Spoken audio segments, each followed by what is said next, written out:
Good evening, everyone, and welcome to the September 7 meeting of the Ann Arbor City Council.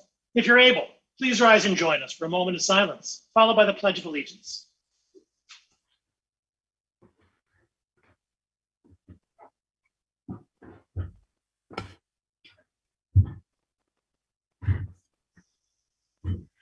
I pledge allegiance to the flag of the United States of America and to the republic for which it stands, one nation, indivisible, with liberty and justice for all. Would our clerk please call the roll of council? Councilmember Hayner. Here, Ann Arbor. Councilmember Dish. Here, Ann Arbor. Councilmember Griswold. Here, Ann Arbor. Councilmember Song. Here in Ann Arbor. Councilmember Grand.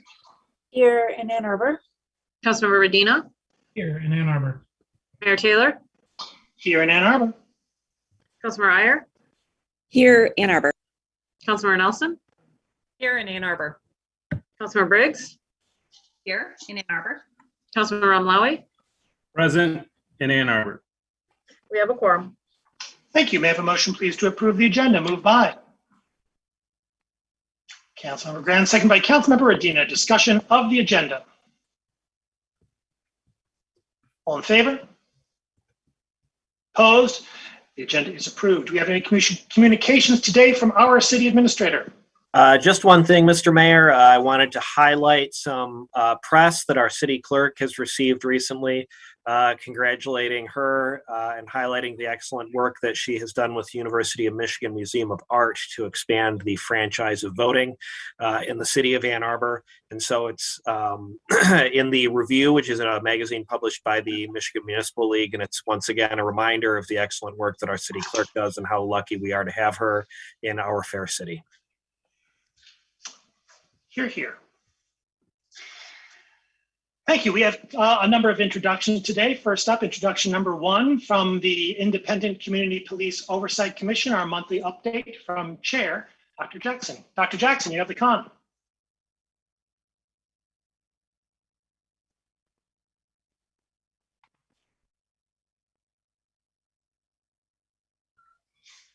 Good evening, everyone. Thank you for having me. I am joining you from Atlanta, Georgia today. For those of you who don't know me, I'm Lisa Jackson. I'm the chair of Ann Arbor's Independent Community Police Oversight Commission. I'd like to start off by saying it was wonderful to see Councilmember Song at last week's NACOL session on how the selection of civilian oversight commissioners and board members impacts the effectiveness of such commissions and boards. I'm sure she'll share some of her insights with the rest of Council, but I'd like to invite both oversight and the LGBTQIA+ community on Friday, October 1st from 2 to 3:30 p.m. You can sign up by going to NACOL.org. That's NACOLE.org. ICPOC recently attended a listening session on civilian oversight and policing hosted by an organization called Act Now. The person who facilitated the event is the person who chaired President Obama's Commission on 21st Century Policing. And this particular event emphasized the necessity of surveying all stakeholders in the community when thinking about oversight, not just civilians, but also groups like oversight professionals and law enforcement. The experience led me to reflect on a number of interactions I've observed recently, and I'd like to share some of those. The problems we currently face in implementing better policing in Ann Arbor are not born of malice. The reality is that the vast majority of roadblocks we face prioritize their own interests, their own safe faith that anyone else was when talking to a CMH professional who expressed a hesitation to send their social workers out on calls without the police, despite the incredibly low rates of violence we see here in Ann Arbor. That might sound strange to some people, but would you readily send someone you care about into a situation that could potentially become dangerous, even if the odds were low? And so this person looked to the police to be their safety net. The problem is the police might have similar concerns about their own safety, which then leads them to a similar hesitancy. And what happens is their concerns sometimes come off as attitudes toward the public that aren't necessarily that helpful, and they may be prone to give less benefit of the doubt when it comes to interacting with the public. The problem is then that affects clients who need their services or the services of community mental health.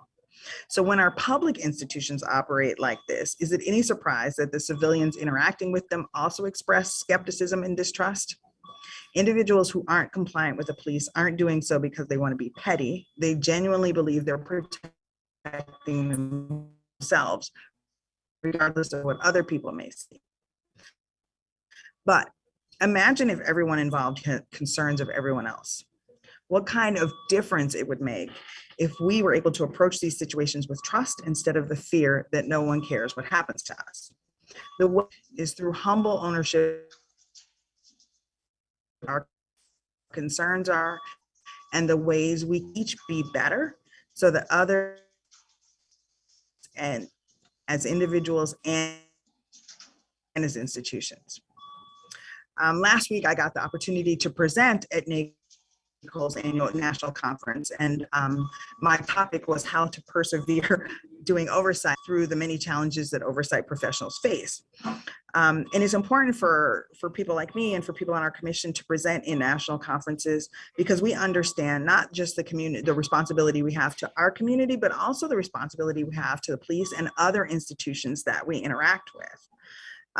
Last week, our commission also did the first of several trauma-informed trainings in order to become aware of how trauma impacts communities, how it affects our work as commissioners, and even how it affects police officers and policing in general.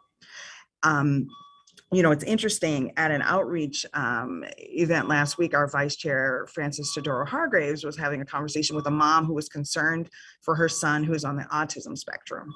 And she was worried that should he be stopped by the police, he might have an anxious reaction that could be misinterpreted by officers, which would cause them to have a perceived need to increase the force necessary to work with him. And that's very scary for moms, obviously. And so we need to understand these perspectives because we have a responsibility to change things for everybody in our community.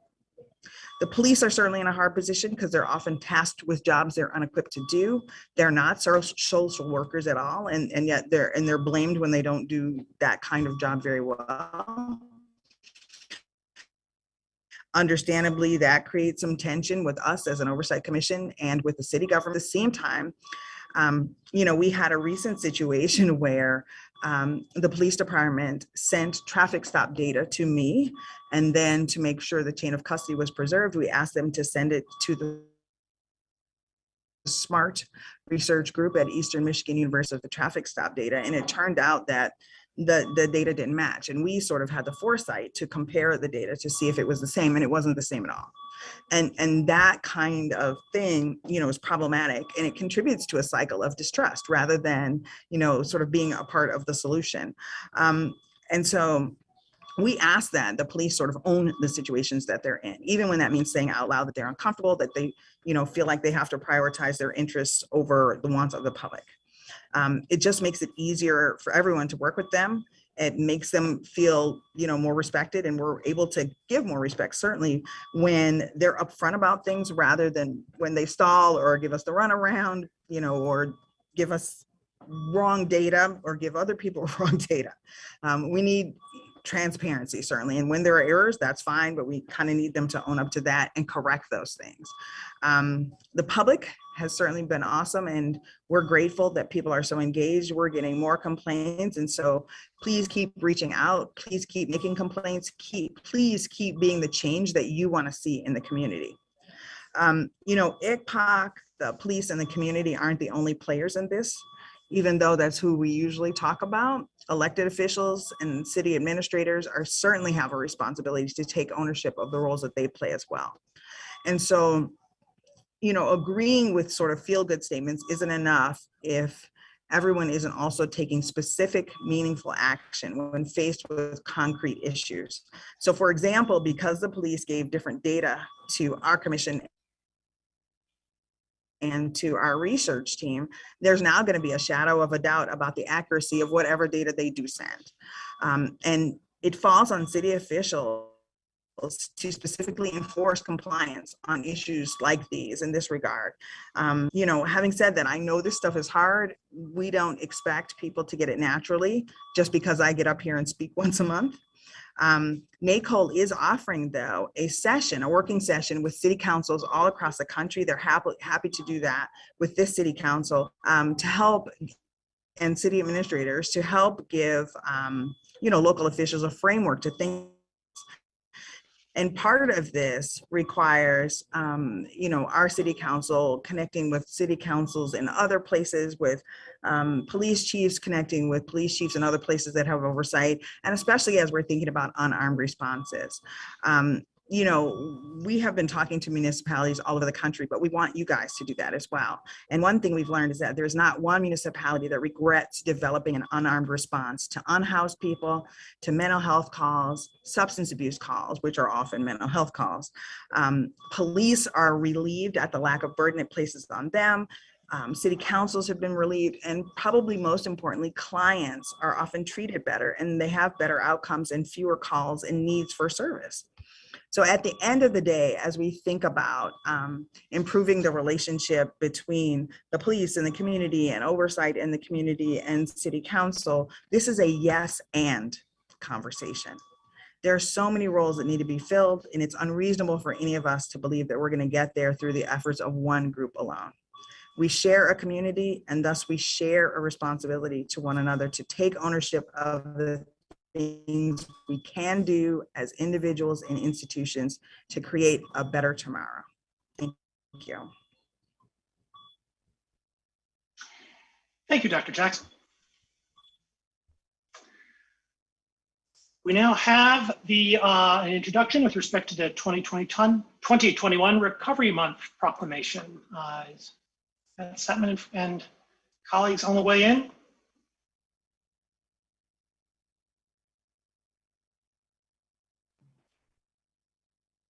Yes, he should be joining.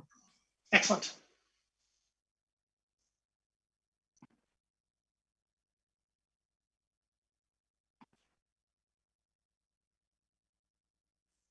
All right. we're Solid, here. and thank you. Welcome to you both. We now come to something which has become a bit of a tradition here at City Council in September, and that is to recognize that September is indeed National Recovery Month. We talk a lot about different aspects of our community, and it is important and crucial that we also recognize the recovery community within Ann Arbor. The recovery community in Ann Arbor knows no bounds. Every single other community in Ann Arbor is represented within the recovery community, and it is crucial that this aspect of those people's lives, people in the recovery community, that they be seen and supported. Indeed, the members of the recovery community are all of us, and Ann Arbor wouldn't be Ann Arbor without this community, without the great work that people do in an effort to achieve and then support recovery. And so, in that light, it's my delight to read this proclamation and turn the mic over to folks who know what they're talking about. And so we can hear a little bit about that there as well. So proclamation celebrating Recovery Month, September 21. Whereas September is National Recovery Month, and whereas addiction is a major national public health issue affecting those who suffer, their families, loved ones, and their communities. And whereas recovery is a reality for millions of resilient Americans whose lives have been transformed as a result. The 2013 Life and Recovery Study concluded that the dramatic improvements associated with recovery affected all areas of life, including a 10-fold decrease in involvement in the criminal justice system and the use of costly emergency room departments, and a 50% increase in participation in family activities and paying taxes. And whereas recovery from addiction flourishes in support of recovery-friendly communities, and whereas Ann Arbor is indeed a recovery-friendly community that is home to a vibrant, diverse, and thriving recovery community, a model recovery-oriented system of care, many recovery-friendly employers, 2 collegiate recovery programs, and many dedicated professionals and agencies who help people initiate and maintain their recoveries. And whereas proclaiming September 2021 as Recovery Month serves to applaud those who are in recovery, their families, loved ones, and the community that supports them, providing hope to those who still suffer, and affirming our values as a city that believes in the dignity and the worth of all of our residents. Now, therefore, I, Christopher Taylor, Mayor of Ann Arbor, Michigan, do hereby proclaim September 21 as Recovery Month and invite residents of Ann Arbor to support those in recovery and the programs and services designed to help those in need. Mr. Stavman, the floor is yours. Thank you, Mayor Taylor, and thank you, Council. My name is Matt Statman. I've told my story here before, but I will briefly do it again. I grew up in Ann Arbor, and I developed a substance use disorder in Ann Arbor. I broke the law in Ann Arbor, I went to jail in Ann Arbor, and I went to prison as a result of things I did in Ann Arbor. I also got treatment in Ann Arbor, and I had access to entry-level jobs in Ann Arbor, housing that did not discriminate against me based on my legal history. I've now been in recovery in Ann Arbor since 2002, and in that time I've attended Washtenaw Community College, Eastern Michigan University, and the University of Michigan. I'm now working at the University of Michigan managing the Collegiate Recovery Program, which is a program for students at the U of M who are in recovery. I'm also on the board of the Washtenaw Recovery Advocacy Project, which has been doing some amazing work in our county, organizing the recovery community, advocating for systemic changes to support recovery, and helping break down the toxic stigma that gets in the way of people moving out of addiction and into recovery. I once again want to thank you, Mayor and Council, for recognizing Recovery Month this year. Of course, we all know that every month is Recovery Month. It's almost cliche at this point to point out that recovery involves connection. And so far, it hasn't been a great decade for connection. People in recovery are among the most resilient, and the recovery community in our area has continued to thrive in spite of the challenges of the past couple years. The recovery community in our area is strong, and it's growing over time, and we're seeing more and more pathways to recovery. The trajectory is good. This past year, the council took action to help stop discriminatory practices in housing, which disproportionately affect those with substance use disorders, and especially people of color who have substance use disorders. Thank you for that. The new prosecutor and his team have been making positive changes, moving towards a more rehabilitative approach and away from more punitive ones. That's all really encouraging.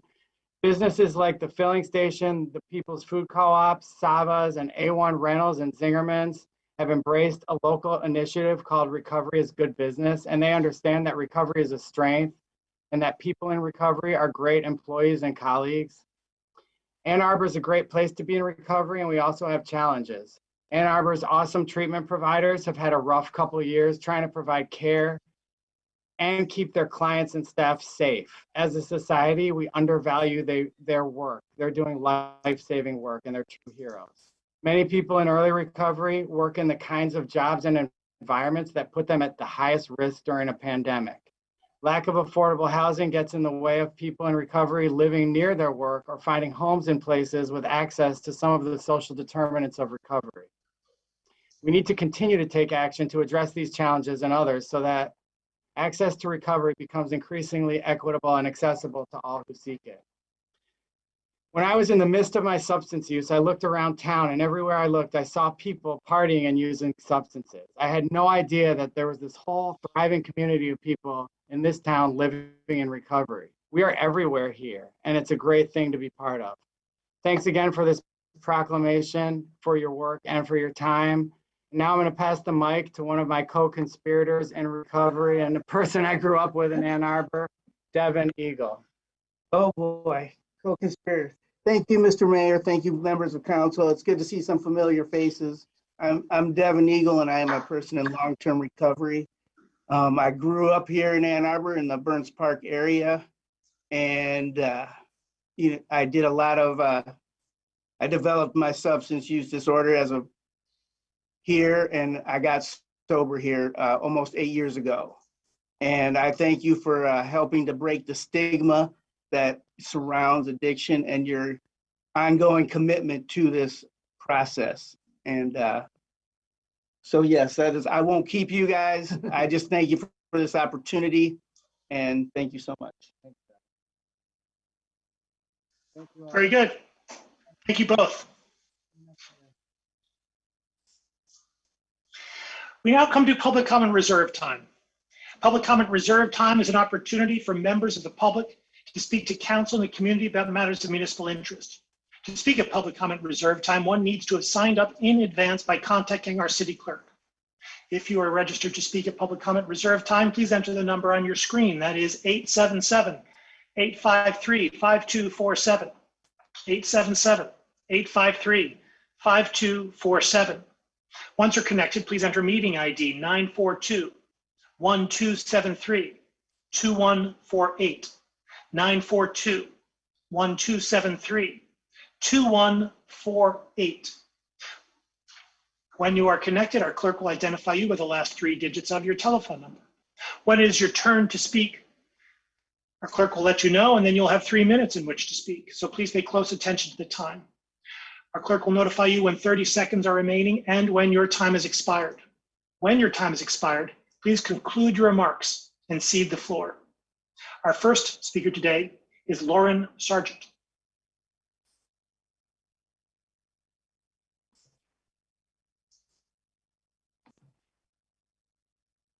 Ms. Sargent, caller with the phone number 340. Go ahead. Hi, my name is Dr. Lauren Sargent, 2815 Ember Way, an Ann Arbor resident for more than 30 years. I don't remember exactly.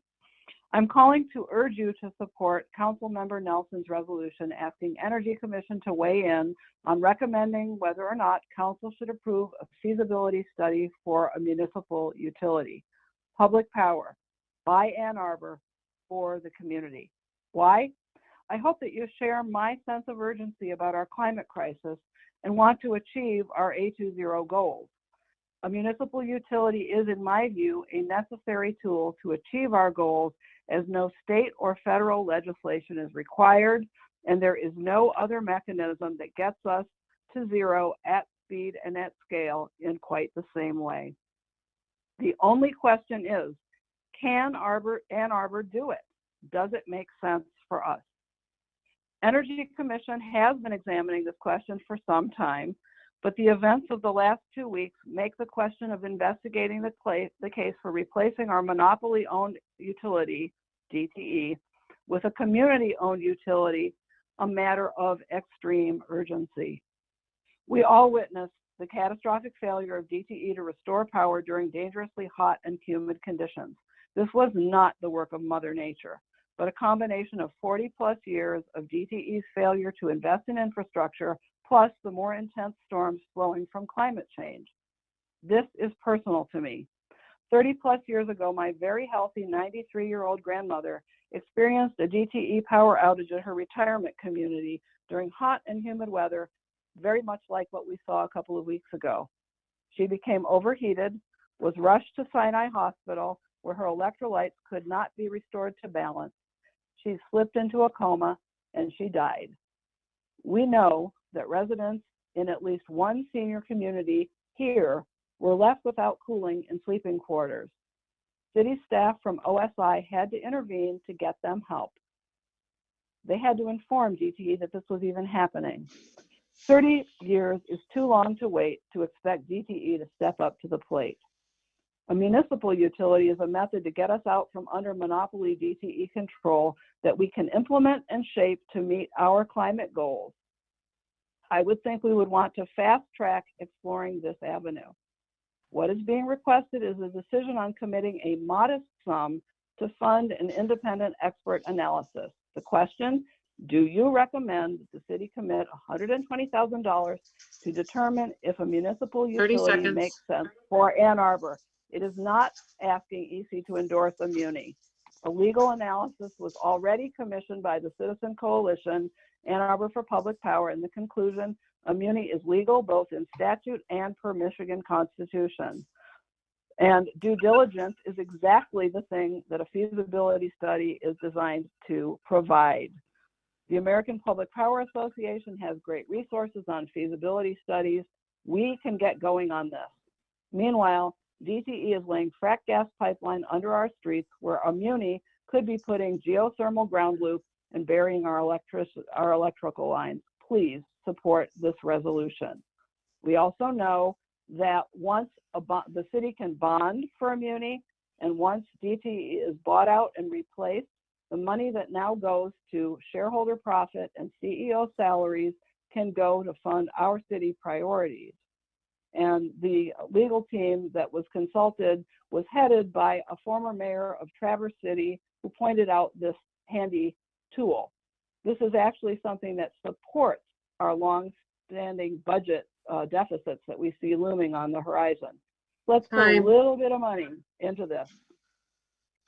Thank you. Our next speaker is Kathleen Murphy.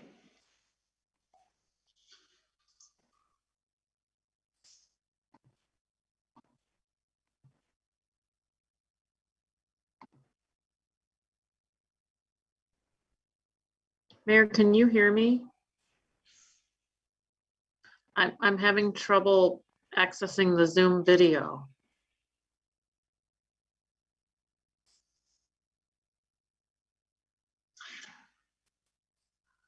I don't know what you mean by accessing the Zoom video.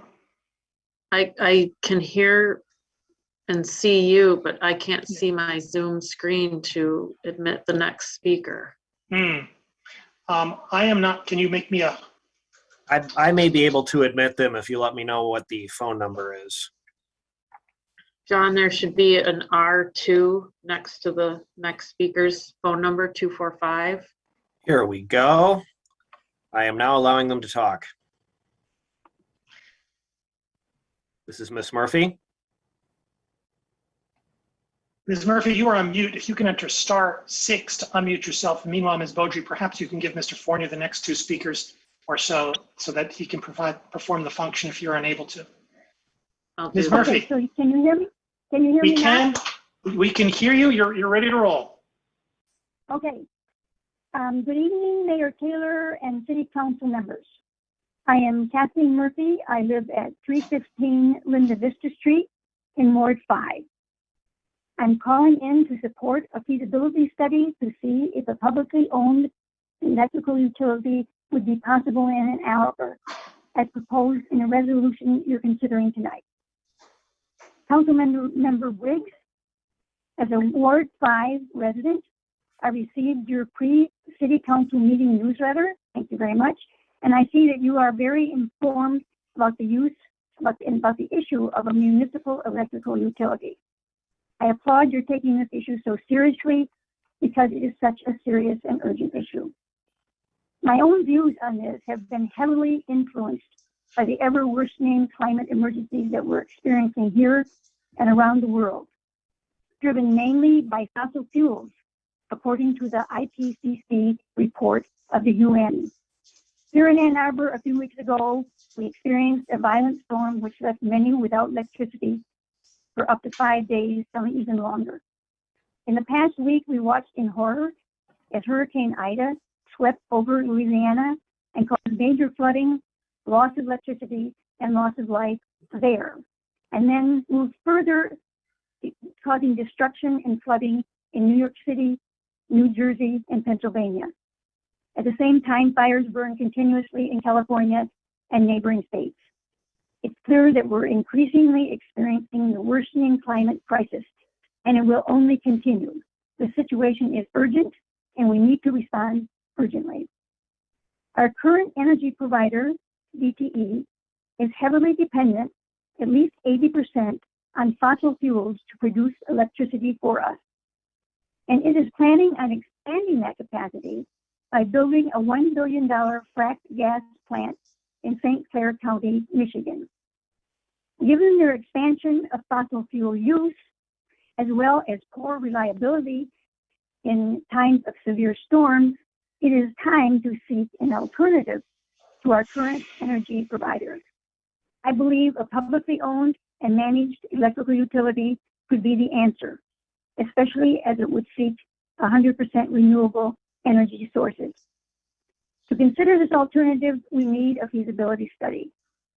Because of the extreme urgency of the climate crisis, we 30 need seconds. it as soon as possible. We need it as soon as possible. It should not be delayed. I strongly support the resolution about a public power utility on the agenda tonight. Thank you very much. Thank you. Our next speaker is Sean Higgins.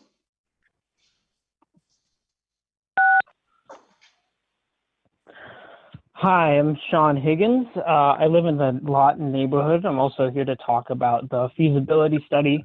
Recently, I've been hearing a lot about Boulder, Colorado, and the circumstances there. And so I want to draw a distinction. From my understanding, their city charter was amended about a decade ago to allow municipal power on the condition that they provided cheaper rates than their investor-owned utility. And this allowed their investor-owned utility to basically drag their city through the mud and cause that municipalization drive to fail. And I've heard a lot of people say that this is a cause for people to not want to support municipalization of this feasibility study. But clearly in the Ann Arbor City Charter and in legal analysis, from my understanding, this obstacle that they faced is not present for Ann Arbor.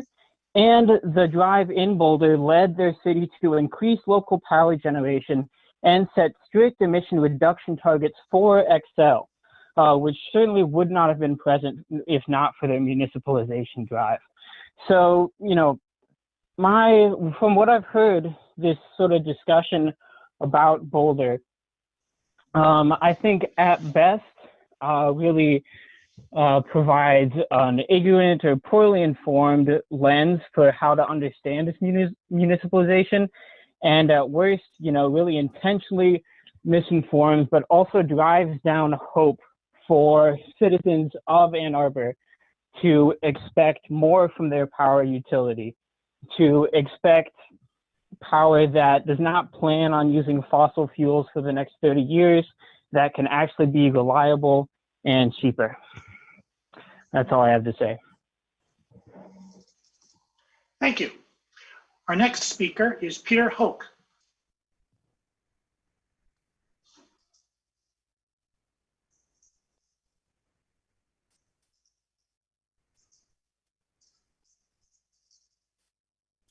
Madam Clerk, should I be allowing this person to talk? Nope, I can do that. Okay, sorry. I'm back. There you go. Okay, Mr. Hoke, phone number ending in 588. Press *6 to unmute yourself. Go ahead.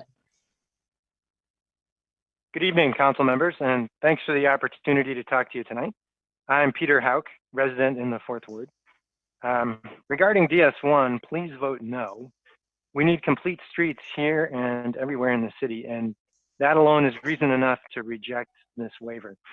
However, there are several factual and logical errors in this waiver request, and I'd like to address 2 of them that appear to be persistent misconceptions about this sidewalk.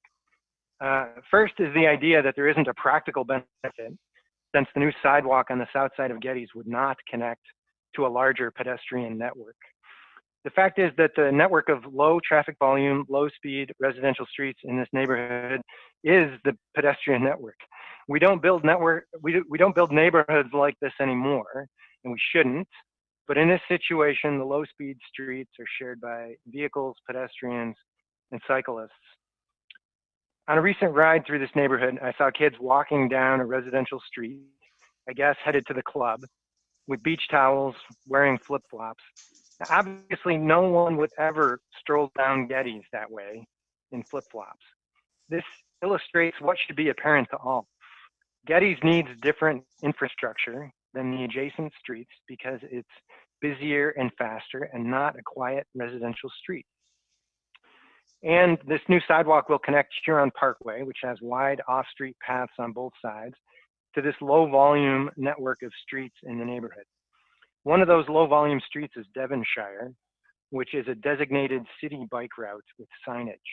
We should be going above and beyond to connect routes like these for non-motorized users of all abilities, including young and inexperienced cyclists who prefer to use the sidewalk.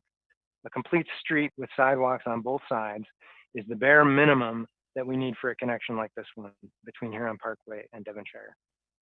Now this brings me to to the second error in this waiver, and that's the idea that we don't need a sidewalk here because there are but a limited number of users on any day. The reason there are few non-motorized users here is because there's no sidewalk here. We force people to cross Gettys twice.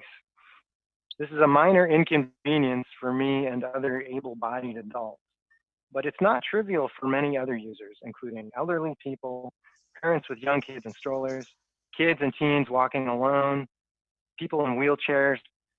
Saying it another way, the crosswalks are not a substitute for a real complete street. And two crossings at these unsignalized, unlit crosswalks make an unacceptable deterrent to non-motorized users. This is why there's a limited number of users here. We can make it easier and we can make it safer with a sidewalk on both sides, which is our standard here in Ann Arbor. Please reject this waiver. Thank you and have a good evening. Thank you. Our next speaker is Brandon Dimichev. Mr. Dimchev? Yeah, hi. Greetings, Council. This is Brandon Dimchev from the 4th Ward. I also want to speak briefly about DS1, the resolution to exempt the Racket Club from having to build a sidewalk, as is generally required, while doing some other work on their property. This is at least the second exemption they've requested, and as one was granted in 2015 as well, according to the documents attached to this resolution. First, let me say that voters have supported closing sidewalk gaps and making our other pedestrian safety improvements, most recently by passing to fund this sort of work in neighborhoods. We've committed to complete streets with sidewalks on both sides, and this gap is prioritized high on the city's sidewalk prioritization map. All else being equal, it's clearly city policy and voter preference that we build sidewalks where they're missing. Now I understand that this isn't the most straightforward sidewalk to build. There are utilities, a fence, trees, and other obstacles. It would also be isolated, as there aren't other sidewalks on the south side of Gettys, as Peter noted a minute ago. Obviously, we should be reasonable and attempt to find a creative solution here if the way we'd normally construct a sidewalk is prohibitively expensive or destructive. For example, can we get an easement to build the sidewalk across land that is currently grass instead of trying to do it in the right of way?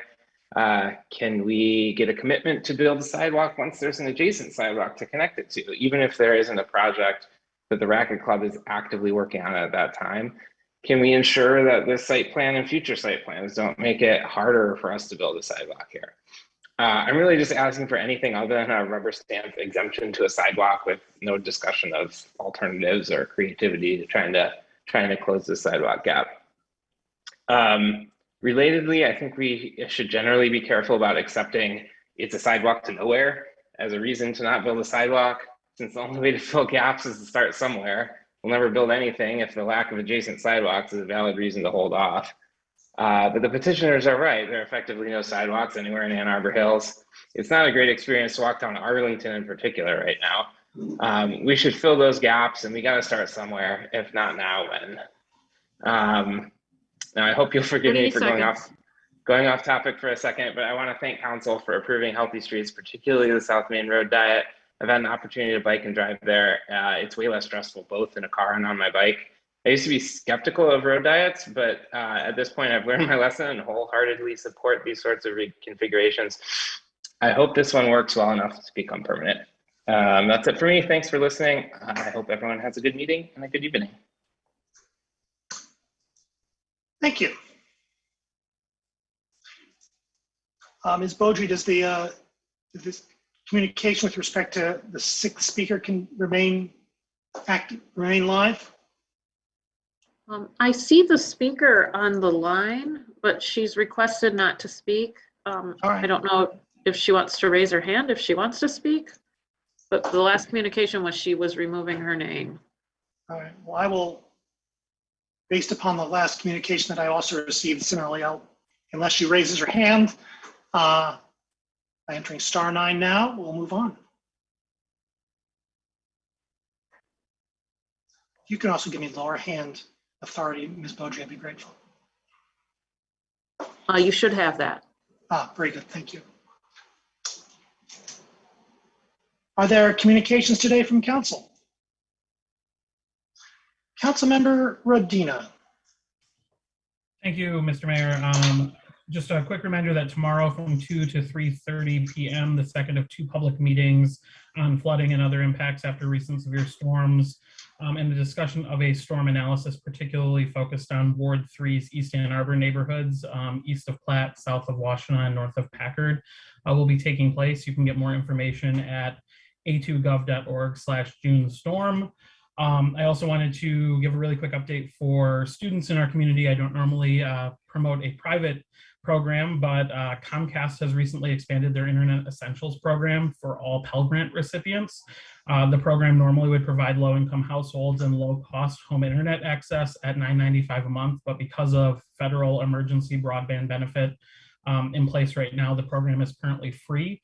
And so even if students currently have free access at school, this is something that they could take advantage of to help save their family some money and make sure that they are still connected when they are off campus and back home. That you can get more information on at internetessentials.com. And finally, I wanted to provide a brief update to my colleagues about the Renters Commission that I've been working on. I have some upcoming meetings this week with staff. I'm still working out a few things, particularly regarding staffing, to make sure that we have the support in place necessary to make sure that the commission could hit the ground running. And we have also started having some conversations with some initial stakeholders. My goal is still to have this on the agenda at the earliest possible meeting, but we just want to make sure that all of those details are worked out before I circulate something for everyone. Thanks. Councilmember Nelson. Thank you. I just want to express excitement and glee on behalf of all Ward 4 for the fact that two-way traffic is now happening again on Industrial. And in celebration, I'm now having my coffee hours back at Roost Roast because it feels a little bit more accessible now that it's not quite buried in construction cones. I also wanted to comment on something that got some attention on social media, a screenshot of an email sent by a landlord offering 8-month leases. And this email was framed as a strategy for conforming and meeting the requirements of a new city ordinance, which is a pretty wild distortion of the early leasing ordinance that we recently passed. I did just want to say that I visited the leasing office at that apartment community and confirmed that in fact they are extending offers of 8-month leases, which is very strange and perhaps a bizarre business decision, but I am chasing this down and trying to understand what exactly they're trying to achieve with that. So I just wanted to let everyone know who might have seen that online. I am trying to understand it more completely. Thank you. Councilmember Dish. Thank you. Thank you. I want to acknowledge the many messages I've received from STEAM school parents in Ward 1 regarding the school board's decision to discontinue their bus route. These are working families and they paint a familiar picture. One writes to me, I have an infant who is only 4 months old to take care of, and I have a full-time job. Even now, I often need to work late in the night to ensure that my work gets done. If I walk my kids to school, that will take 2 hours from me every day. Round trip twice, one hour round trip twice. These neighbors of mine all signed a petition asking for the bus to be restored, and I'd actually like to read their names. Norman Haitis and Salima Amara, John and Vinitha Matthew, Jamie Wyatt and Xiaowei Liao, Sung Woon Jong and Myungwi Hayan, Human Ji, Shanshin and Ryan Peer, Wei Zhong, Sean Lee, Xiaobin Liang, Junwei Zhao, Una Shea, and Yingjui Lin, Wenbin Gao, and Jessica Adamczyk. Thank you all for organizing, and I wanted you to know that I was trying to amplify your voices.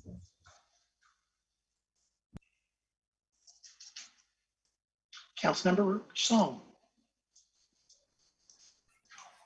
Hi, I'd like to thank the County Board of Commissioners and their recent Ways and Means Committee for voting and approving $2 million towards childcare. I think many families in our city were kind of thrown into a bit of a bind in May when schools announced that there would be no before and after care in their buildings. But that's been adjusted aftercare is now through ReckonEd, and those classes are available for sign up online. And with the county's involvement in allocating this ARPA money and some of their general fund, some of the folks who've organized an ad hoc committee are seeing a way so that we can, see to long-term strategic planning around a workforce issue. Hopefully folks will be able to find reliable childcare throughout the county in the coming years. So thank you to the Board of Commissioners for working very, very hard with the schools and with some of the members of City Council here and making this issue known and addressed and budgeted for. Nothing really happens until it's budgeted for.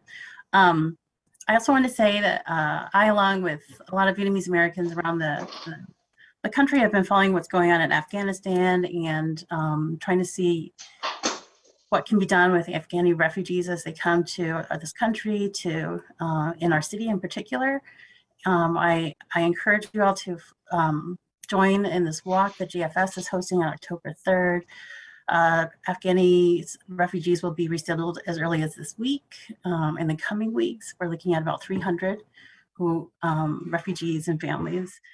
There's also a welcoming week, which is September 13th through 17th, and that's a program in coordination with the library. I will always mention the library, and that's they have programs from Monday through Friday from 2 o'clock at the downtown branch on, and it highlights local folks who participated in the micro enterprise development program. So these are local entrepreneurs who come from a number of countries, and I hope that's a good example of how refugees like my family and others are essential to our communities, and I look forward to welcoming more refugees here. So I hope you all can join me at the library. Councilmember Briggs. Thank you. I just wanted to, thank staff for their very rapid response to a water main break on 7th Street.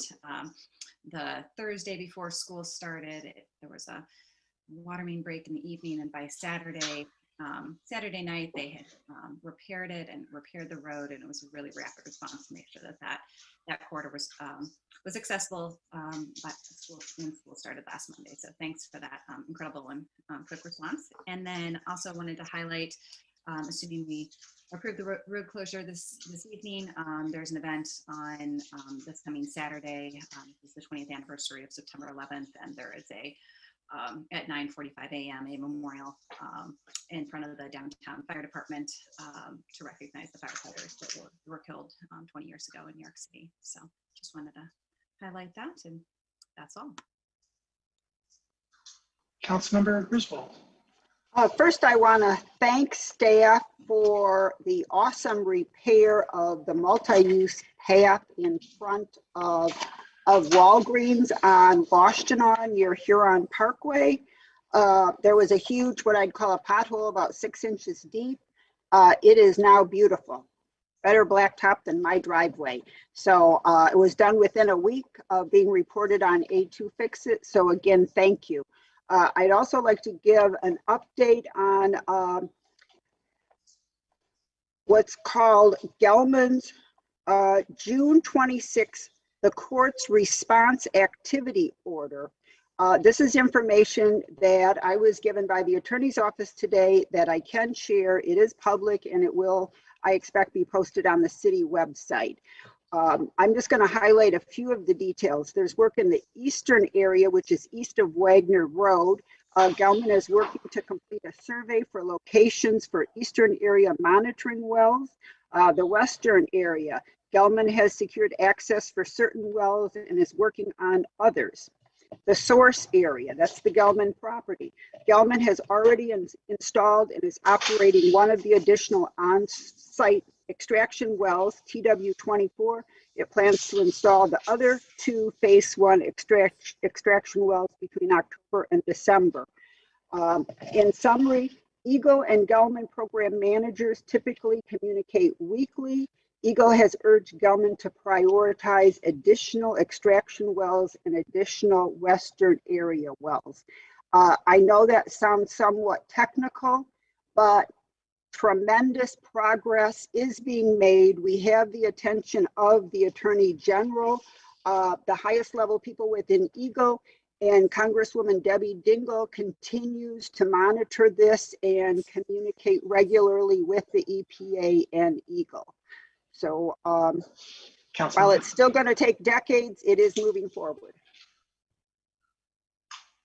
Councilmember Hayner. Thank you.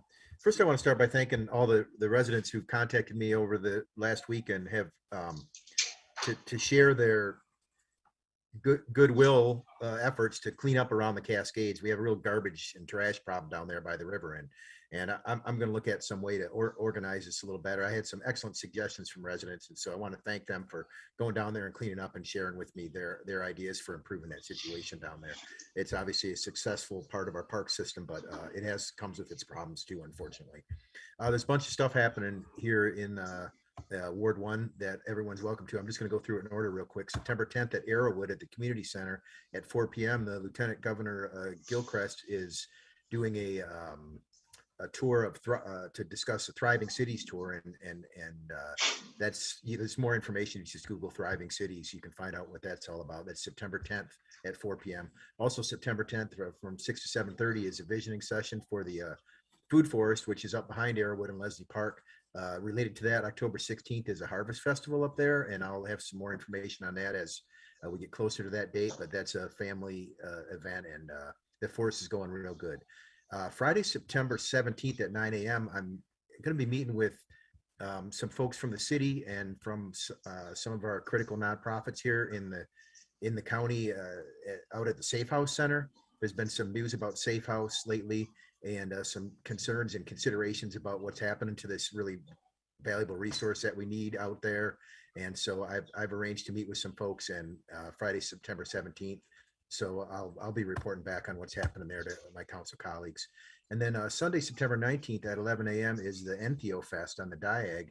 That's a celebration of entheogenic plants. And of course, this body has done some good work in that area, and September has been recognized as Entheogenic Plant Month. And so there's a celebration with they call it a free speech celebration, a lot of speakers. Councilmember? There's going to be folks there talking about what's happening with that. So thank you. Councilmember Amlali. Thank you.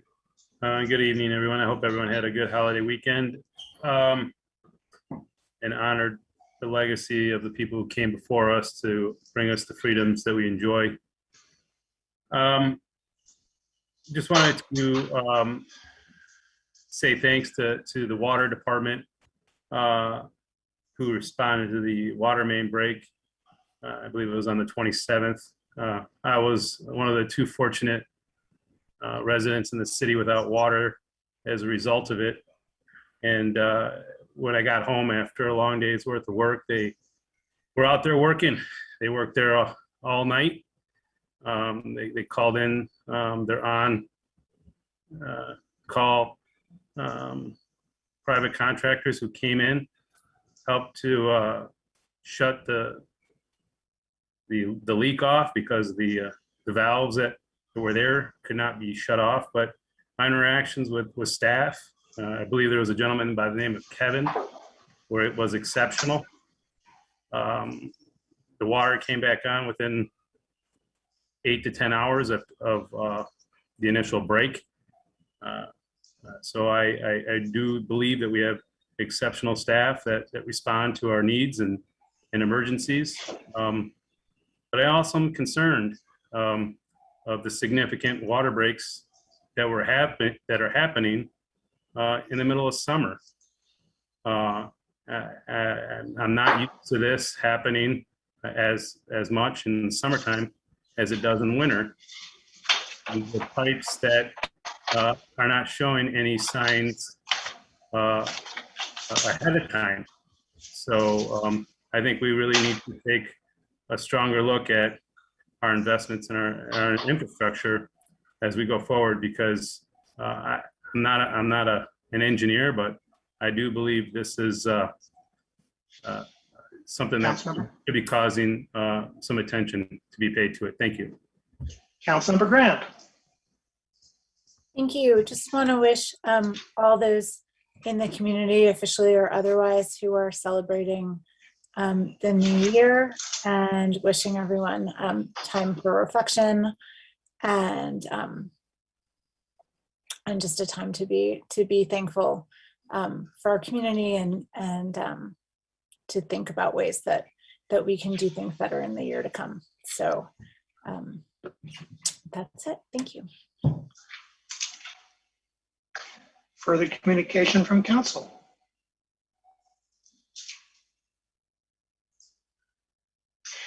I have before us a resolution appointing members to the Hayden House Historic District Committee. Ms. Beaudry and Mr. McDonald, is this a one shot? Is this posted for consideration, or is this posted for vote tonight? It was my understanding it will be moved to the next meeting for a final decision. Thank you very much. So friends and colleagues, and please note the resolution appointing members to the Hayden House Historic District Commission Study Committee for consideration at our next meeting.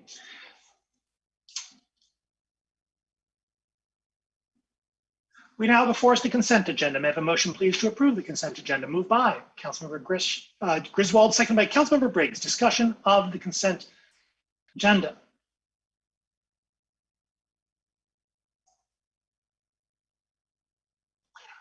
All in favor? Opposed? Consent agenda is approved with 11 council members present, all voting the affirmative, thus satisfying the 8-vote requirement with respect to CA 13. We now come to a public hearing. Public hearings are opportunities for members of the public to speak to council and the community about a specific item on the agenda. That is to say, the specific subject matter of the public hearing. To speak at a public hearing, you need not have signed up in advance, but your speech must relate to the specific subject matter of the public hearing. When you wish to speak at a public hearing, please enter *9. *9 to indicate that you wish to speak. When it is your turn to speak, our clerk will identify you by the last 3 digits of your telephone number. When our clerk has identified you, you have 3 minutes in which to speak, so please pay close attention to the time. Our clerk will notify you when 30 seconds are remaining and when your time has expired. When your time has expired, please conclude your remarks and cede the floor.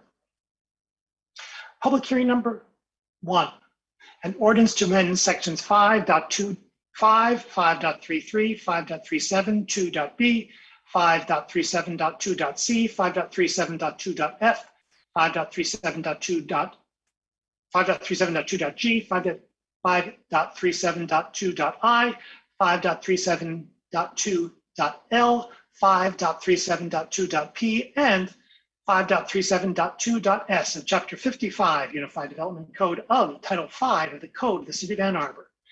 Is there anyone who would like to speak at this public hearing?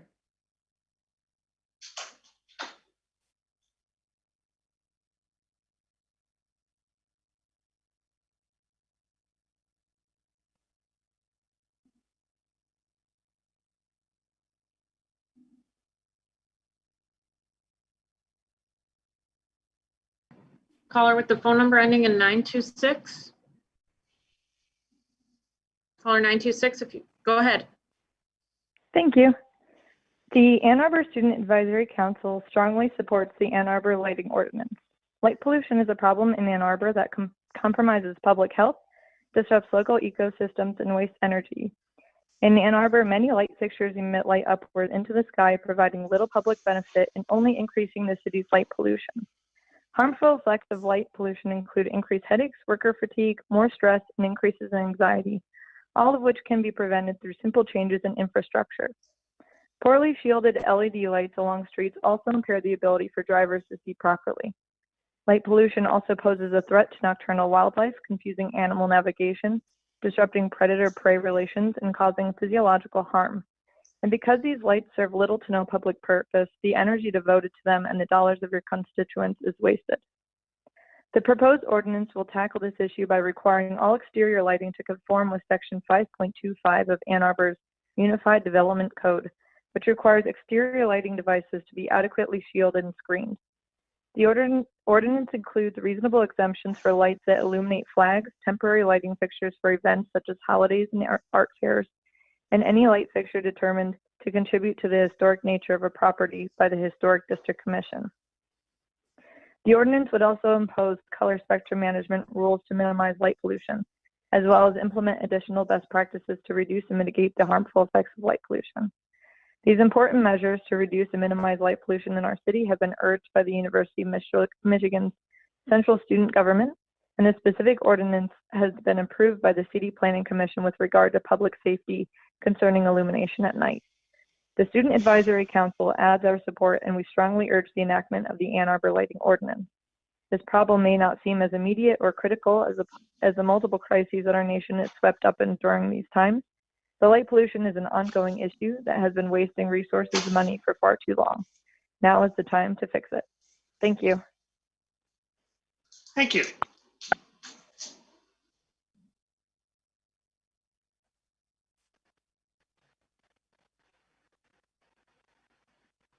Caller with the phone number ending in 194.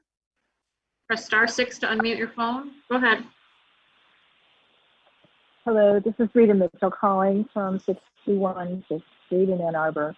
I am calling in support of the updated outdoor lighting ordinance because its goals are to benefit the natural ecosystem and to improve safety by reducing glare and sky glow, and to reduce the use of energy for nighttime lighting.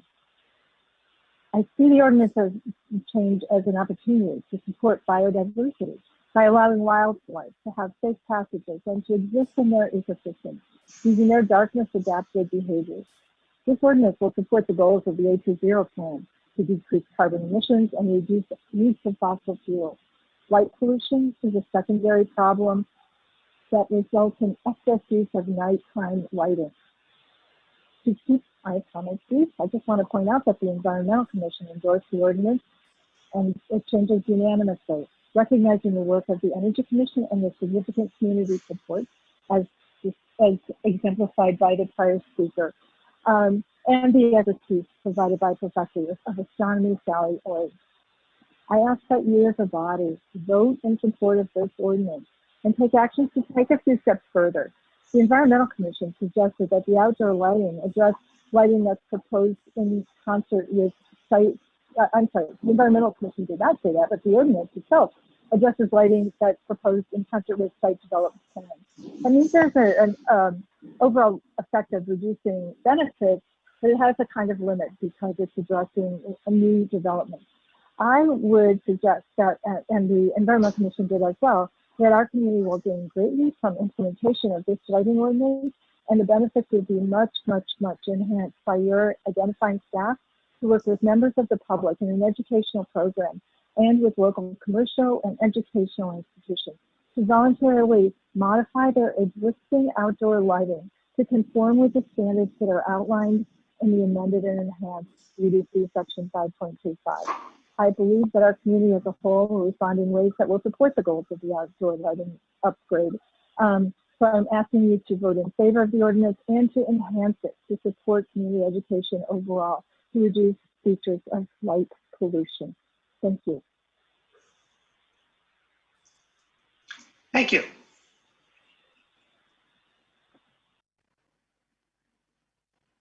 Caller with the phone number ending in 752, do you have a comment?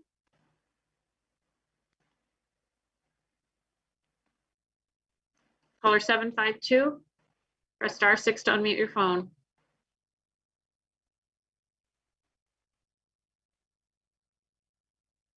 Go ahead. Hello, thank you. My name is Sally Uwe. I'm a resident of Pauline Boulevard, and I'm the coordinator of a community organization hosted at the University of Michigan called Michigan Skies that came together in large part for of this lighting ordinance. You received emails last month and are hearing tonight from others about the importance of this proposed ordinance. The draft lighting ordinance is carefully and medically developed over 2 years and a product due to the help and support of people. I first want to thank John Murphy and the Energy Commission for sponsoring this initiative. John simply said, yes, let's do this, and he worked tirelessly to see it through. We went to the Planning Commission, and sight unseen, Commissioners Sarah Mills and Erica Briggs volunteered to join our working group to develop the ordinance. It was then Commissioner Briggs who insisted that we collect real light metering data around town and did so in the dead of Michigan winter to ensure that the quantitative guidance in the ordinance is practical and reasonable. Mary Stewart Adams, founder of Headlands International Dark Sky Park near Mackinac, and John Barentine of the International Dark Sky Association were other key advisors of our group. City staff provided critical help and support, especially the planning department, including Brett Lennart and Jill Thatcher. We also thank Josh McDonald for supporting this as an Energy Commission initiative. We also want to thank the Environmental Commission for expressing their support throughout, and especially to Commissioner Rita Mitchell for sponsoring the resolution supporting this ordinance. Importantly, the resolution recommends public education to help raise awareness and compliance in the community. We're also grateful to the city's Student Advisory Council, led by Kenichi Labazo of Skyline High School, who also passed a resolution supporting this ordinance that you just heard. Many thanks to U of M graduate student Gillen Brown for initiating this with the SAC. Our special gratitude to the Planning Commission, who shepherded the draft through several iterations and also accepted our group's input to the revised sign ordinance to make it consistent with the lighting ordinance. Planning Commissioner Lisa Sauvé kindly provided the drawings in the ordinance. Councilmember Dish, thank you for being the lead sponsor. Council members Briggs, Griswold, and Hayner, thank you for co-sponsoring. This ordinance will improve our health and safety, preserve the environment, and promote sustainability. On behalf of the 250 members of Michigan Dark Skies, thank you so much for your support. Thank you.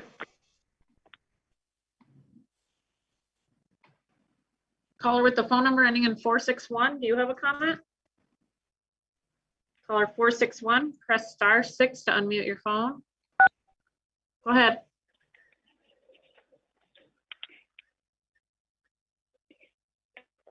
Hello, this is Teresa Angelini, and I'm an architect in Ann Arbor. I'm also a resident at 1315 Beechwood, and I'm also the Continuing Education Chapter Director for the American Institute of Architects of Huron Valley.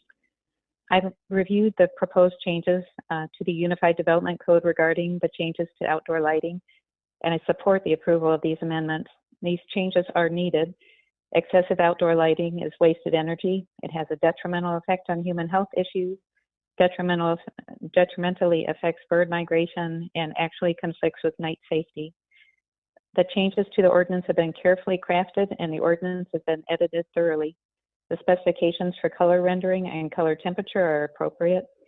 The exceptions are thoughtful and appropriate, and the definitions included in the index are clear and useful and appreciated. Since these regulations have the most impact on commercial projects and multifamily homes, with less impact on single-family homes, it would be great to educate residential homeowners also regarding appropriate shielded light fixtures and the best color temperatures, along with reasonable hours of illumination, along with consequences to human health, bird migration, and nighttime safety. As an architect practicing in this area, I support these changes to the outdoor lighting regulations, and I recommend approval. And thanks to all who have so carefully crafted this, especially Dr. Sally Uwe. Thank you. Thank you. Caller with the phone number ending in 157, do you have a comment? Caller 157, go ahead. Hello, my name is Nancy Stifler. I'm speaking tonight on behalf of the Huron Valley group of the Sierra Club.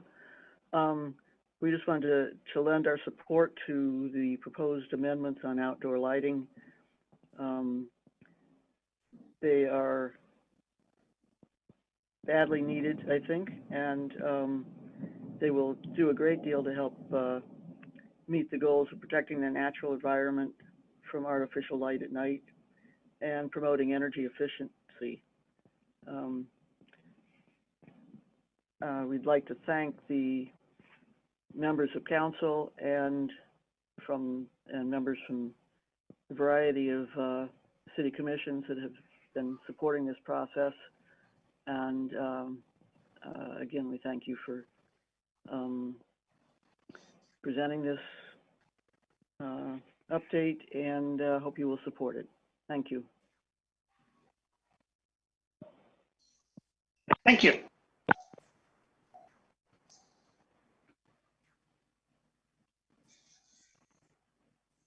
Caller with the phone number ending in 989.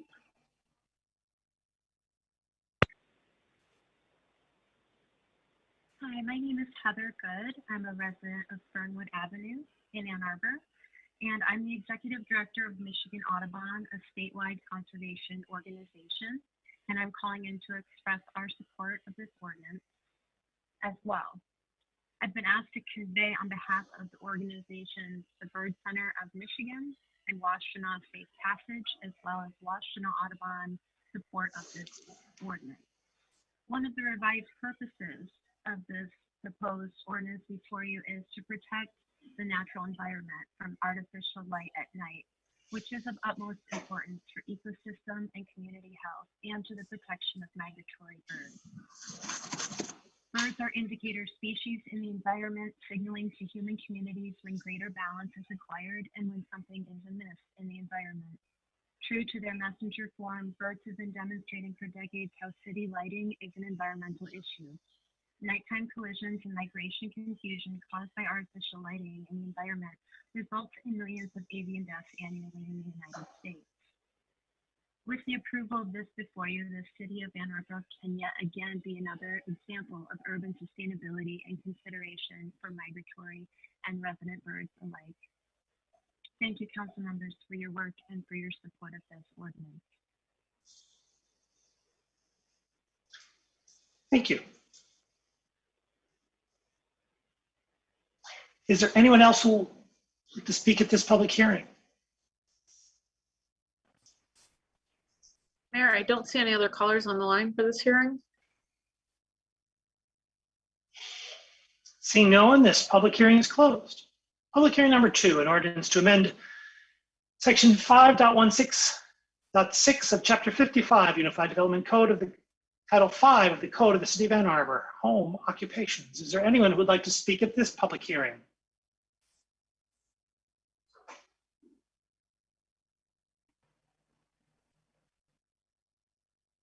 Mayor, I don't see anyone with their hand up for this hearing.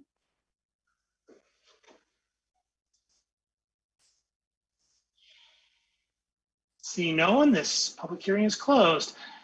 A1, we have before us the special session minutes of August 4 and the special and regular session minutes of August 16. May I have a motion, please, to approve these minutes? Moved by Councilmember Dish, second by Councilmember Radina. Discussion, please, of A1.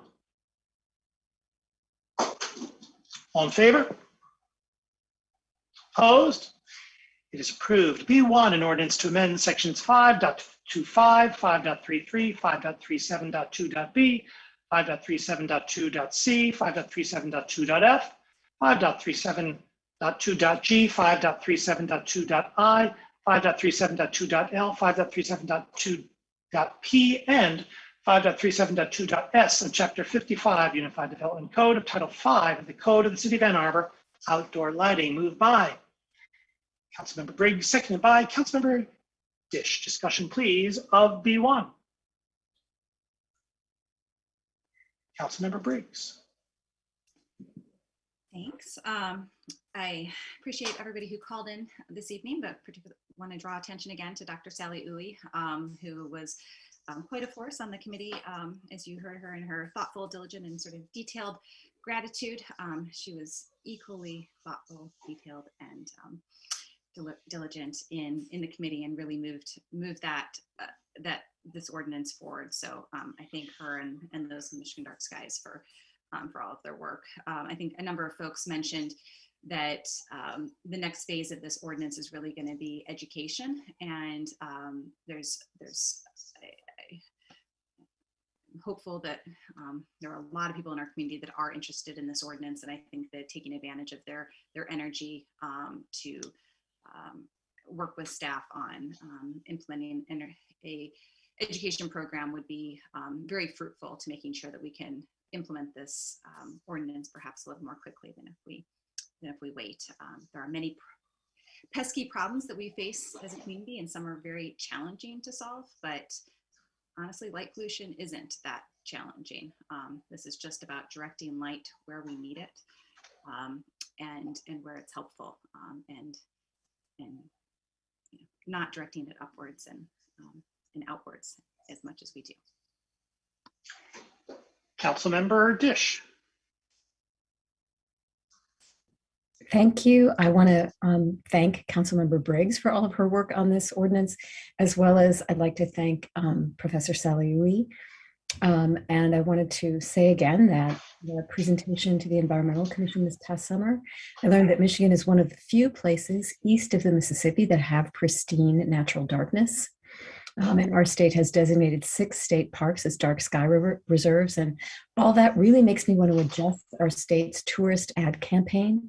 Why not pure Michigan, pure dark? Kidding aside, I am really happy to be able to support this. And I also want to second Councilmember Briggs' call for a public education campaign. So thank you. Councilmember Griswold. I want to thank everyone who's been involved in this. I looked at a draft a few years ago, so I know how much work has gone into this. And I just want to clarify, this is just for private property. So I'm really looking forward to a companion ordinance for our public right-of-way. Because as we know, sometimes excess lighting is just as dangerous as no lighting. And so it's not just a waste of energy, but it's also dangerous for humans. So thanks again, everyone. Further communication, further discussion? Councilmember Amlawi. Thank you, and I appreciate everyone's efforts in bringing this forward. I just would echo the comments made earlier about education as it relates to this new ordinance. I know that it will affect holiday lighting from what I understand. And I don't think many people know that. And Mr. Leonard, you're here today. Appreciate you joining us. But if you could maybe help explain that to the public, as when it comes to our holiday decorations, we are looking at a 90-day maximum here with temporary installations, if I'm reading this right. But maybe expand on that as it pertains to the holiday lighting. Good evening, Mayor and Council. I'm Brett Leonard, the Planning Manager. You're absolutely right, Councilmember Ramlawi. The ordinance does provide some limitations. Holiday lighting was something that was specifically talked about during the development of the ordinance as a carve-out. So there is a 90-day exception for residential properties and other properties, for that matter, to install temporary holiday lighting. It must be extinguished, similarly to other provisions, from midnight to 6 a.m. And it is also limited, such installations on non-residential property cannot flash, sparkle, or move. Do we have any plans on getting that information out, or is that going to be left to council members and other informal channels? No, we see a lot of opportunity to get information out. We'll be putting together some guides, certainly have some information on our website. We have a great network of neighborhood associations that provide us an opportunity. And as you've heard, there's a lot of interest, I think, from a lot of boards and commissions at the city to help get that message out. So no, I don't anticipate just leaving it to adoption of the ordinance. I think there will be both proactive and at times reactive education that we'll have to partake in. And I apologize, but one more question. If somebody is found violating this, are there warnings before they're initiated a fine? We have the flexibility under the ordinance, but our goal is compliance. So that is our matter of course. We typically do provide a notice first. That's a great opportunity for education as well.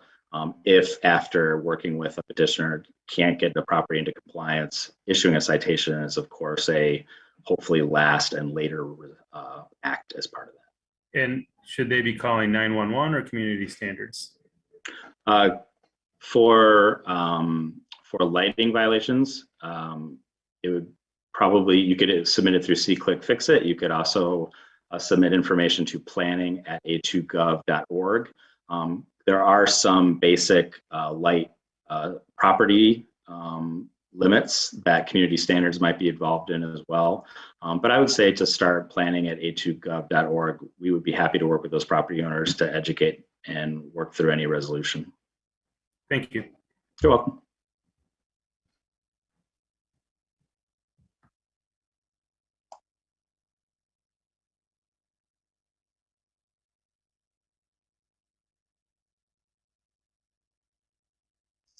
Councilmember Hayner, my apologies, I was on mute.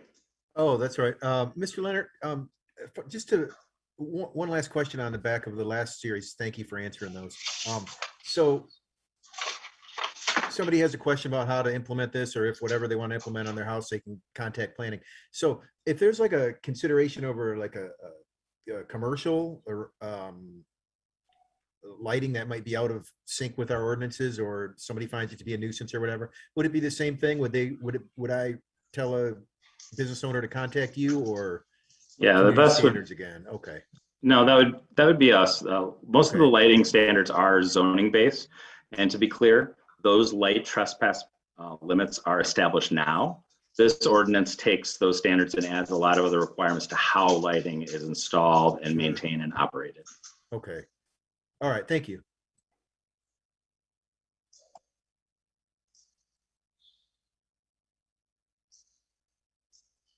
Further discussion? Councilmember Amlawi. Thank you. While we're on the topic, I apologize. I just have a question. Now, there are many of these solar wireless outdoor lighting fixtures that I see around quite a bit that just emit light straight up. These, under this ordinance, would be prohibited, correct? If they continue to emit after midnight. I'm taking just while we're on the issue. Thanks. Yes, that's the intention is, regardless of source, at a certain point, we are going to try and limit the emission of lights, be it any source, be it building lights, landscaping lights, parking lot lightings. So these standards are going to apply very broadly. As it relates particularly to color temperature and CRI index, we do provide some additional flexibility for residential properties. We hold commercial properties to those defined standards. But across the board, there are limitations on light glare, sky glow. That's the purpose of this ordinance, trying to limit and eliminate that across the board. Thank you. Oops. Further communication, or rather further discussion? So much communicating tonight. Further discussion? All in favor? Opposed? It is approved. B2, an ordinance to amend section 5.16.6 of chapter 55 Unified Development Code of Title 5 of the Code of the City of Ann Arbor, home occupations. Moved by Councilmember Dish, seconded by Councilmember Hayner. Discussion, please, of B2.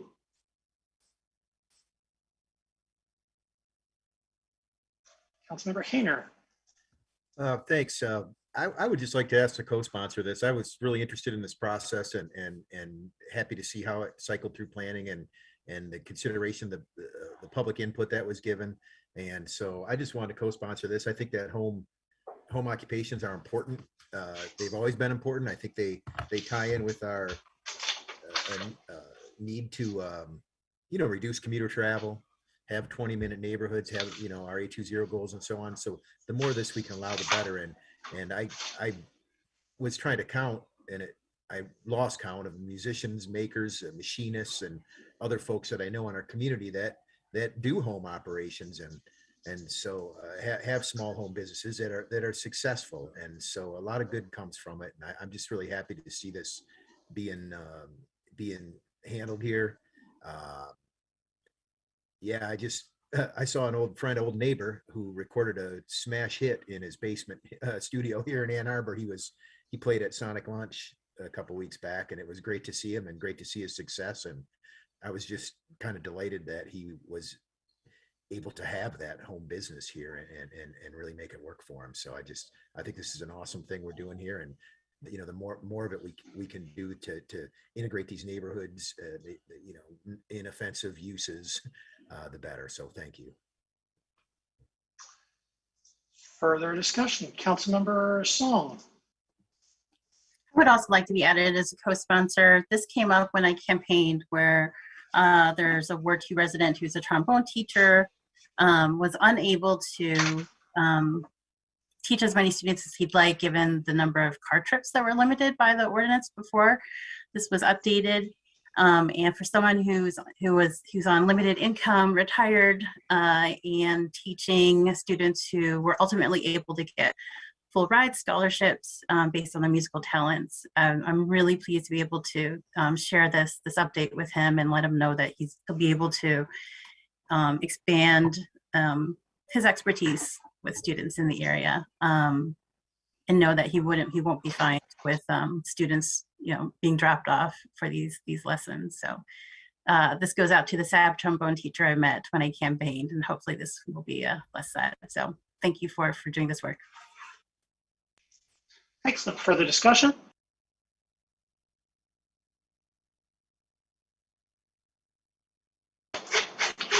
All in favor?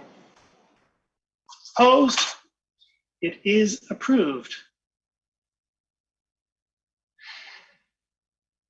C1, an ordinance to add sections 10:147 and to amend sections 10:1C, 10:9, 10:97, 10:146, 10:149 of Chapter 126 Traffic, entitled 10 of the Code of the City of Ann Arbor, Personal Mobility Vehicle. Moved by Councilmember Dish, seconded by Councilmember Briggs. Discussion, please, of C1. Councilmember Briggs. Yeah, I just wanted to briefly say that this was recommended by the Transportation Commission. They started working on it before I came on as council liaison, but it was a recognition that our ordinances didn't sort of appropriately deal with items like scooters, but it's in directing folks how and where to ride them. But it's been framed and developed in a way that it's broad enough to be hopefully be applied to any other sort of advancements in personal mobility devices that we may see in the next upcoming years. So thanks to Attorney Reiser, who's been working on that, and Transportation Commission Working Group, and I suspect there are some others out there who've had their hands on it. Further discussion? Councilmember Amlawi. Thank you. I'll be supporting this at first reading here, but I didn't get enough questions, but we have a light agenda, so I'll ask a few here, I guess, of Mr. Fournier, if I could. These devices are now being promoted. I don't know if promoted is the right word, but being allowed to be on sidewalks. Is that correct? Do we have staff here who have more recently had their hands on this ordinance? I don't want to misstate the current state of the ordinance, council member. Thank you. Yeah, I appreciate getting the right information. Sure. I'm moving over. Oh, Mr. Hess and Mr. Reiser. Thank you, Madam Clerk. Good evening, Mr. Hess. Thanks for joining. Just with this ordinance here, I know a lot of sidewalks in downtown. We asked for bicyclists not to use the sidewalks. I don't know, these policies are back and forth all over the place, and as we keep evolving and technology changes and devices change, what I'm reading here is that these devices will be allowed on sidewalks here in downtown, and I'm just a little concerned if that's the case for the safety and well-being of others who are using the sidewalks, because these devices can go pretty fast, and we've got a lot of activity on sidewalks, and so you're here today and maybe help answer that. And I think I read somewhere in the agenda questions and responses that these will also be allowed to be used parking on street parking spaces, on street parking. Is that correct? To be parked in areas that, are they going to be paying like a car would pay for parking? Are we in jeopardy of losing revenue there, or now allowing for other users, ones that actually pay for parking? Yes, good evening, council members. Raymond Hess, Transportation Manager. Councilmember Ramlawi, to address your question, the Transportation Commission and staff discussed extensively the ability or inability of these devices to be used on the sidewalk. So, you know, the things that were kind of brought to mind were bicycles, e-scooters, even e-bicycles. And where we all landed was allowing these to be operated on the sidewalk unless there is a traffic control order or a different measure passed by council that strictly prohibits it in certain areas. And the reason why this approach was taken and viewed to be most favorable is a lot of people cited that there's certain parts of town where people don't feel comfortable biking or scootering or, you know, whichever device you're using in the roadway. And they only feel safe when they can proceed on the sidewalk. But you're right, you know, especially in the downtown area and parts around campus, there is a lot of heavy usage of pedestrians on the sidewalk. And so, you know, there's just competition for space on those sidewalks. But ultimately, Transportation Commission and staff landed with what you see before you, which was to allow it outright. And then if there are areas where it should be prohibited, that would be allowed in a traffic control order or through council resolution. In terms of parking, we currently don't see a problem with, for example, e-scooters being parked in on-street parking spaces downtown. So the metered and pay for parking places, we haven't observed that to be problematic.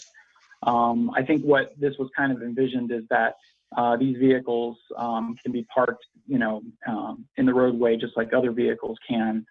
And we thought that, you know, that's just kind of consistent with allowable practice throughout the city, and I believe the state as well, in terms of where vehicles can be parked. So, so that one was, you know, I appreciate the concern about whether there's a loss of revenue. We haven't seen that materialize yet in terms of how the operation is currently proceeding with spinny scooters and even its predecessor before that with Bird. The last thing I should note, and I think this was one of the responses we provided, there is, we've worked with SPIN to regulate the maximum speed in a geo-fenced area around the downtown core. So for example, these scooters are capable of speeds up to 15 miles per hour, but they are regulated within the downtown core of not exceeding 10 miles per hour, whether they're on the sidewalk or not. And so the intent there was to try to balance that need of people using the sidewalk versus these vehicles. And, you know, the other thing too is, quite frankly, as we build out more infrastructure, whether that be protected bike lanes or others, we would anticipate that those facilities will become more attractive for the use or to be used by like e-bikes, for example, or e-scooters, because it's a, you know, straighter, quicker shot than, you know, weaving on sidewalks between pedestrians. So I think there are a couple of things that, you know, led to the decision that you see in the draft ordinance before you. Councilmember Hayner. Thank you for answering that, and geofencing alleviates a lot of my concerns. Thank you. Councilmember Hayner. Thanks. I guess this would be a follow-up since you're here to answer questions. Thank you, Mr. Hess. So does it, this isn't specifically related, I mean, it's somewhat related to this before us. Do we anticipate a growth in personal in micromobility? I know we've talked a couple of years back, we talked about this. I had a nice conversation with our administrator about the growth of micromobility when we were looking at the various contracts, right? I mean, do we anticipate a growth in this, or should we be, in our long-term planning, should we be considering leaving space in our streets, our sidewalks, or some kind of other area buffered for micromobility? Electric bikes are a thing, and they use bike lanes or the street, I know, especially throttle bikes. But I'm just wondering if there's been any sense with transportation that there's need for growth, and in which case we should be leaving space on the streets, or as new developments come in, you know, creating space for these things. Yeah, Councilman Bahina, that's a great question. I mean, we did not anticipate the proliferation of e-scooters in our community or throughout the country a few years back. So it's always a little hard to predict exactly what the next wave of mobility will be. One thing I will say is that you may find the definition of personal mobility vehicle to be somewhat cumbersome in the ordinance, but that was actually by design, because what we wanted to try to do was make it somewhat future-proof, right? We didn't want to just list out e-scooters and e-bikes at the sake of possibly omitting something that is yet to come that we didn't foresee. So we tried to put kind of parameters around what those vehicles could look like, whether they're a manifestation that we currently see today or if it's something that we haven't yet imagined. So it's hard to say exactly, you know, what the future thing will be, what will fit in here and what won't, but hopefully, you know, this ordinance will stand the test of time and can, you know, address those new forms adequately. In terms of, you know, whether we should be planning for more micromobility, I think the answer is yes. I think this is a strategy that is identified in the A20 carbon neutrality plan, as well as the city's transportation plan moving towards Vision Zero. So, you know, this is part of, especially as these vehicles are electric, they do have the capacity to reduce our carbon footprint, and they could be part of the mobility solution for our residents and our visitors. So I think it is part of a holistic strategy about how we move people around the community. And if that means in the future we have to think about dedicated spaces for this, either in the public right-of-way or, you know, parking structures or wherever the case may be, I think that is on the horizon for us to have a more detailed conversation about that. Councilmember Griswold. Yes, I noticed that the Michigan Vehicle Code includes in the definition of a pedestrian an individual with a mobility disability who is using a power-driven mobility device. So this ordinance does not mention disabilities, and is that because it's already covered in state law? So, okay, great. Yes, Councilmember, you're absolutely right. This is not really addressing personal mobility devices, you know, for people with disabilities, since that is addressed in other parts of the MVC and other parts of city code as well. Oh, okay. I didn't think so. I just thought that I should point that out for the public, because we're not ignoring people with mobility disabilities. It's already covered in state law.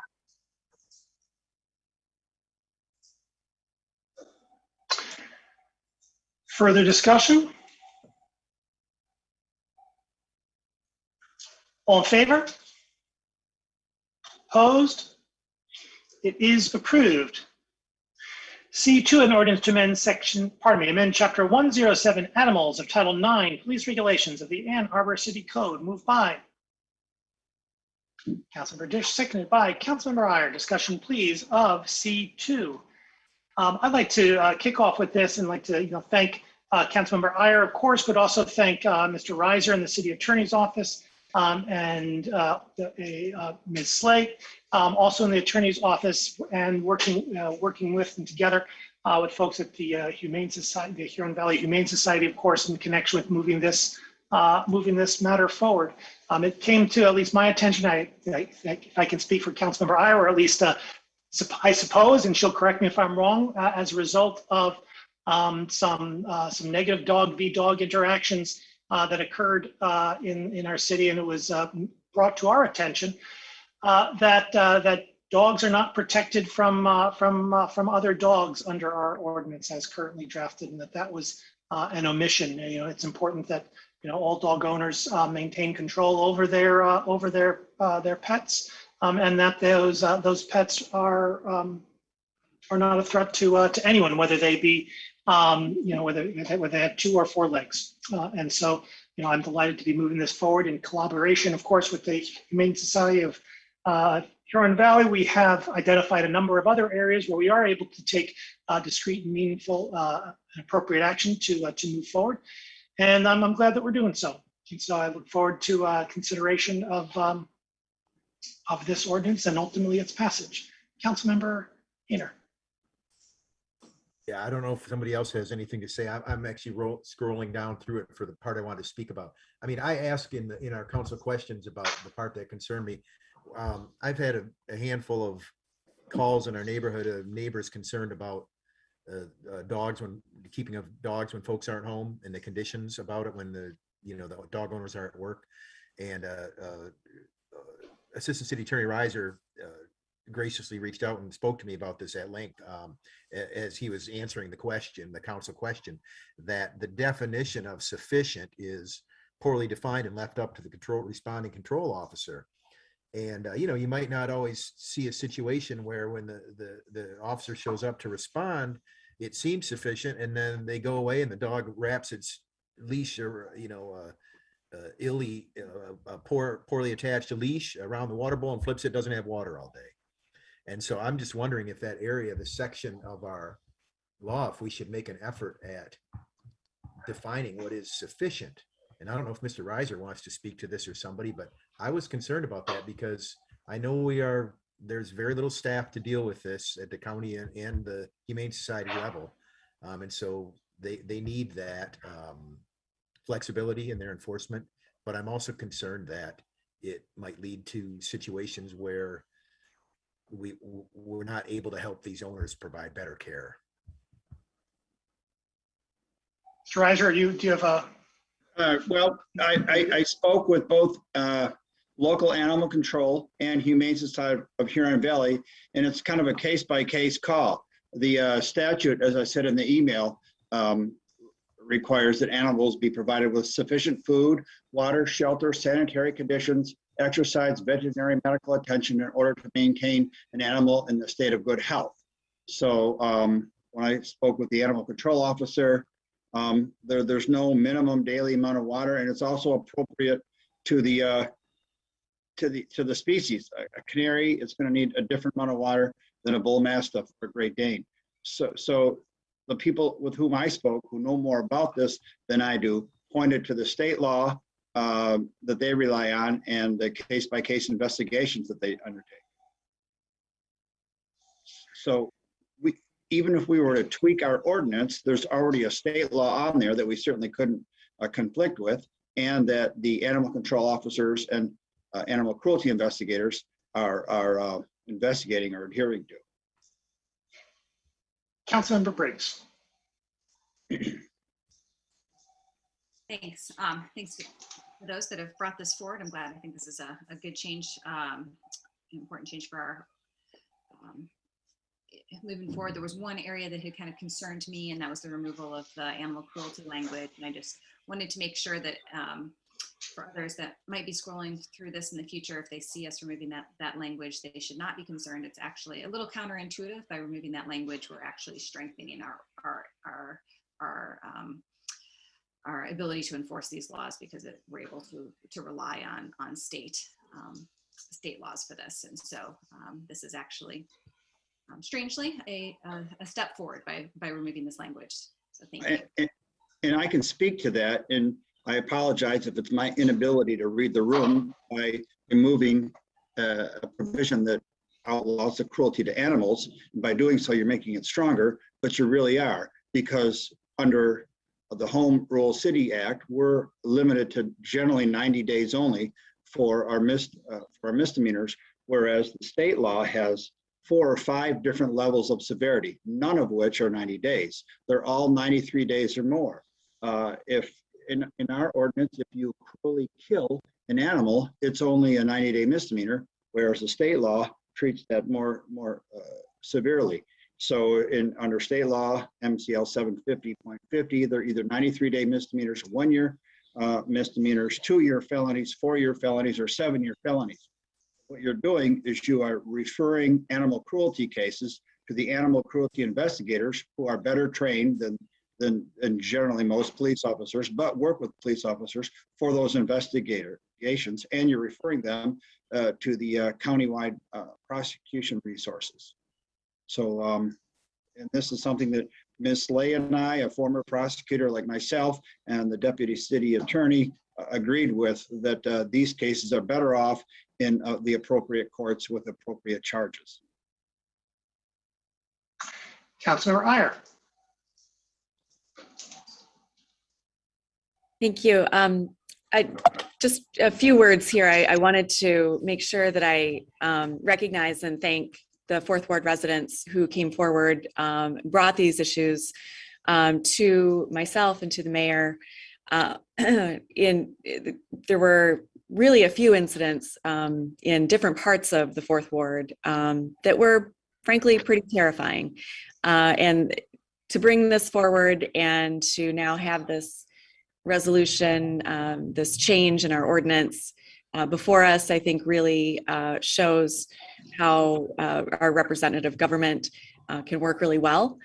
And I'm hopeful that this is going to pass, and this will allow us to really address some of these issues that have been occurring, probably not just in the Fourth Ward, but throughout the city, with regard to behavior, dog versus dog behavior that is scary, that can be harmful to dogs who are many of us think of as members of our family, but also that could portend greater harm in the future to humans as well. And again, thank you to the Humane Society for helping us bring this language forward in conjunction with them and with their all of their knowledge and advice, so that we get it right. And thanks to our great city attorneys that have helped us. Thanks. Councilmember Hayner. A question for whoever would be able to answer this. Is the jailing of people frequent with this? Does it happen? Have the courts handed down 90-day sentences and so on? I had a constituent ask me about that, and they really, and I have to agree that we want to do what we can to keep people out of the jail pipeline, but does this happen in our community? Certainly not on a misdemeanor under city ordinance. It wouldn't be frequent at all. It would more likely have to be of a felony level or a number of animals. And it might not be initial sentence where someone is sentenced to jail, but it might be upon a probation violation or continuing to violate the law. Oh, okay. Councilmember Griswold. Yes, I'll be supporting this, and we have had animal issues in the second ward brought to my attention many times. I do have a question though, in terms of how does this interact with state law, and is there any county regulations, given that isn't this enforced by animal control, that is a county function? And will we be recommending this language for the county to adopt or for the state to adopt? Well, there are state cruelty laws, and those are, I think, sufficient. But I don't think we need to tell the state what they need to do on this. This will suit Ann Arbor's needs with respect to the enforcement. This can be enforced either by city staff personnel, AAPD officers, who I think generally enforces it now.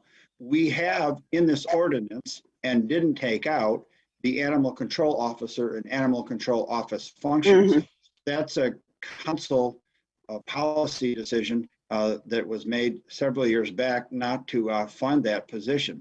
I know animal control, on whom Ann Arbor and the other cities and 20 townships rely on, there's one person who works Monday through Friday, countywide. So yes, his name is Herb Schroeder. He does a great job. I know him. He gets into the city, but he gets everywhere else too. So the response time is generally better with Ann Arbor Police Department personnel. There's also very good folks at the Humane Society of Huron Valley, and they respond to animal things. So it's kind of a team approach, so to speak, a coordinated approach with respect to who takes the call. Oh, okay. So is the issue that the state law is not specific enough for our community? I'm just trying to understand the relationship. The state law regarding what issue?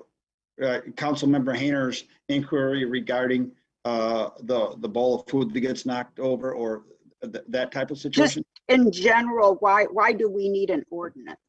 And again, I'm going to support it. I just want to be able to better understand why we need a local ordinance for the city when most of the enforcement is done at a higher level. Well, probably because in 1975, City Council thought it important enough to adopt an animal ordinance, and it's been on the books ever since.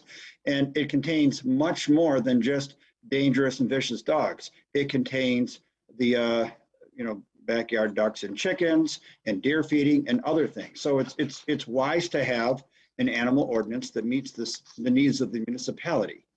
Oh, okay, that makes sense. Okay, thanks. I just want to be able to answer questions in an intelligent manner. So that explains it. Councilmember Omlawi. Thank you. I preface this, but I may have to go twice. I have a few questions. I don't want to spend too much time on this because Councilmember Griswold had spent a few minutes already, where there's nothing in this ordinance adoption or proposed ordinance adoption that would weaken the current state enforceable laws, correct? I mean, there's nothing there. We spoke about something that's been taken out that would have weakened the protections, but there are many different points in this ordinance that speak to punishment, and I just want to make sure that we're not weakening any current protections offered by the state in any of these cases. No, none of the preemption doctrine, we couldn't do that. We're limited to what we're allowed to enact by city charter and the Home Rule Act and the constitutional provisions that apply to the regulation that cities can enact. And then, I'm looking at 9.36, poisoning of animals. It was brought to my attention a year or two ago where the city contractor had put out some bait for mice, I think, rats and mice, I'm not sure what, but brought to my attention that this same bait also poisons great horned owls, and that the city, took action after it was brought to our attention. But I'm looking at this here, the poisonous substances. Again, first reading, I'll take more time to look at this later, but I guess reading that and looking at an experience that I dealt with directly, wondering if there's any issues there and whether these ordinances pertain to the city properties, our city parks, as well as private properties and ownership. Currently, it would apply to all of the city of Ann Arbor, and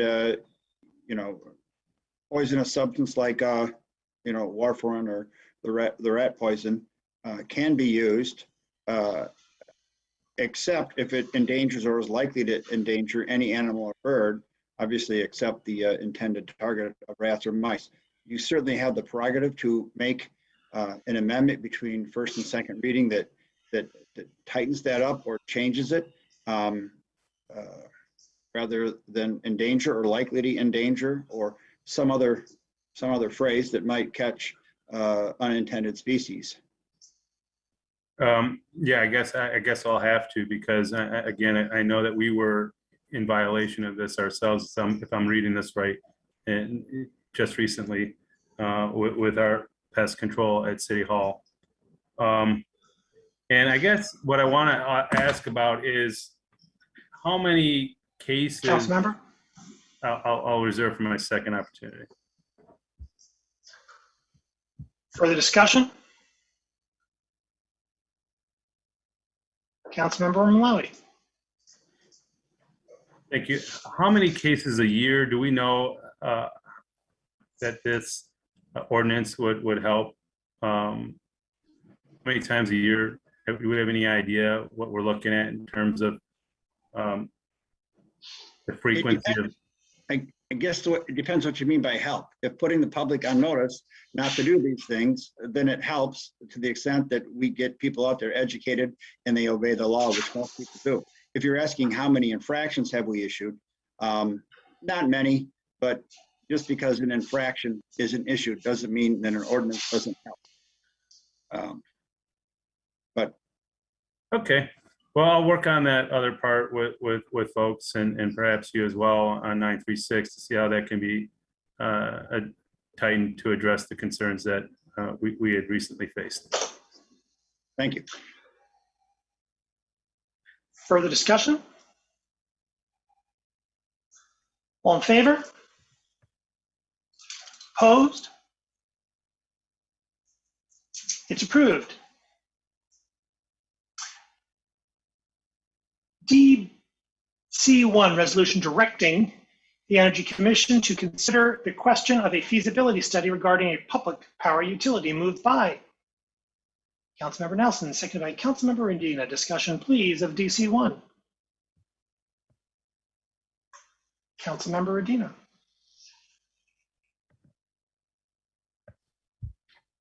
Thank you, Mr. Mayor.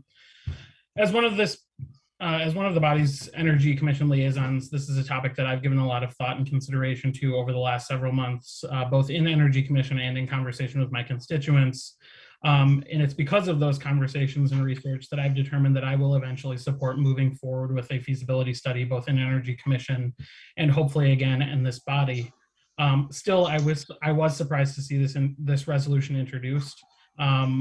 You know, we talk a lot about process at this table, and this resolution was brought forward without consultation with or input from either of the body's Energy Commission liaisons, from OSI or Dr. Stoltz, or from either the chair or vice chair of the Energy Commission. As a result, this resolution, in my opinion, does not take into consideration the considerable work or thoughtful research that our energy commissioners are already doing in the process to provide us with a well-informed recommendation. For example, next month, the Energy Commission is scheduled to hear from representatives of both Boulder, Colorado and Winter Park, Florida, two communities who recently pursued municipalization to differing results, so that we can learn from their experiences, ask questions of them directly, and to better inform our own community's path forward. This highly anticipated and long scheduled session was requested by Energy Commissioners and scheduled at the earliest opportunity afforded by the communities who will be presenting. If passed as introduced, this resolution would arbitrarily cut short that work and demand a recommendation be returned from Energy Commission just 7 days from tonight, before commissioners are able to complete their planned research into the topic, following up on any remaining questions that they may have, conclude their due diligence, or provide a thorough and detailed recommendation. For this reason and several more I can articulate after hopefully hearing a second, I move to amend this resolution by substituting it in its entirety with the language that I previously circulated to council, and that I will ask our clerk to please re-forward to council now. Is there a second? Second by Councilmember Briggs. Councilmember Indina. Thank you.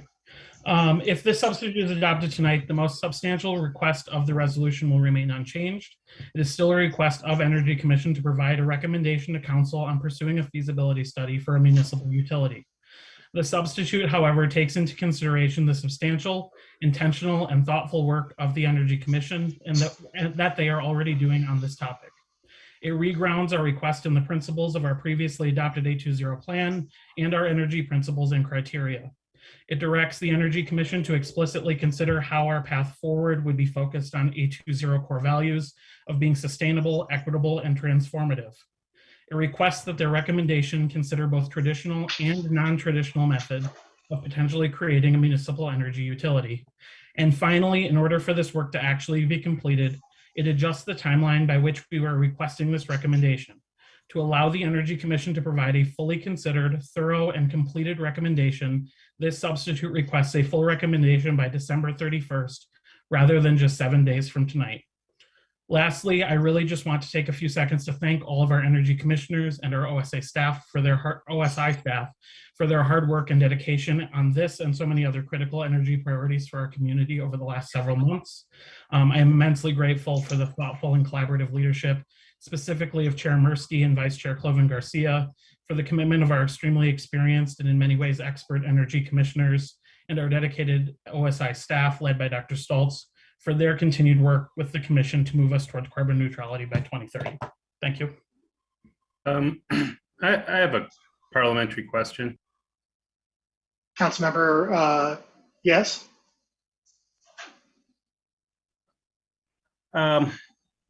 Being a substitute resolution or a resolution, shouldn't that have been voted on by the body I can see an amendment being put forward. It is styled as an amendment. It was quoted, I heard a substitute resolution. My understanding, I am treating it as an amendment. The current DC1 is not being pulled. It is being proposed to be amended in its entirety. I don't recall the last time an agenda item was not introduced by the sponsor. Well, the council member, Or by a sponsor. I will wait for my time in the queue. Your hand was not raised as I'm sure you saw at the time. I mean, Again, I'm sorry, Mayor, but this was introduced as a substitute resolution.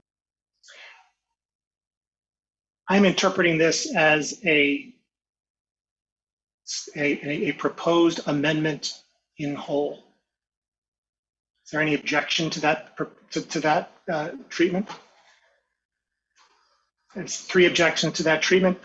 I guess I'll ask for a vote of the body on that. Well, I guess as a matter of parliamentary, is a vote required on that as to whether I'm treating that as an amendment in whole? So we're never introducing the original one at all. That will never be introduced for discussion. There will never be a discussion of the original one. It has been introduced. It is currently, the main motion is the original DC1. It is being proposed to be amended by the substitute resolution in whole. Yep. My belief is that there will be a fulsome conversation about the relative merits between this approach and the approach of DC1 as an initial matter. Mike, I think is there any, is that not the case? Is it not?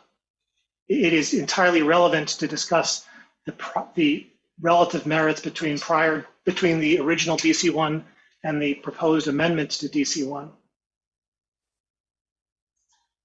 as in connection with the proposal to amend DC1. I don't view this as a particularly important distinction. The discussion will be had. I don't think that there's no effort to steamroll anybody here. If council member, is there an alternate? I guess with Councilmember Adina's acquiescence, it has been proposed. Well, I don't know. I mean, Mayor? It's been proposed. Yes, Councilor Ryer, thank you.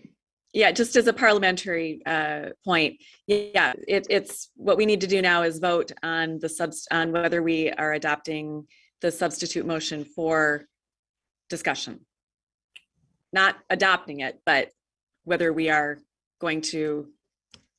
I guess, thank you for putting me back on track. So I am proposing that the Councilmember Adina's amendment is indeed an amendment.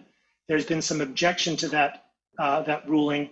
There needs to be a vote on that ruling. And so is that a vote that has discussion, or is that a vote to vote? I would like to have a discussion. I'm sorry, but again, if I may, just. Please. We don't, I mean, that's not something we need to vote on. What we need to vote on is simply whether we are going to accept this substitute resolution for discussion. Or am I saying the same thing that you are in a different way? I don't know. I've made a parliamentary ruling. I guess I'm asking for confirmation that I have the authority to do that. If I do not, then that's okay, and we'll take it to a vote. If so, I think we're going to have as full a conversation. Mayor, the clerk, I think, wishes to speak on. I'm sorry. Let's see. Thank you, Ms. Beaudry. I think if the question is, this is a subsidiary motion to the main motion, which the motion to approve the resolution was moved and seconded. And whether this is an amendment in whole or in part, the motion on the floor is to accept this amendment, which would effectively replace the resolution. So what But what I hear you saying is essentially confirming the rule, the assessment that this is an amendment and that we should move forward in the ordinary course. Unless Mr. McDonald disagrees, that's my understanding of Robert's Rules of Order. I think one of the issues here is maybe in the nomenclature of calling it a substitute resolution.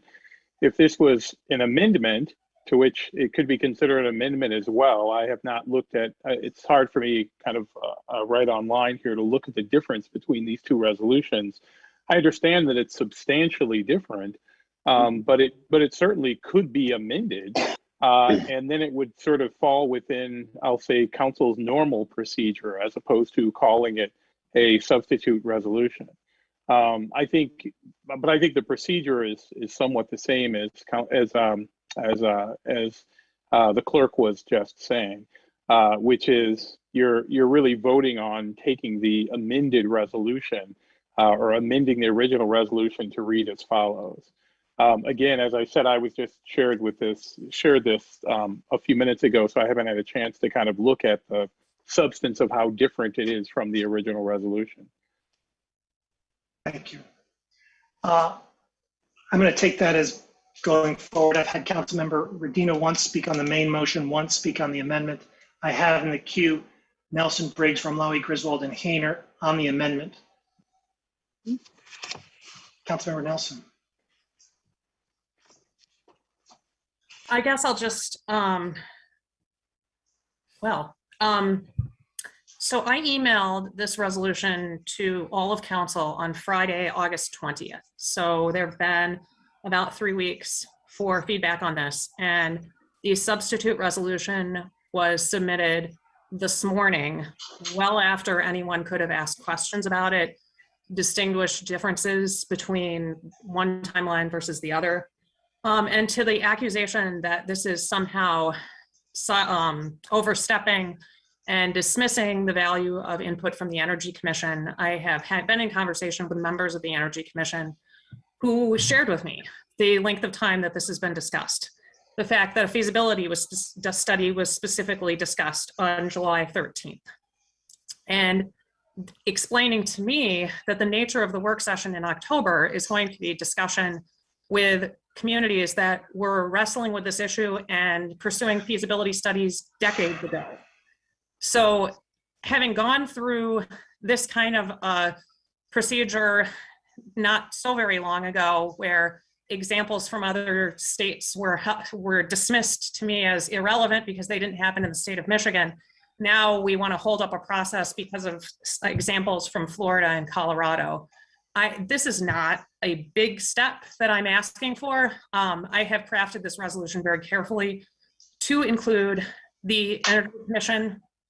I would argue that if our community felt very strongly about this, if our community felt a compelling need, council could act without first asking for input from the Energy Commission. My resolution is specifically asking for their input with the knowledge that they have been discussing this for months.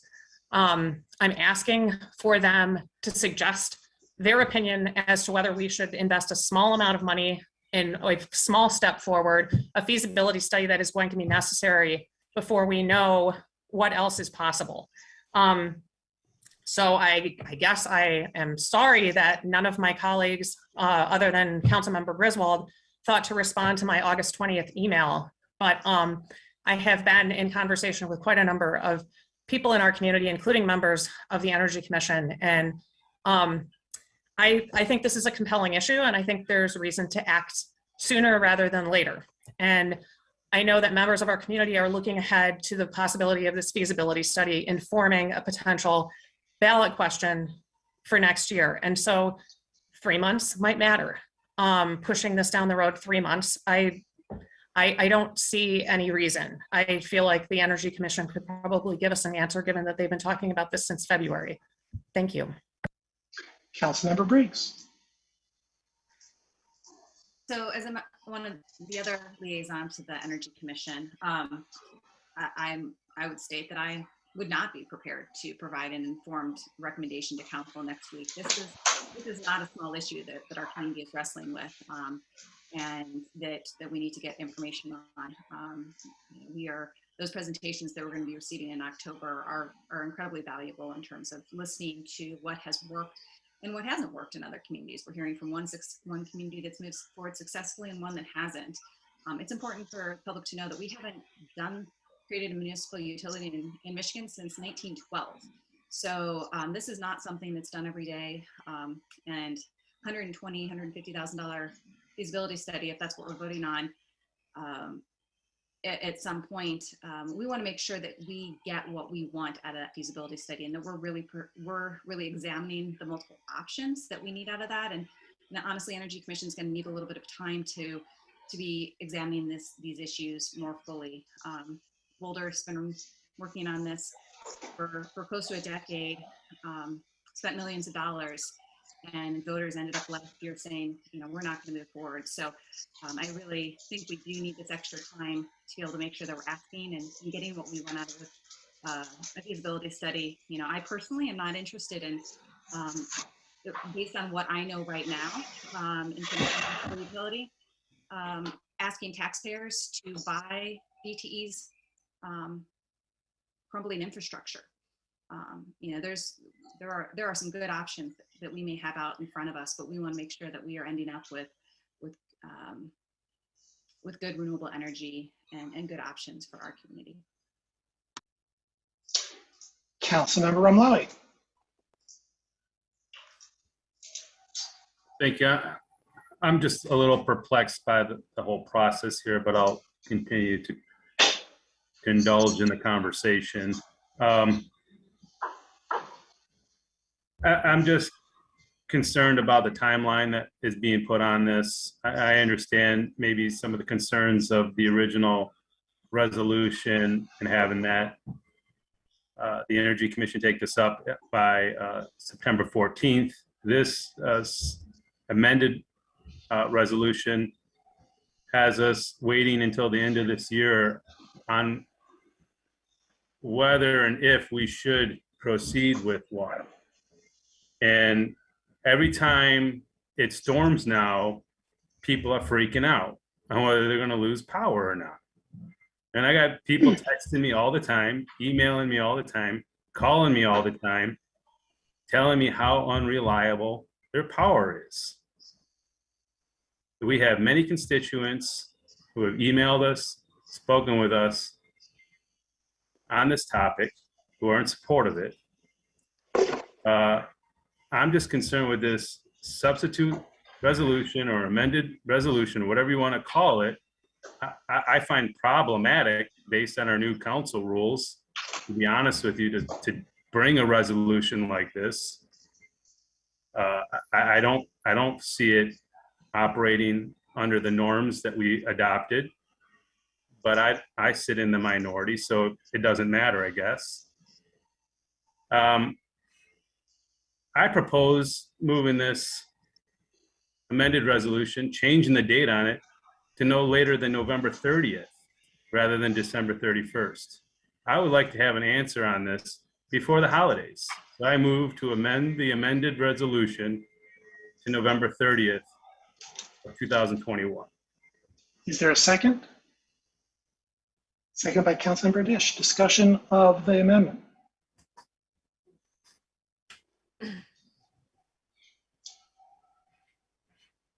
Well, I'm gonna have to keep a separate queue on the date. I guess I had Councilmember Radina on the amendment. Is there anyone else wishing to speak on the amendment? I'll have Radina Hayner on the amendment. Councilmember Radina. Thank you, Mr. Mayor. I actually would just like to invite Dr. Stoltz into the conversation if she is free, since this was crafted in part with her input and the input of the Energy Commission leadership on the timeline that they felt was feasible. I wonder if maybe you can provide some context as to why the December 31st date was important. Absolutely. Thank you, Councilmember, and thanks to all of you for creating some space for this conversation.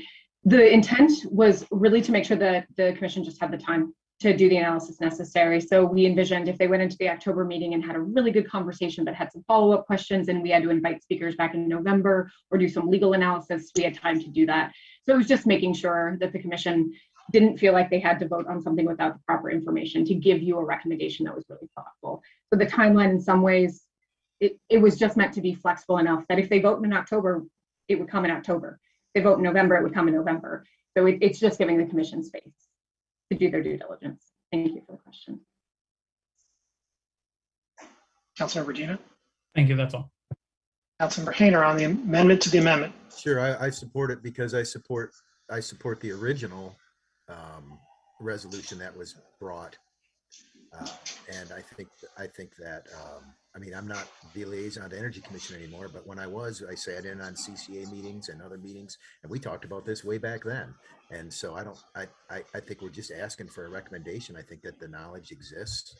So, you know, they're going to be through their 2 presentations by then. So I support moving the date closer. Anybody else on the amendment to the amendment, or should we roll with that vote? On the amendment to the amendment, to move the date within the amendment from December 31 to November 30. Roll call vote, please, starting with Councilmember Grand.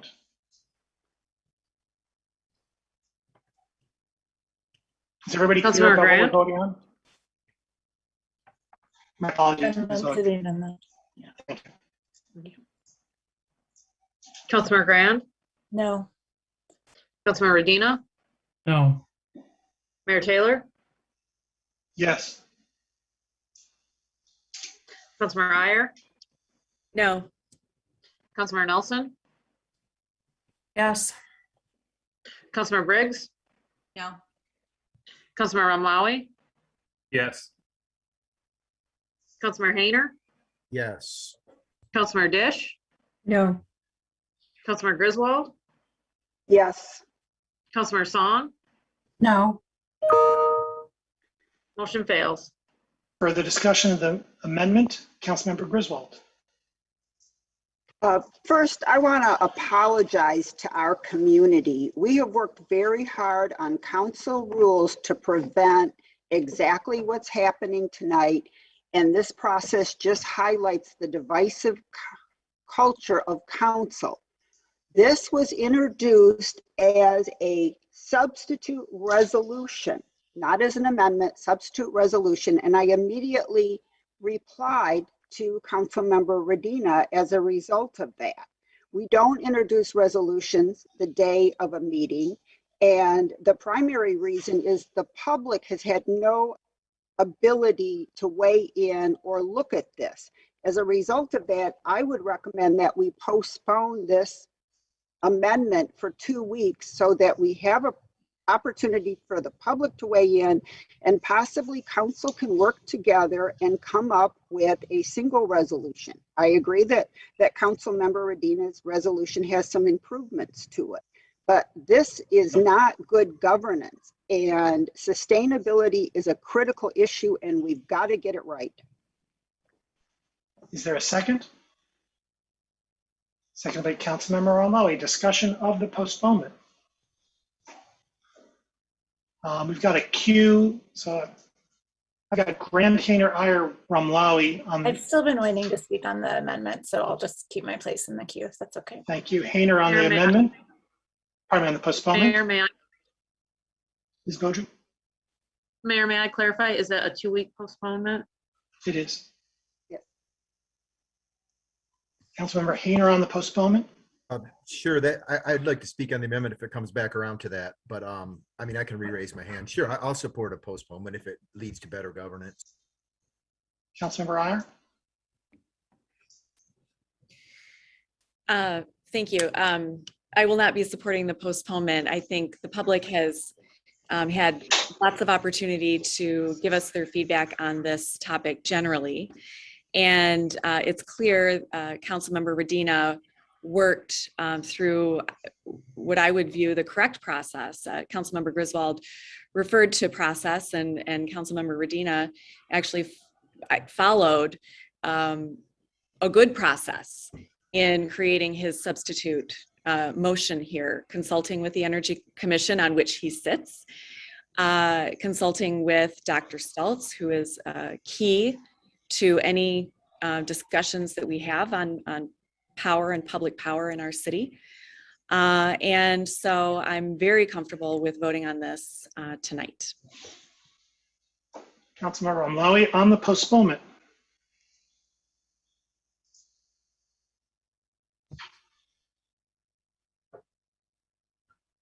I'm just befuddled. I support a postponement. I support a postponement based on the reason my council member gave. We spent many months as a new body forming new rules on how to add things on the agenda, good government, avoiding these types of situations. And rather than taking an alternative route because a fellow colleague decided to take the lead on something, we just shoot that one down and put something else on top of it. It's just, this is not what we spent months and months trying to avoid. I support a postponement. This does give council members the time to ask questions, the public to ask their representatives questions. This is what we tried to avoid with new council rules, and yet it persists. So I do support a postponement based on the spirit that this was brought under. Thank you. I got Councilmember Briggs. Yeah, I don't think in terms of how this amendment was introduced that there was anything that is inappropriate about its process. As has been previously stated, you know, we would not be in this place had the original sponsors of this resolution sought a collaborative process, had sought to speak with the leadership of the Energy Commission, had sought to speak with our staff. You know, this is actually not substantively a hugely different resolution, honestly. We've got in the whereas clauses, for those who haven't seen it, you know, more information about the process that we've gone through. And we have a longer timeline and a little more flexibility in terms of encouraging the Energy Commission to think about really what those options are that we should be exploring. However, you know, I support a timeline of December 31st. I don't see any challenge in postponing this for 2 weeks so that folks in the community could take a look at it. I don't think we have, that's going to hurt the process, but there's a way that we conduct government in a way that works, and the way that this resolution was put onto the council agenda was not productive. For my part, I'm going to be voting against the postponement for reasons that many folks have stated. I think this is entirely consistent with proper procedure and entirely consistent with both the spirit and the letter of our council rules. As Councilmember Briggs indicated, the main thrust of the amendment is it seeks to correct the failure of collaboration, the refusal to collaborate exhibited by the initial motion, and also does not seek to answer the question in advance. It doesn't. Point of order. Councilmember You are talking about the motive of the original resolution. I just don't. You are assigning motive that she was unwilling to collaborate. That's I think a violation of our norms. I'll restate the absence of collaboration.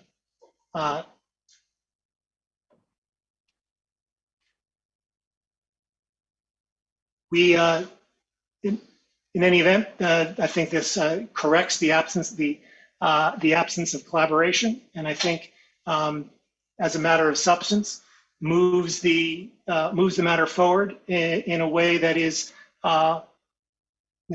frankly, consistent with the common purpose, and that is to obtain the Energy Commission's view of a potentially distributed utility.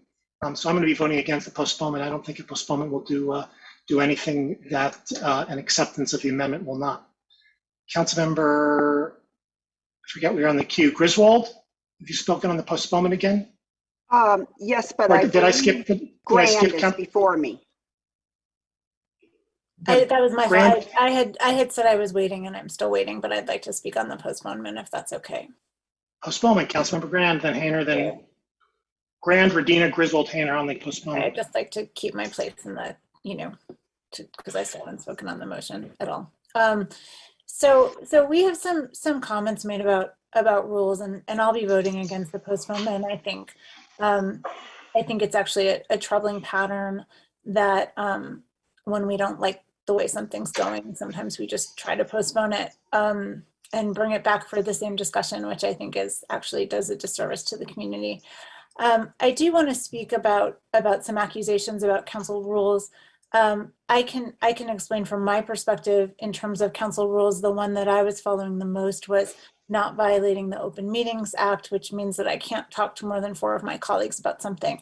So when something comes up that seems like it is unusual in terms of not following a process that I would like to see, I know there are only a few council members that I can talk to, because otherwise I'd be in violation of that rule, which to me is probably more important than some of the new ones. So that just, I think I wanted to answer Councilmember Nelson's question and about why I didn't reach out, in part because I was trying to help some of my colleagues figure out why this happened and what we could do to really reflect the excellent work that Dr. Stoltz is doing and the Energy Commission is doing already. And I'll leave it at that for now. Thanks. Councilmember Adino. Thanks. First, I have a clarifying question, I guess, because I think it was originally stated to postpone the amendment. We would be postponing the entire resolution, correct? That's what we would be voting on. That is correct. I'm not holding the council member to that particular word. I'm taking what I believe to be the meaning, which is to postpone the question in its entirety. Yeah. Okay. Thank you.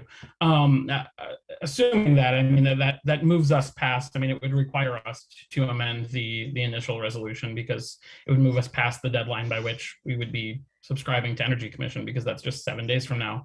I will reiterate, I think, everything that Councilmember Briggs said, which is that ultimately the reason we were in this position, the reason that this is being introduced late, is because the first time that either Councilmember Briggs or I or Dr. Stoltz or anyone in OSI or the chair or vice chair of the Energy Commission saw this was when it was circulated for co-sponsorship.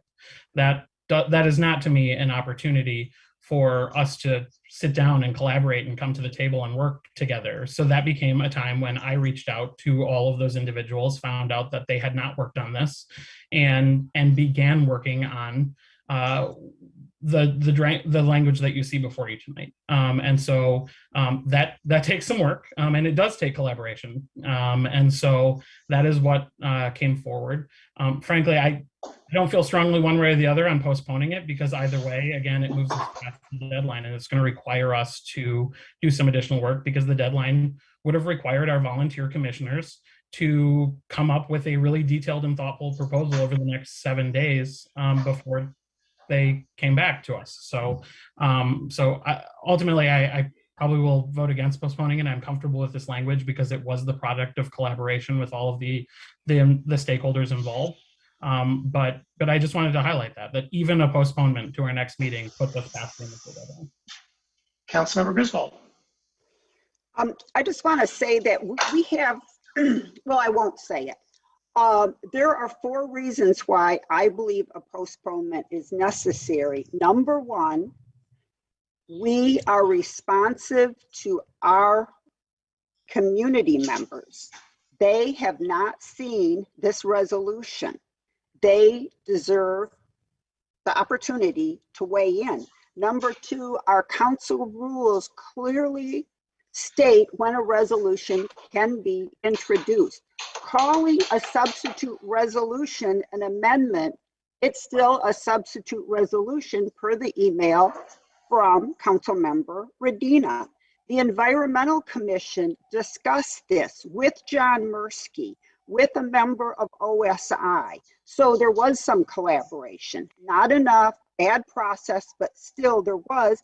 And I have discussed it with John Mursky twice. I spoke to him today about possibly postponing this new resolution for a couple of weeks to give the community time to review it. And he concurred with that. It's not a problem. So we need to be responsive to our constituents. Number one, we need transparency, and we need to work better as council members, myself included. Thank you. Councilmember Hayner. In August, when Councilwoman Nelson's call for action on this matter went out, instead of responding to the Councilwoman Nelson and the sponsor and then collaborating on what was considered or what is now before us as a wholesale substitution, that's a problem. That's a problem. So there was an opportunity to work together on this, and it wasn't taken.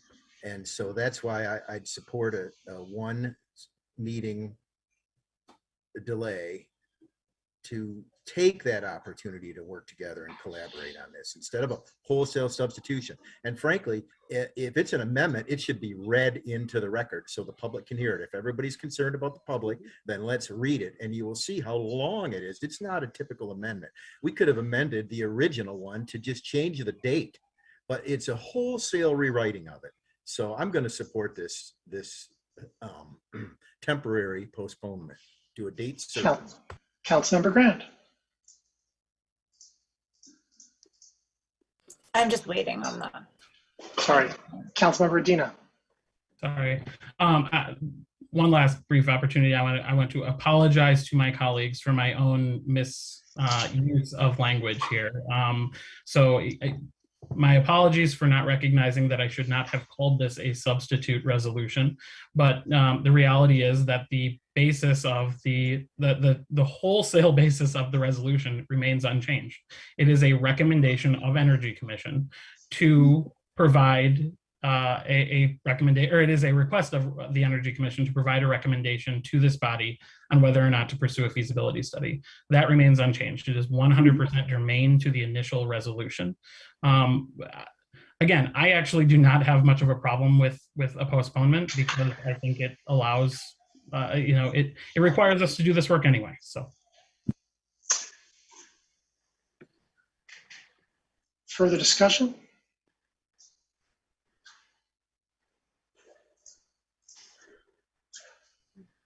Councilmember Briggs. Yeah, I guess I want a little bit of clarification on postponement. If we postpone, are we postponing and coming back with the resolution that is, have we voted to amend the resolution? We have not, right? So we are basically back to the same conversation that we started at potentially and at the beginning of this conversation, right? We have, if we would like to vote on that amendment and then postpone, I actually would be a lot more comfortable with that process, but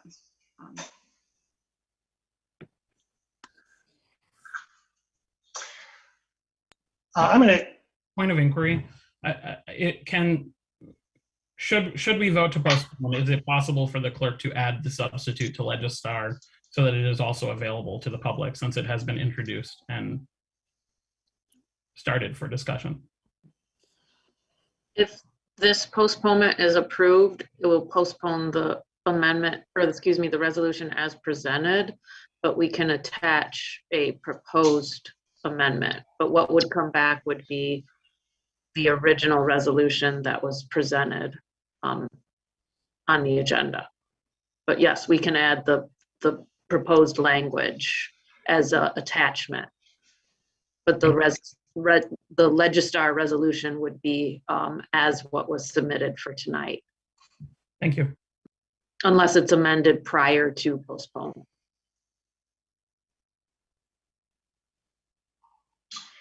I'll have just one more final point on the with respect to the postponement, why I think it's important that we continue on with the matter, and I think why I think it's important that we actually affect the amendment.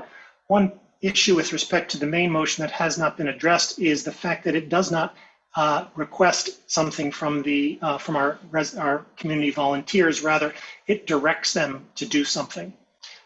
Directing them is that is not how we treat our resident volunteers. They act as advisors. We request things of them, but we do not tell them what to do. It's I think very important as we move forward, whether this gets postponed or whether this gets amended here, that element of, in my view, Mike, that discourteous and really off-key element of the existing resolution be walked back. We ask our commissioners to do things. We request things of them. We direct the administrator. The administrator is our employee, and that's proper. But we don't tell our commissioners what to do. They act on their own lights. Councilmember Griswold. May I offer an amendment to change the word direct to request? Well, right now we have a postponement on the floor, and I don't. Okay.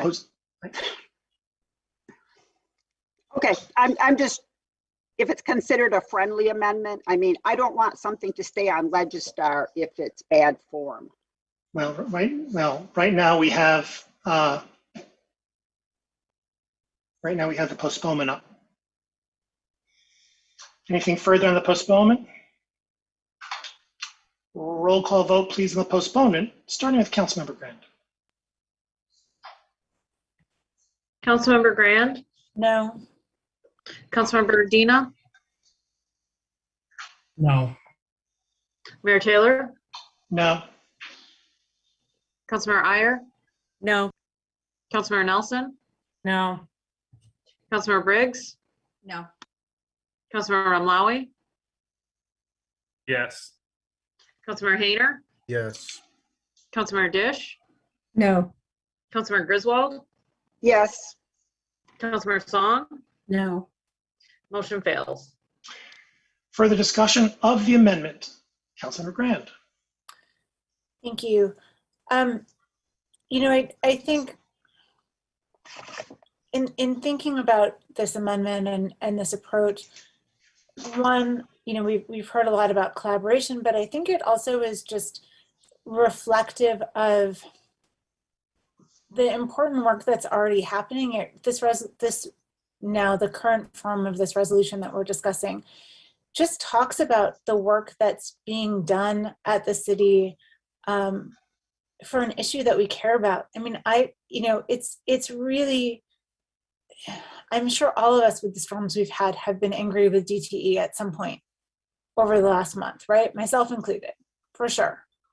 And I understand the urgency, but I think the reason that this group is being so deliberate is because we want to make sure, I think as Councilmember Briggs mentioned earlier, I'm not anxious to take over DTE's infrastructure necessarily. And even though this is an idea that's gaining popularity, we have tremendous expertise, both in terms of our commission and at the city, and maybe there's a different way. And I understand that would be part of a feasibility study, but we really have an opportunity to be leaders here, to do things well, maybe and so giving the commission the time to do that important work and really do, as Dr. Sloat said, their due diligence is important. So even though I understand there's, some upset about the process, and I think this is the right way to go, because it's not that any of us aren't taking this issue seriously and that we don't care about it. I can say for myself, I do very deeply, but I want to get it right. Councilmember Hayner. Thanks. Council communications had described in the city charter is primarily for council members to provide regular updates and reporting from boards and commissions. And we don't get a lot of that. I haven't heard any in a long time, you know. And so we have no clue what's going on unless we read the minutes or watch the meetings in these boards and commissions. And council watchers will recall that a majority of this body voted to reduce council communications times by 20%. So maybe we need to relook at that, and maybe we need to start reporting as in keeping with the charter. Now, I want this to happen. I want us to take a look at power. And of course, this Thursday, there's a fundraiser for a community grassroots organization. You know, the city doesn't have to top down this. I mean, yeah, it's a municipal power consideration we're having here, but residents can do this on their own. They can microgrid, they can do whatever they want. And so this is going to happen with or without city council. People are interested in this in the community. And so I could flip a coin and vote on this. I was perfectly happy with Councilwoman Nelson's first ordinance and fully able to support it. We spoke about it at length. I spoke to people at DTE at length and others in the community that are support municipal power. And so, you know, I'll go either way. I don't like the process, and I don't think it's right to suggest that we do not tell them what to do when it comes to our boards and commissions, because of course we've seen that people bring stuff all the time that tries to tell them what to do. I mean, we had a thing where you were going to give ICPOC a list of stuff to do. So, you know, let's not say we don't suggest or tell our boards and commissions people what to do. I agree that language might not have been right, but we're directing them. We want action on this, don't we? So I'm not all up in arms about the language in the original one, and I don't love the wholesale substitution of the second one. So, but I want this done. I want this done, and I'm sorry it's going to take till December. Councilmember Briggs. Yeah, I know that there's a lot of interest in the community and also amongst Energy Commission members to pursue a sort of traditional feasibility study. I think that, you know, we as a council, I hope, want to make sure that the recommendations that come to us from our commissions really are as thorough as they can be, and set us in a good direction based on what we've learned. We're moving. It may feel like it's taken time, but we're learning some really important pieces in our March meeting, in our July meeting, and I anticipate in our October meeting about what, you know, what kind of options we might be able to proceed with. The reality is, with kind of traditional feasibility study, the first study cost, you know, $150,000 or so. The next one traditionally costs millions of dollars, and so we want to make sure that what we get out of that feasibility study really allows us to examine what our full array of options are and what are really going to help us fulfill our 820 plan goals and align that with our values. Because I think actually we're squabbling tonight about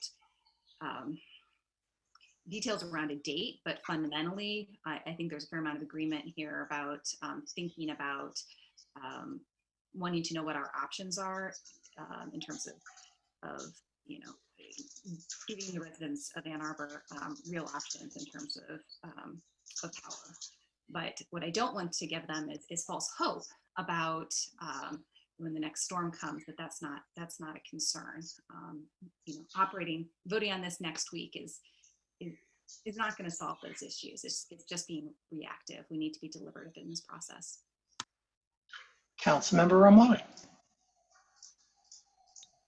Thank you, and I appreciate the words of Councilmember Hayner. It wasn't that long ago that members of this body who were here directed ICPOC to do something. Even when the two liaisons to ICPOC pleaded and asked for some time to work on it, and they were completely disregarded.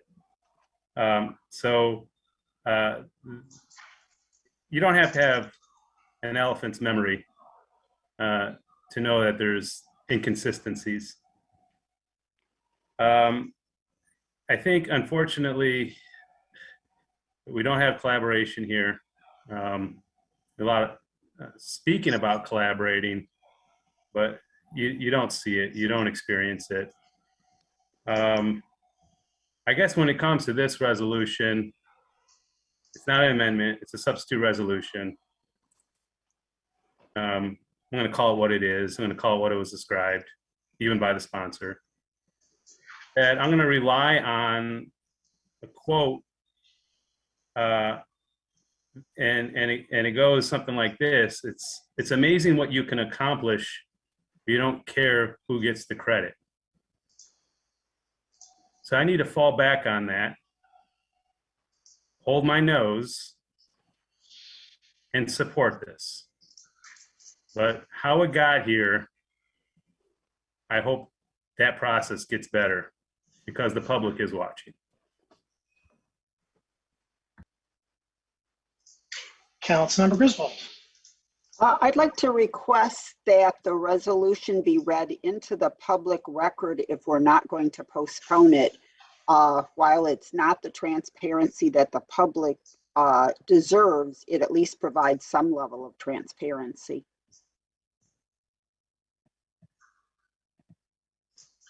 I second that. I'll treat that as a non-motion request. Ms. Beaudry, is it up on Legistar yet, or is that conceivable?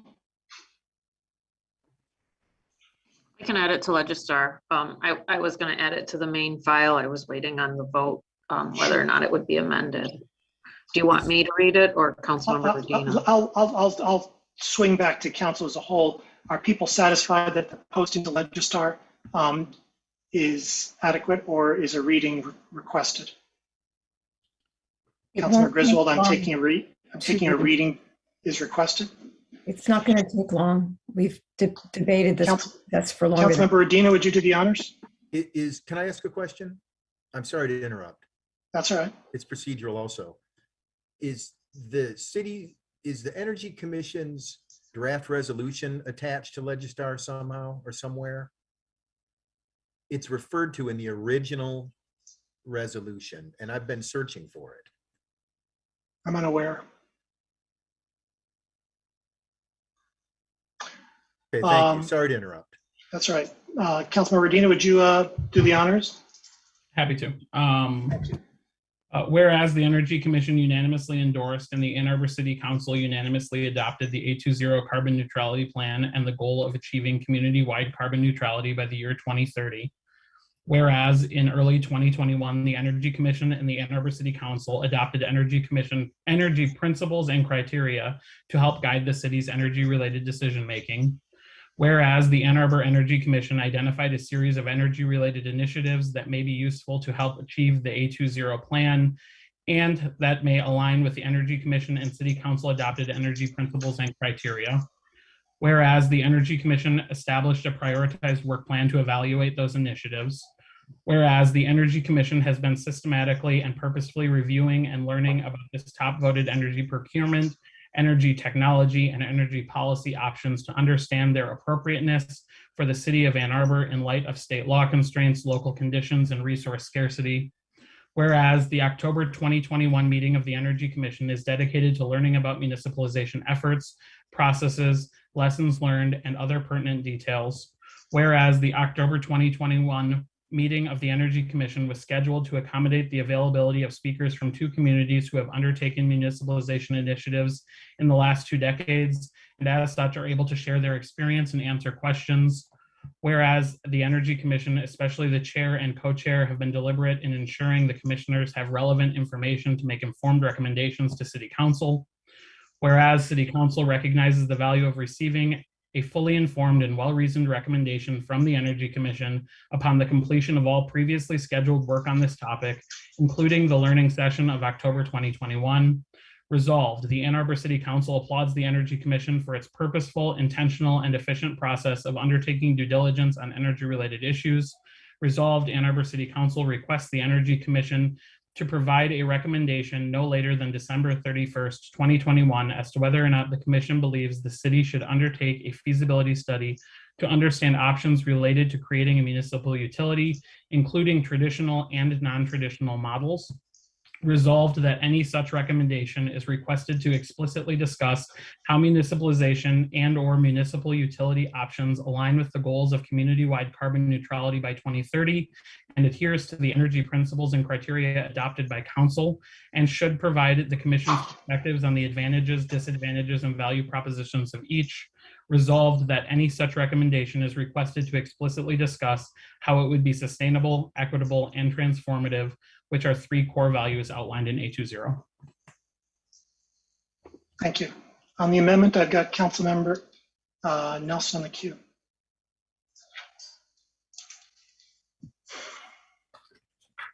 This has been quite an interesting discussion.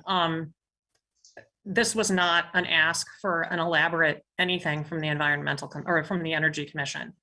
This was a question about whether or not a feasibility study should be done, with a lot of details left to be resolved. We could have gotten an answer from the Energy Commission about whether or not a feasibility study should happen. And then there would be many more weeks of crafting an RFP. This amendment, I would like to be added as a co-sponsor because this is clearly the only path forward. But I have a lot of questions about whether this is asking the Energy Commission to come up with an RFP, whether by December, at the end of December, we're going to have anything close to what can be sent out to get a feasibility study, or whether we're really taking until the end of December to just say, yeah, let's do a feasibility study. And then it will be that many more weeks to decide what the parameters are. At any rate, I would like to be added as a co-sponsor. This is clearly the path forward. I appreciate the enthusiasm for putting this on the agenda today. Thank you. Further discussion of the amendment? Councilmember Iyer. I enthusiastically support this. I'd love to be added as a co-sponsor, please. And I just thank the Energy Commission and Dr. Stultz for the work that they have already done on this. And I look forward to seeing what they bring back to council for us to vote on when they've had the appropriate amount of time to really get all their questions answered. Further discussion of the amendment?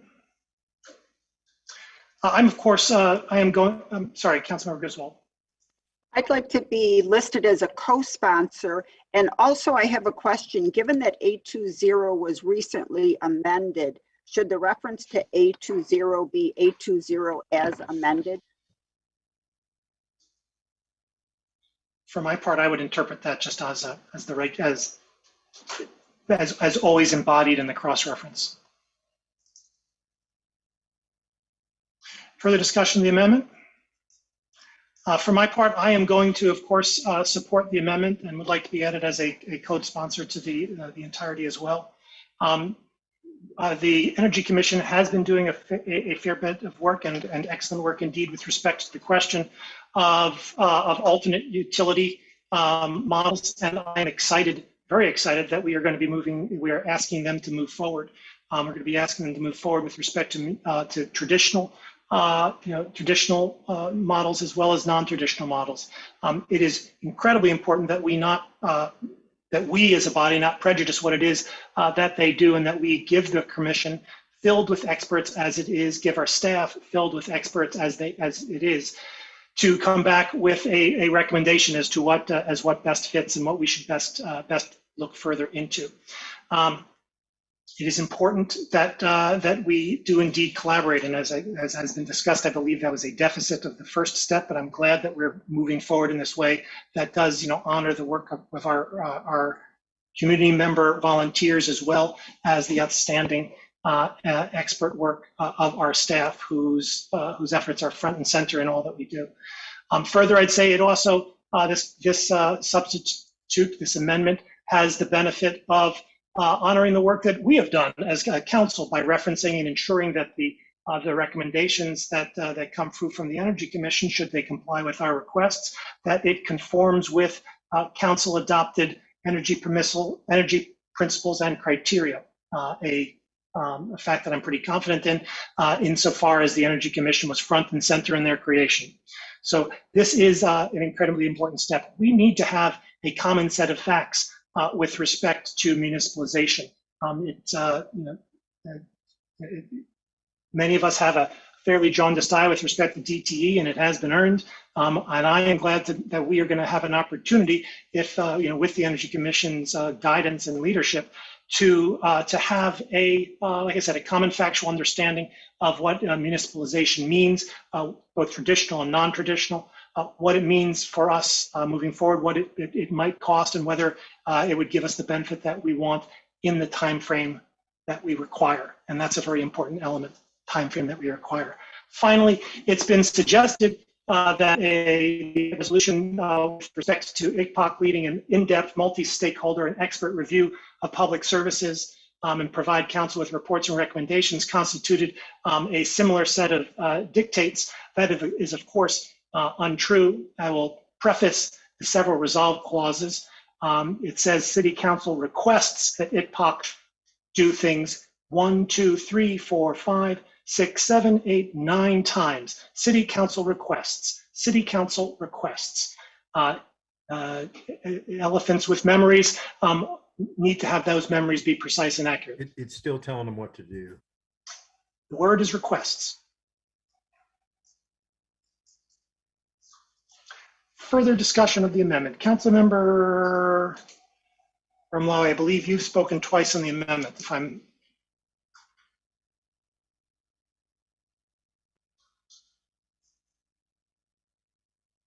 further discussion of the amendment.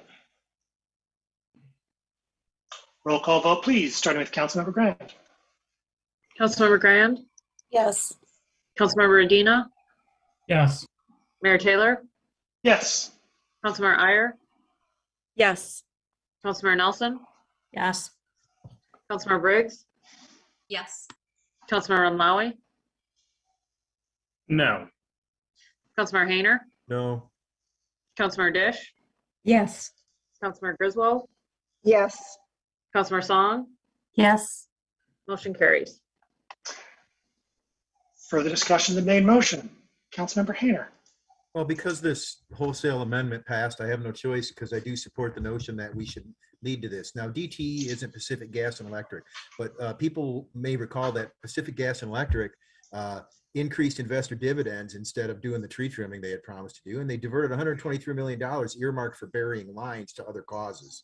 And so there's no way of really knowing what goes on with these public-private utilities. The state has its oversight commissions, and they never balk at raising the rates. Now, a municipal utility a well-managed municipal utility can lower the kilowatt hour rate. It can provide alternatives to polluting fossil fuels, although we are coming up against some barriers when it comes to the tack around solar and wind and so on, some actual physical barriers. And so it's going to be a big push to get away from fossil fuels, no matter what we think. And of course, reduction in home heating. And we can do a lot of these things outside of municipal utility just by having better incentivizing new construction in the city. But that's an aside to this.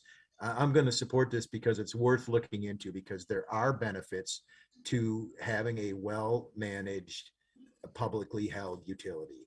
And so, as another had said, what choice do we have? I want this to happen. And so, I'll vote for it in this form. I don't love it. Further discussion? Roll call vote, please, starting with Councilmember Grant. Councilmember Grand, Yes. Councilmember Adina, Yes. Mayor Taylor, Yes. Councilmember Iyer, Yes. Councilmember Nelson, Yes. Councilmember Briggs, Yes. Councilmember Unmawi, Yes. Councilmember Hayner, Yes. Councilmember Dish, Councilmember Dish, I'm sorry. Yes. Councilmember Griswold, Yes. Councilmember Song, Yes. Motion carries. DC2, resolution in support of good food procurement policies, moved by Councilmember Nelson, seconded by Councilmember Hayner. Discussion, please, of DC2. Councilmember Nelson. Thank you. A Ward 4 resident brought this to me. This is about food procurement policies, and in institutions that buy a lot of food, this is a really huge deal.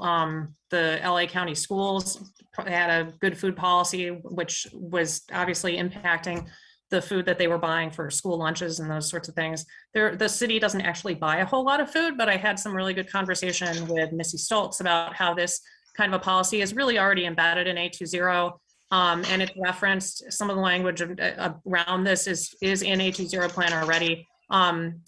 Colin Smith joined us for a couple of conversations about food that is sold in our parks facility. This is another resident pointed out to me that this is consistent with county policies. Washtenaw County has a food council that is having conversations around this topic. So this is just about giving staff, it's a pretty long timeline because it doesn't need to be a pressured situation for staff to look at the food that we are buying, that the city is buying, and looking to make sure that those choices are as sustainable as they can be.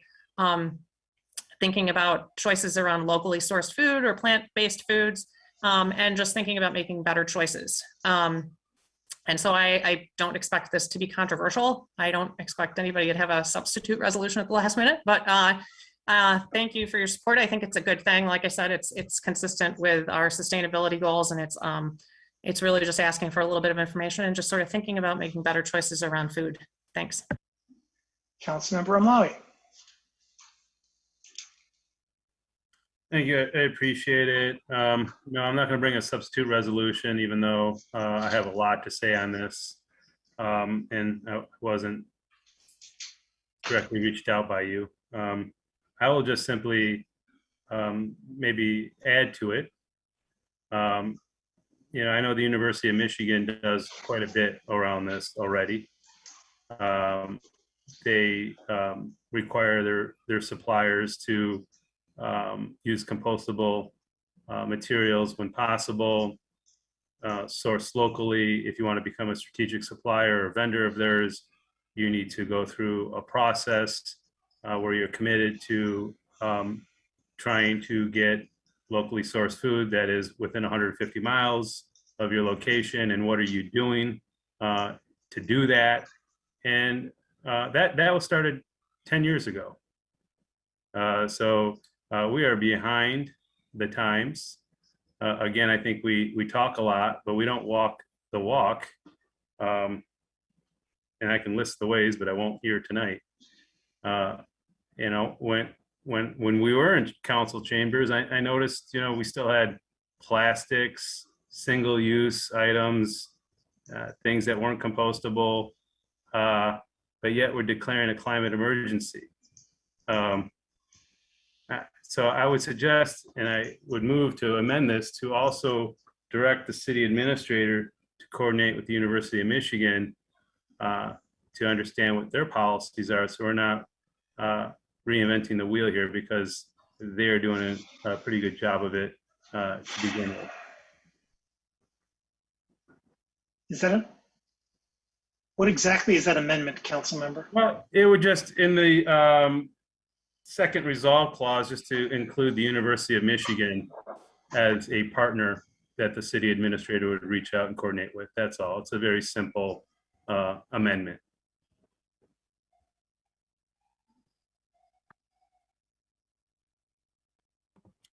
Mr. Mayor. Sorry, let me just get a second and then I'll turn to you. Is there a second on that? Councilman Griswold. Mr. Fournier? Sure. I certainly appreciate the thought that goes into who would have to, be involved in a conversation. But as the matter of professional courtesy, what I would ask from the council is that the resolution direct the city administrator to address the issue and put a plan together and bring that back to the council with some resolution. I'm not sure that it's necessary that the council give specific instruction to the administrator on who the administrator should be talking to. So feedback is always welcome, but I would ask that the resolution perhaps direct the administrator to engage the topic thoughtfully with some direction from the council on values and direction, and allow the staff to work in ways that the staff would recommend and would see fit to provide a solution.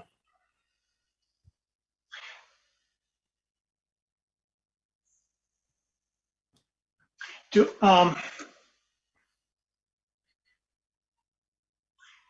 I infer, Mr. Fournier, that is that functionally a request to postpone this and have the sponsors, council member, work with you on an alternate frame, or is this related to the amendment?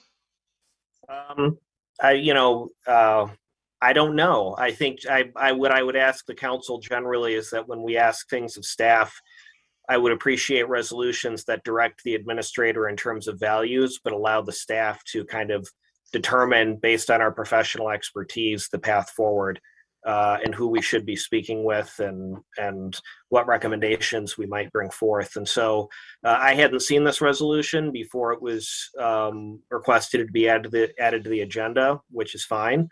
It is a topic that staff has had some discussion on. Dr. Stoltz and I had many thoughts on this very topic before the pandemic hit. So, it is something that we've discussed and we can bring forth to the council, but just as a matter of form, I think that my request would be that when we're crafting resolutions of this type, the resolutions, I think, should maybe be focused more on topic and values and less on directing the administrator specifically how to get the work done.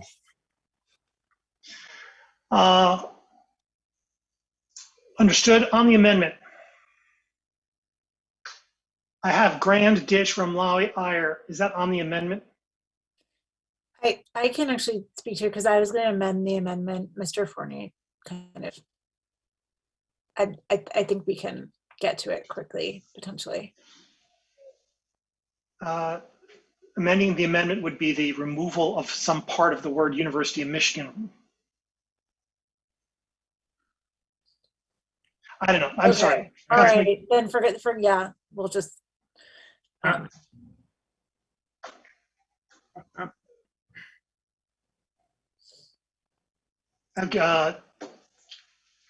Councilmember Romali on the amendment. I know we have a new city administrator right now.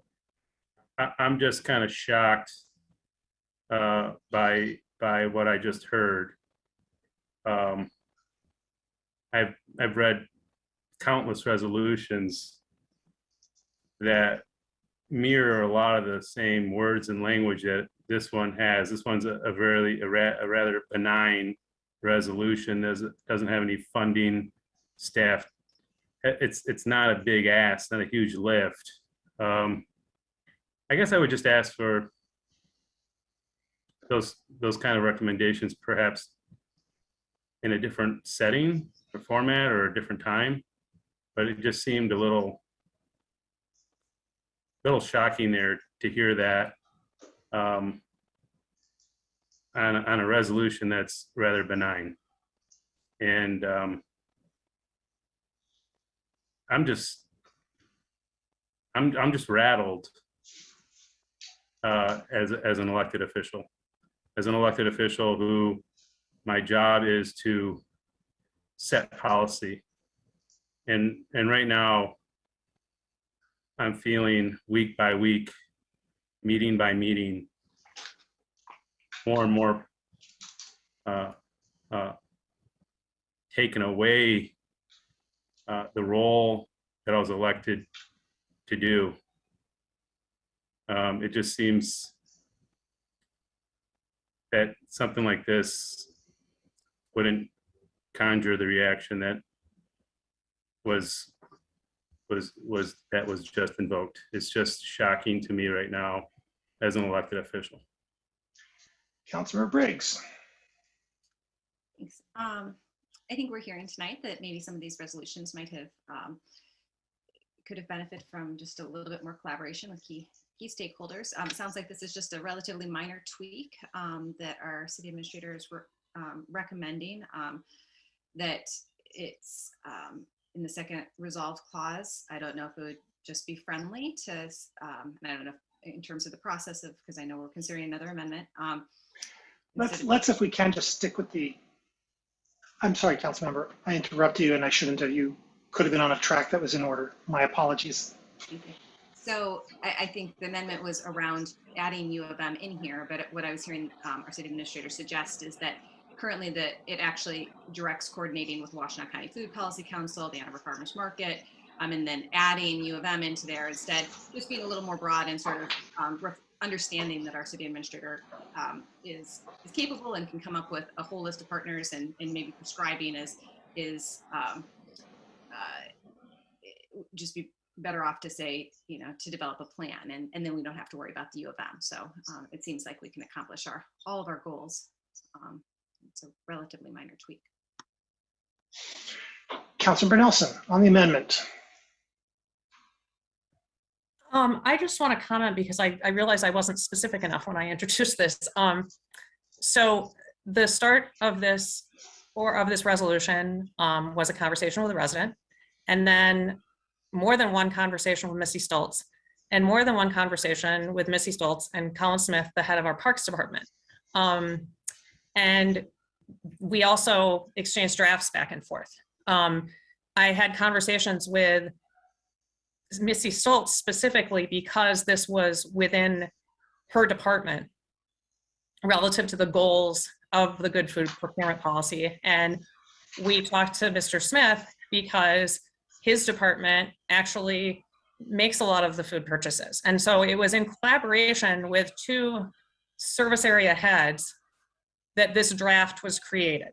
And in an original draft, and I exchanged emails with Dr. Stoltz about this, in an original draft, it was directing the OSI department to spearhead this. And I got feedback from, I forgot whether it was Dr. Stoltz or Mr. Smith, that the convention is that city council directs the city administrator to guide all of the activities under a resolution like this. So there was significant collaboration on this resolution, more than just a casual conversation. Drafts were emailed back and forth. I got feedback. I'm really not sure who else I was supposed to talk to other than people, service area heads who are most directly going to be involved in making it happen. So yeah, I guess I'm sharing Councilmember Romlawi's response to this. Like I'm okay with whatever amendments make Mr. Fournier more comfortable. But this was not, I just, yeah, well, I mean, I think it's a good idea. So I hope it passes. Thank you.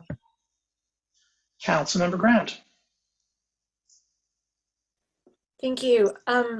I'm actually kind of shocked at the reaction of just the removal of a couple things and saying, hey, city administrator, we trust you to talk to the right kind of stakeholders. And I can actually answer that question. The person that one should talk to if they're going to direct the city administrator to do something is the city administrator. And then work with the city administrator to talk to other people within the department to bring forward a resolution directing said city administrator to do something. You know, you can blame and have feelings and whatever, but this is pretty simple. So what I was trying to do, and something that I thought was actually, it was a good idea, was just to bring forward an amendment that could strike some of that and just say stakeholders,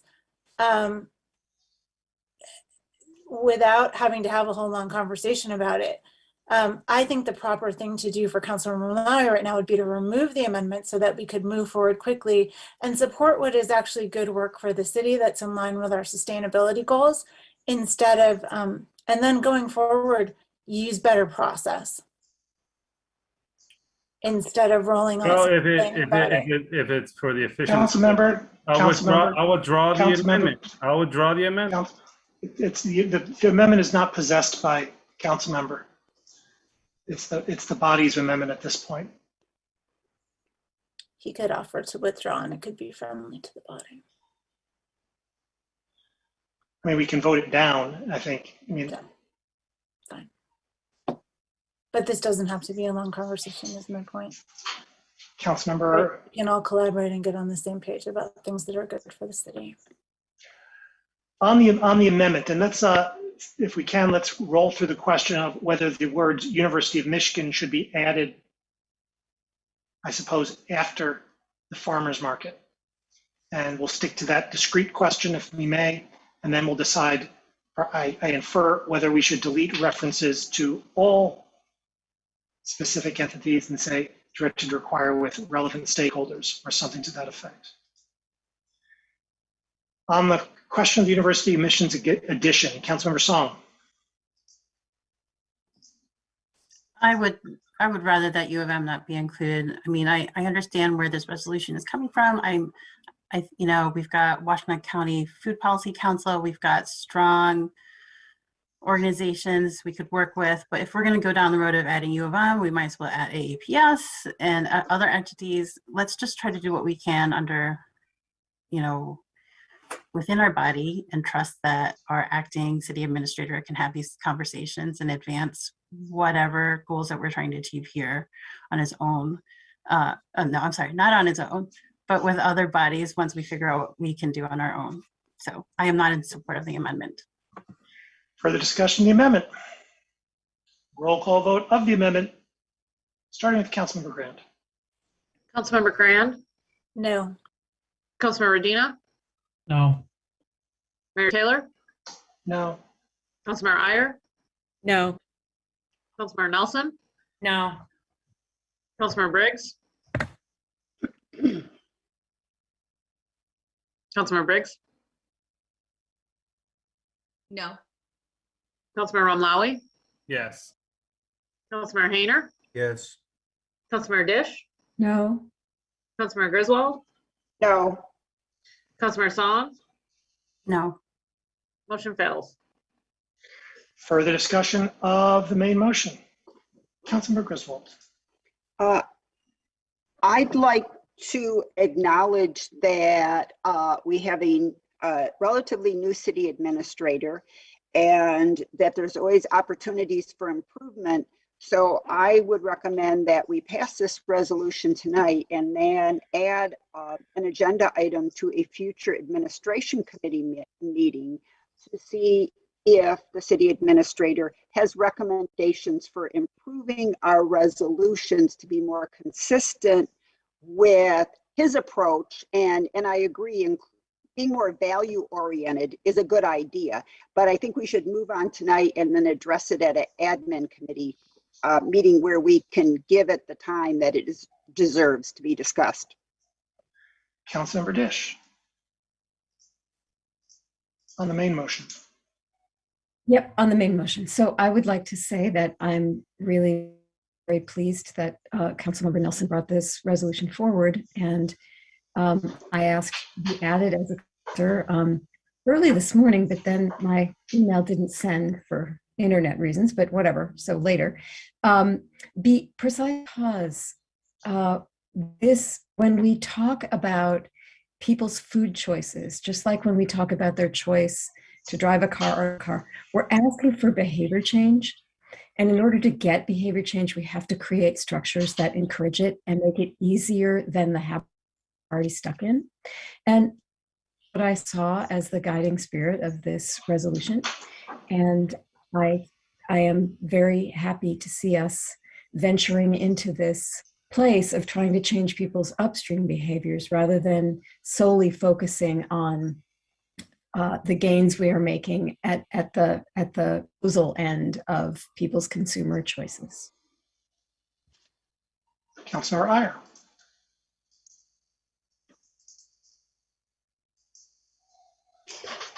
Okay, I'd like to, well, first of all, I want to, state my support for what our acting city administrator said regarding council focusing on policy and letting the administrator and his staff carry out the policy according to what they know to be the best way to do that.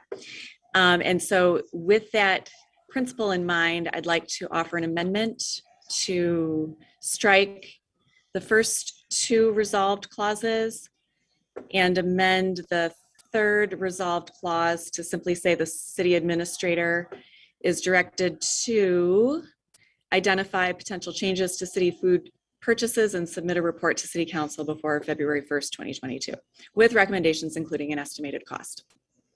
Is there a second? Seconded by Councilmember Grand. Councilmember Iyer, you still have the floor. That's it. Thanks. Can that be shared in writing per our rules?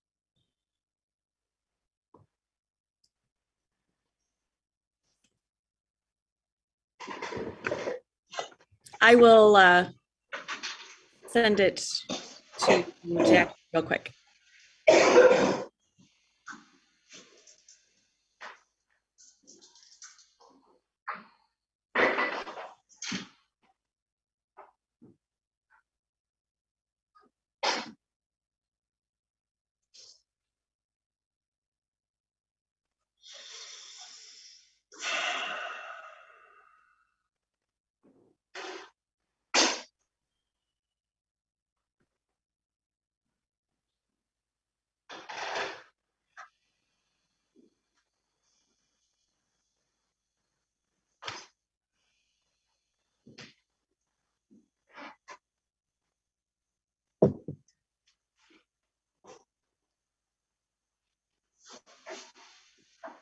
It's sent.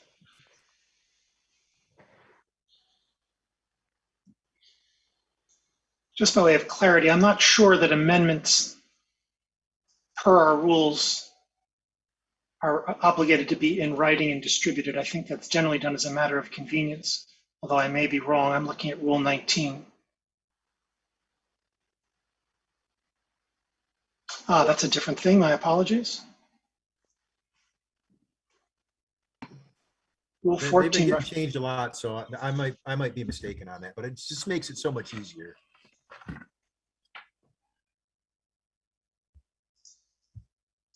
Has it been distributed? Mm-hmm. Thank you. Councilmember Iyer, you still have the floor? Oh, no, you didn't. You were done. Thank you. Further discussion of the amendment? Roll call vote, please, starting with Councilmember Grand.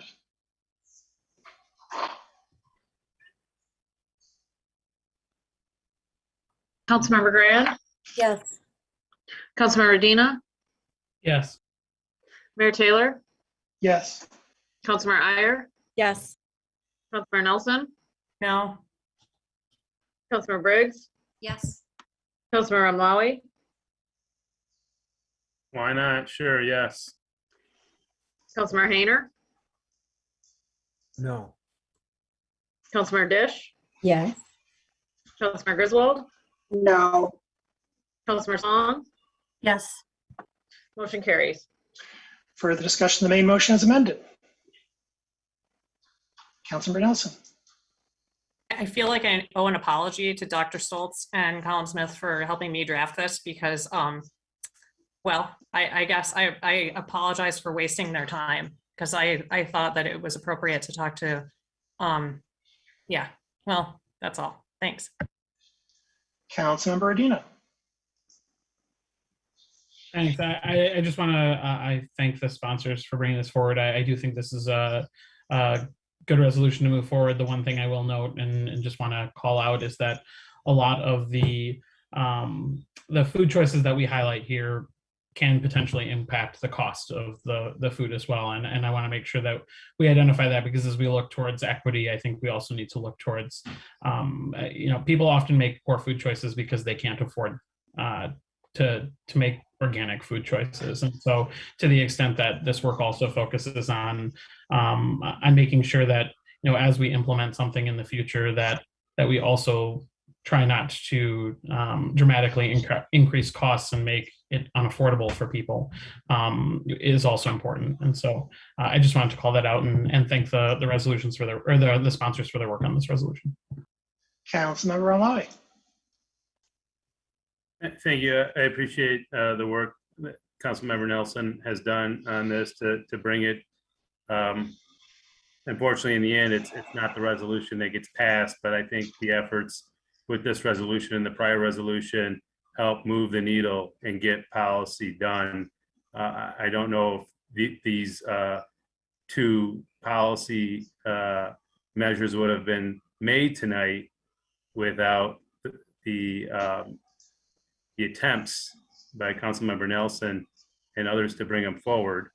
I will say that the concerns that Councilmember Radina brings up are valid, but I also say that there is a lot of externalities that are associated with poor diets and poor food choices that are borne by the healthcare system. So the bad decisions that we make sometimes are then borne by the system in totality because of the disease that's associated with poor eating. So sure, it might be cheaper on the front end, but on the back end, we're all going to be paying substantially more if we continue to eat the way we are currently eating. So I hope that maybe as time goes and more meetings happen in the admin committee, we can learn the new style to bring resolutions under. But right now, I'm very confused as to how to bring a resolution forward to get the kind of support based on OMA and everything else that's going on. But I'm just going to try to learn how to proceed in the next year, because it's very difficult for me to understand the right course of action based on all the different things and I've read, saw, and witnessed and experienced in my first 3 years of council. Councilmember Briggs. Thanks to Councilmember Nelson for bringing forward this resolution. I hope that seems to have been some frustration that there were a few amendments that were made to it. I think that in general, there's, we've had some discussions around process tonight, but our job is we don't talk about these resolutions as body until it gets to the table. And so, having some amendments at the table and changing these resolve clauses, this is how we move things forward so that they get the support of everybody at the table. And it sounds like there's pretty strong support for this. So I'm a little surprised by the frustration around this particular resolution, but I'm glad to be seeing this coming forward, and I think it's a good direction that we're headed. Councilmember Song. I'm a former WIC beneficiary, so I'm really hopeful. I'm pleased to see that there's recognition and support on how this policy would affect and advance racial equity. So if we're going to talk about racial and economic equity and food choices, I hope that I'm confident our acting city administrator would also reconcile his outreach with current policies at the state level, federal level. I mean, this is not new in how we talk about good food choices. That would be a way to support a healthier community. So I look forward to having that tied together too, if you can reference SNAP and WIC and other efforts in this and whatever happens next. So thank you. Further discussion? For my part, I'm delighted that we have had questions of sustainability in food and being part of 820 from the jump. And I think that the Office of OSI has had its eye on this issue for staff has had an eye its issue for some time. This resolution will have the benefit of putting a reasonable target date on recommendations from staff in connection with ensuring improving matters related to food in the Ann Arbor community, in particular in the context of 820, but also with respect to achieving the other equity gains that Councilmember Song has particularly spoken about, as well as Councilmember Radina. But in any event, I'm glad that this is moving forward and delighted to support it. Further discussion? All in favor? Opposed? It's approved. Let's take a short break. It's 10:29. Let's reconvene at 10:39.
DB1, we're back after a short break. DB1, resolution to approve revised bylaws of the Energy Commission, moved by Councilmember Medina, seconded by Councilmember Briggs. Discussion, please, of DB1.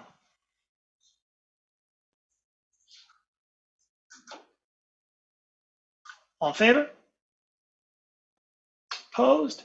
It's approved. DB2, resolution to approve revised bylaws of the Planning Commission, moved by Councilmember Dish, seconded by Councilmember Briggs. Discussion, please, of DB2.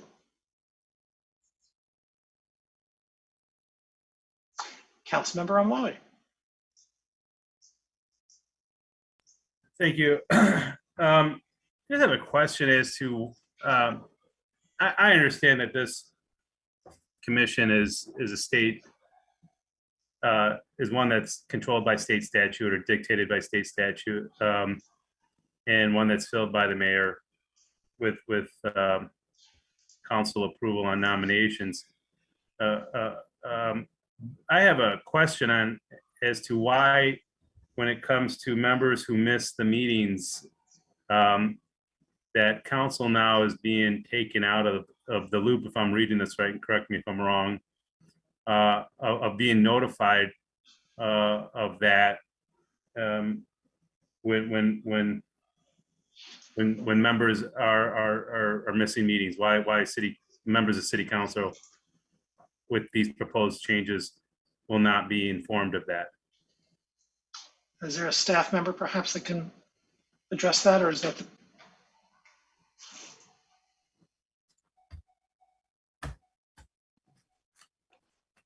I'm going to see if Mr. Leonard can address it. I don't have anybody listed for this Yeah, if item. he's not available, I probably can address it, but I see him coming on. Good evening again, Mayor and Council. As it relates to the notification, the intention there, it does still, it puts the discretion and onus on the chair of the commission. It gives the chair some discretion via the word may rather than shall to determine whether or not the absences warrant reporting and potential recommendation for action or ultimate removal by the city council, versus some other circumstance where the chair of the commission doesn't believe it needs to be elevated to that level for the purpose of maintaining a full commission.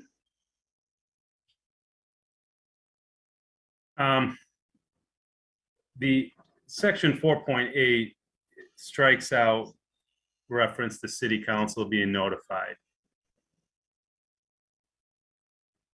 I don't know if it's proper for me, but I would propose an amendment to keep the language of council being notified by the chair of these recommendations.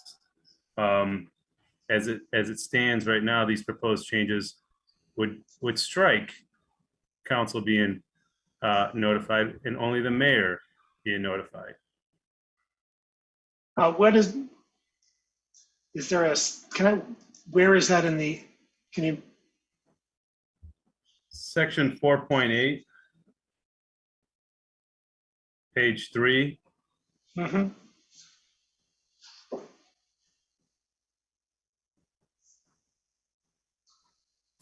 And so what is the amendment?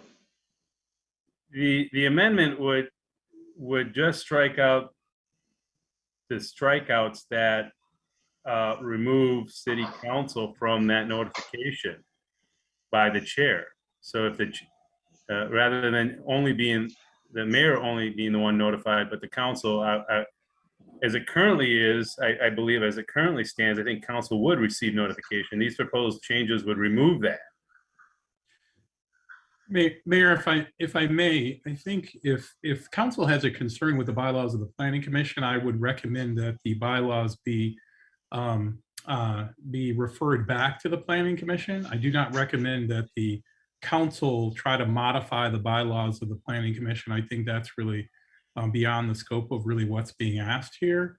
These bylaws come to the council not based on any kind of state law or ordinance requirement. It was a resolution of the council, I don't know, maybe 15 years ago, that asked for all bylaws for boards and commissions to come for council's approval. But if there is some specific concern, I would really just ask that they be referred back and that be the motion as opposed to amending.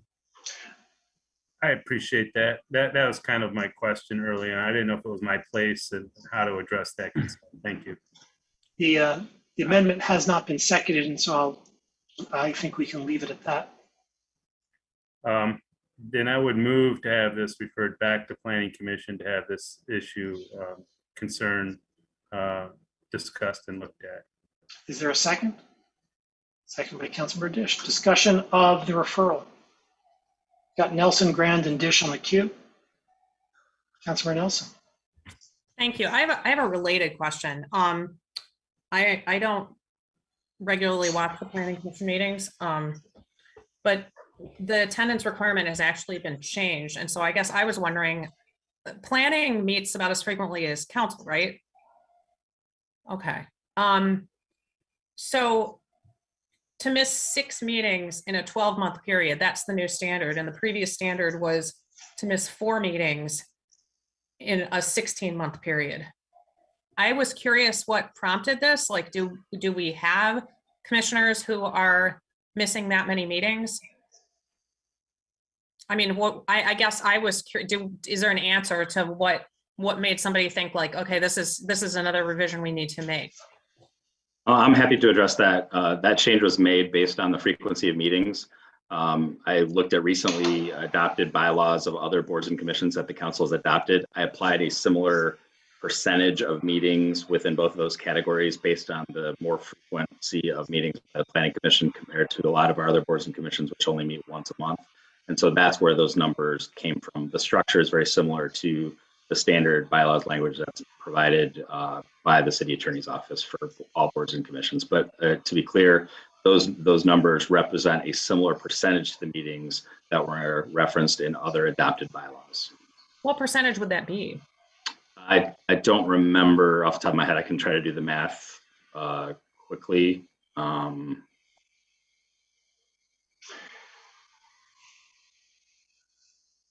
And while he's doing the math, I can just add that I do believe that these are consistent. They may not be consistent in the exact number of meetings, but I think they're consistent with changes to other bylaws in our form.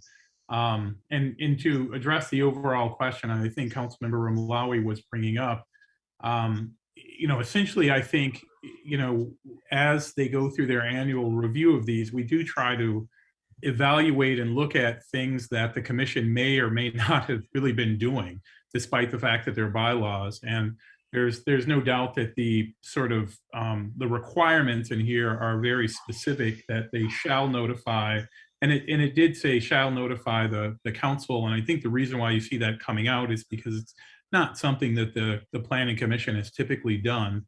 Not that I believe that you can ask Mr. Leonard that attendance has really been an issue, but it's kind of an onerous requirement to keep track of. And I think there was sort of an idea of softening it so that if there was a problem with attendance, it still would be addressed and brought forward for action. Thank you. Yeah, that number, and that would be represent missing 16% of the meetings over the course of a year. Okay, thank you. I appreciate you calculating that for me. I was just curious because the numbers mean something different depending on how many meetings there are. So thank you.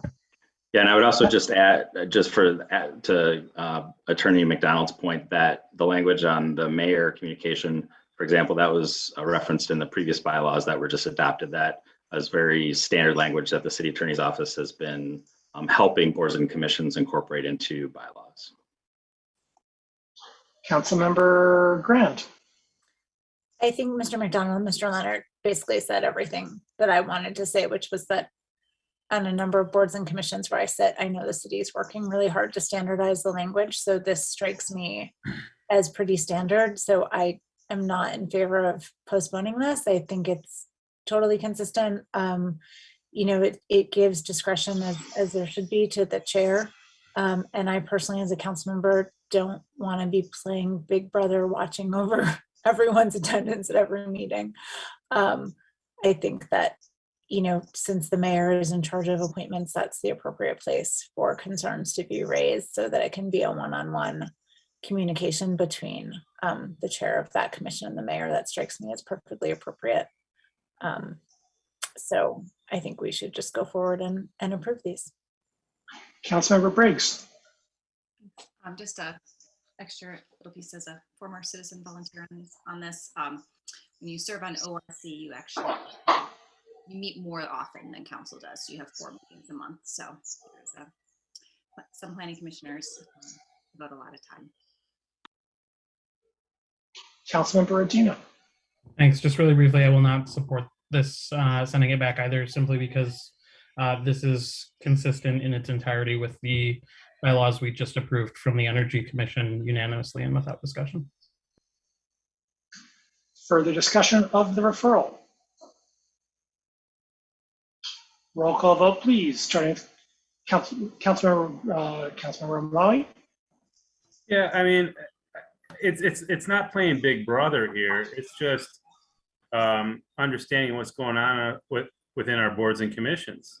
We have a big responsibility holding these seats, and it's good to get this communication to understand who's at our meetings and who's not at our meetings, and if there's an issue there. I only bring it up because we're making a change right now. I'm not bringing forward anything, but noticing that there is this courtesy here that is being extended to council currently that will no longer exist. And I think it's important for us to have as much information as we can and should in making and approving appointments and nominations, even if it's in the mayor's office's discretion as who he puts forward. So it's just, again, more information, transparency, accountability, whatever you want to call it. I think it's good government in the end. And I'm seeing it being chipped away here with these changes. And I think it's just, keeping it in place is better government. Councilmember Grant. So why wasn't it better government when we just unanimously approved the same changes to another commission without discussion? I know you've spoken twice, so I'm not expecting a response. I just don't like it when my intelligence is insulted. Councilmember Dish. Yeah, I just wanted to say that I understand how it could be read as removing a courtesy to the city council, but I also think that it can be read as trying a standardization across the commissions. And so since the language is being changed to have the reporting be to the mayor for the other commissions, and since we're trying to adjust the excused absence policy on school mode right now, so that it too percentage-wise is consistent with the other commissions, I think that's the other way to frame this, which is not a removal of transparency, but rather an attempt to bring into conform the rules that all of our boards and commissions run by. So that's what I see us doing here with this, and that's what I understood the discussion on planning commission to have been attempting to achieve. Councilmember Hayner. Thanks. I think, just speaking for myself, of course, the reason there's more consideration over the rules of planning than, say, Energy Commission is that planning and zoning are law, and they have huge downstream and future consequences for our community, for the region, for other aspects of our policy goals like affordability, environmental considerations. No offense to those who serve well on all our boards and commissions, but planning commission is different. And so I think that's where this extra consideration is coming from, at least that's why I asked questions about this and not energy. I could have asked them about both, but I asked them about one. I asked essentially the same questions. It could have been asked about energy commission, but I think that's why, because planning and zoning is law. It affects people's lives and livelihoods. For my part, I'm going to, I see the concern. I'm going to vote against the referral.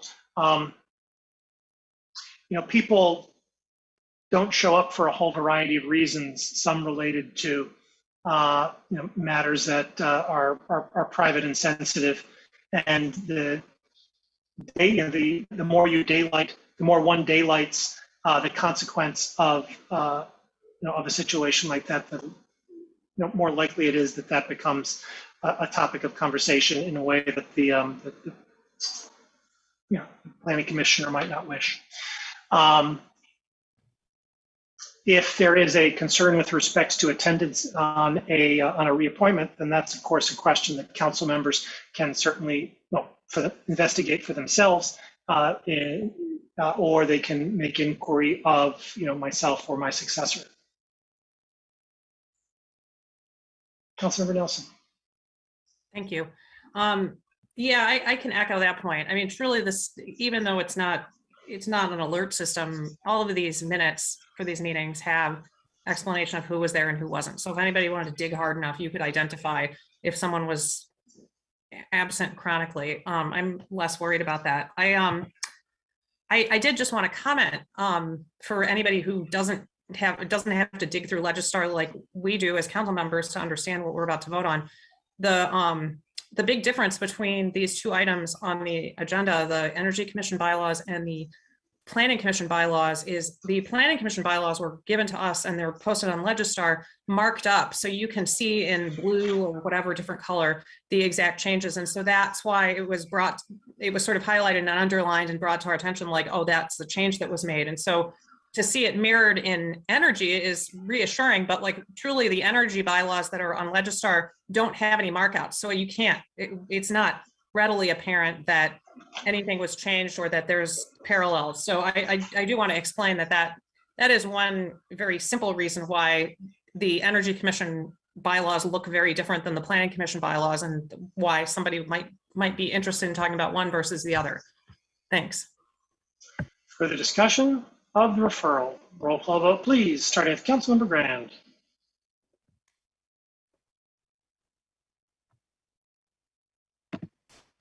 Councilmember Grand?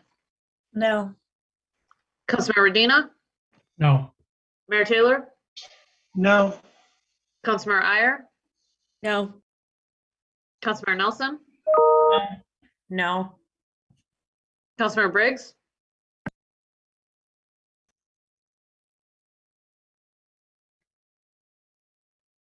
No. Councilmember Ramlawi? Yes. Councilmember Hayner? No. Councilmember Dish? No. Councilmember Griswold? No. Councilmember Song? No. Motion fails. Further discussion of the main motion? All in favor? Opposed? It is approved. DS1, resolution to waive sidewalks at the Racquet Club of Ann Arbor, RCAA 3010 Hickory Lane, moved by Councilmember Regina, second by Councilmember Dish. Discussion please of DS1, Councilmember Grand. Thank you. With council's acquiescence, I need to recuse myself from this vote as a member of Racquet Club. And I think just to complete that, it's conceivable that you would have a financial interest in this matter because you are a member and this relates to costs for that entity. Yes, thank you. Have a motion to recuse Councilmember Grand by Medina, seconded by Councilmember Griswold. Discussion. All in favor? Opposed? Councilmember Medina with Councilmember Grand with council's acquiescence is recused. Mr. Leonard. Sorry for inserting my hand in there, but we did have a council question this morning on this item. Please, I'm grateful for the reminder. The questions are: in 2015, planning staff explored the opportunity of installing a narrower sidewalk on the Racquet Club's property that would reduce costs, but the Racquet Club was not interested in pursuing that option. Is that still an option to pursue?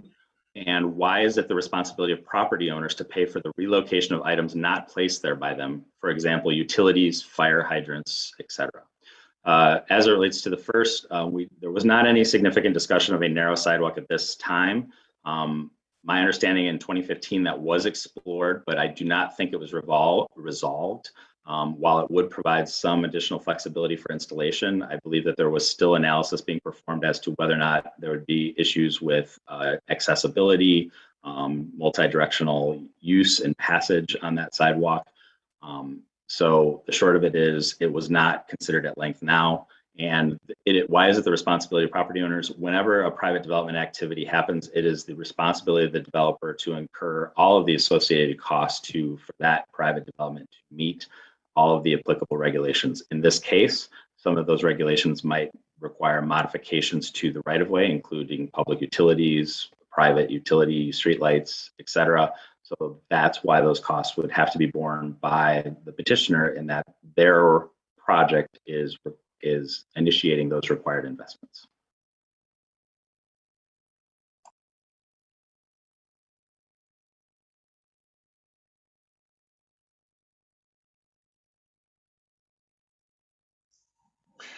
My apologies, I dropped off for a bit on that.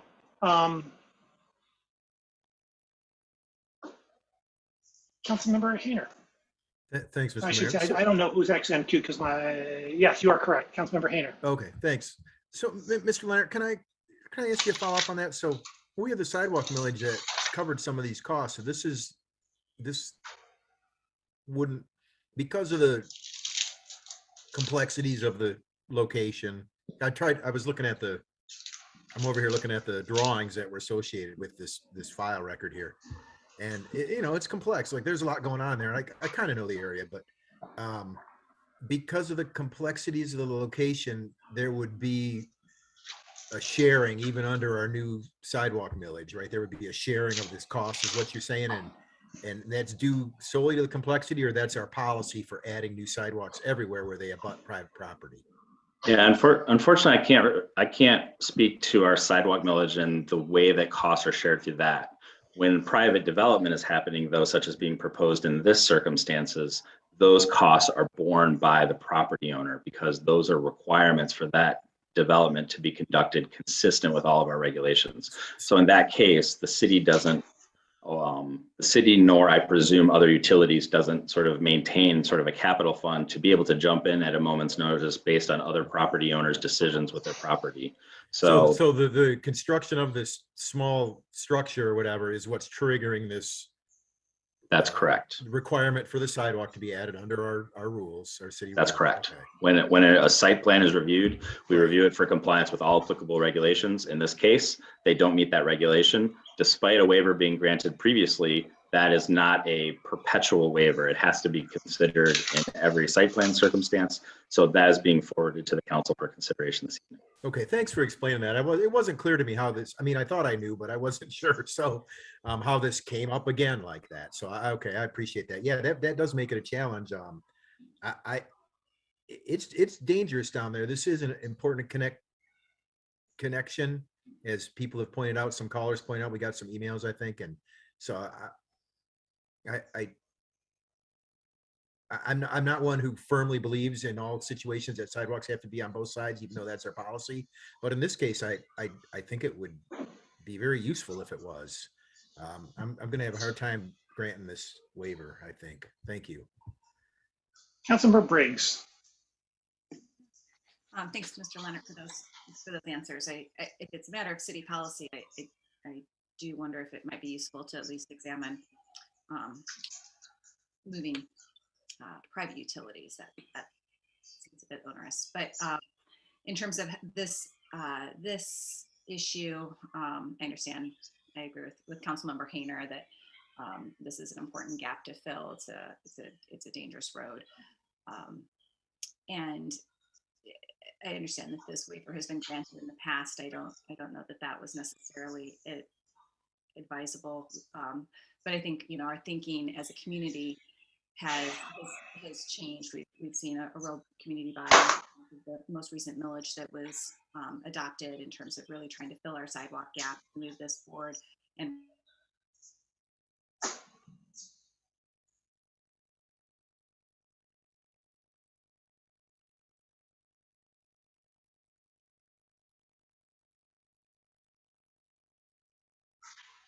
Councilmember Briggs, you are inaudible.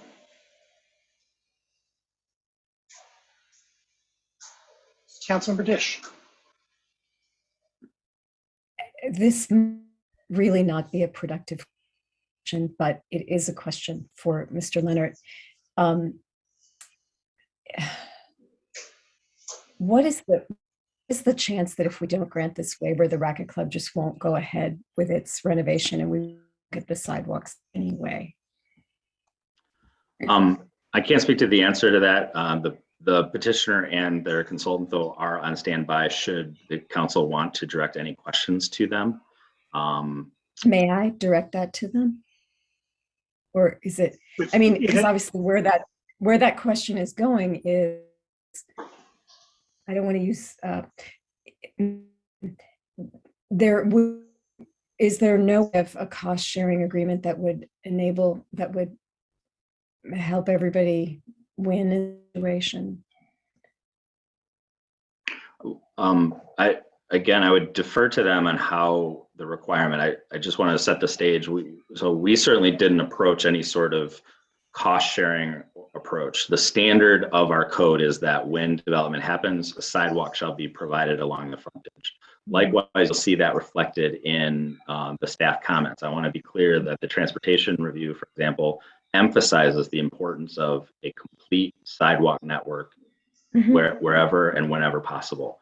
From my perspective, balancing the scope of these improvements here, the cost and impact that it would take for that sidewalk and those cost burdens to be added to this petition, I think that they're significant. That's why I believe that it warrants consideration. But my initial suggestion is that I don't know that we would want to use any sort of one-off negotiations. It seems to me that the decision here is to apply the standard in a really similar and consistent way that we do development, or grant the waiver pursuing to this action, or to perhaps Council Member Hayner's line of questioning before, if the city is interested in making sure that that happens and it wants to participate in some sort of financial means, that would be done through a different mechanism. So I have not jumped to the conclusion that we should explore a cost sharing agreement in any way. It's not to say that we couldn't, but I really think this is a question about, do we want to apply this regulation to this project? Councilmember Nelson.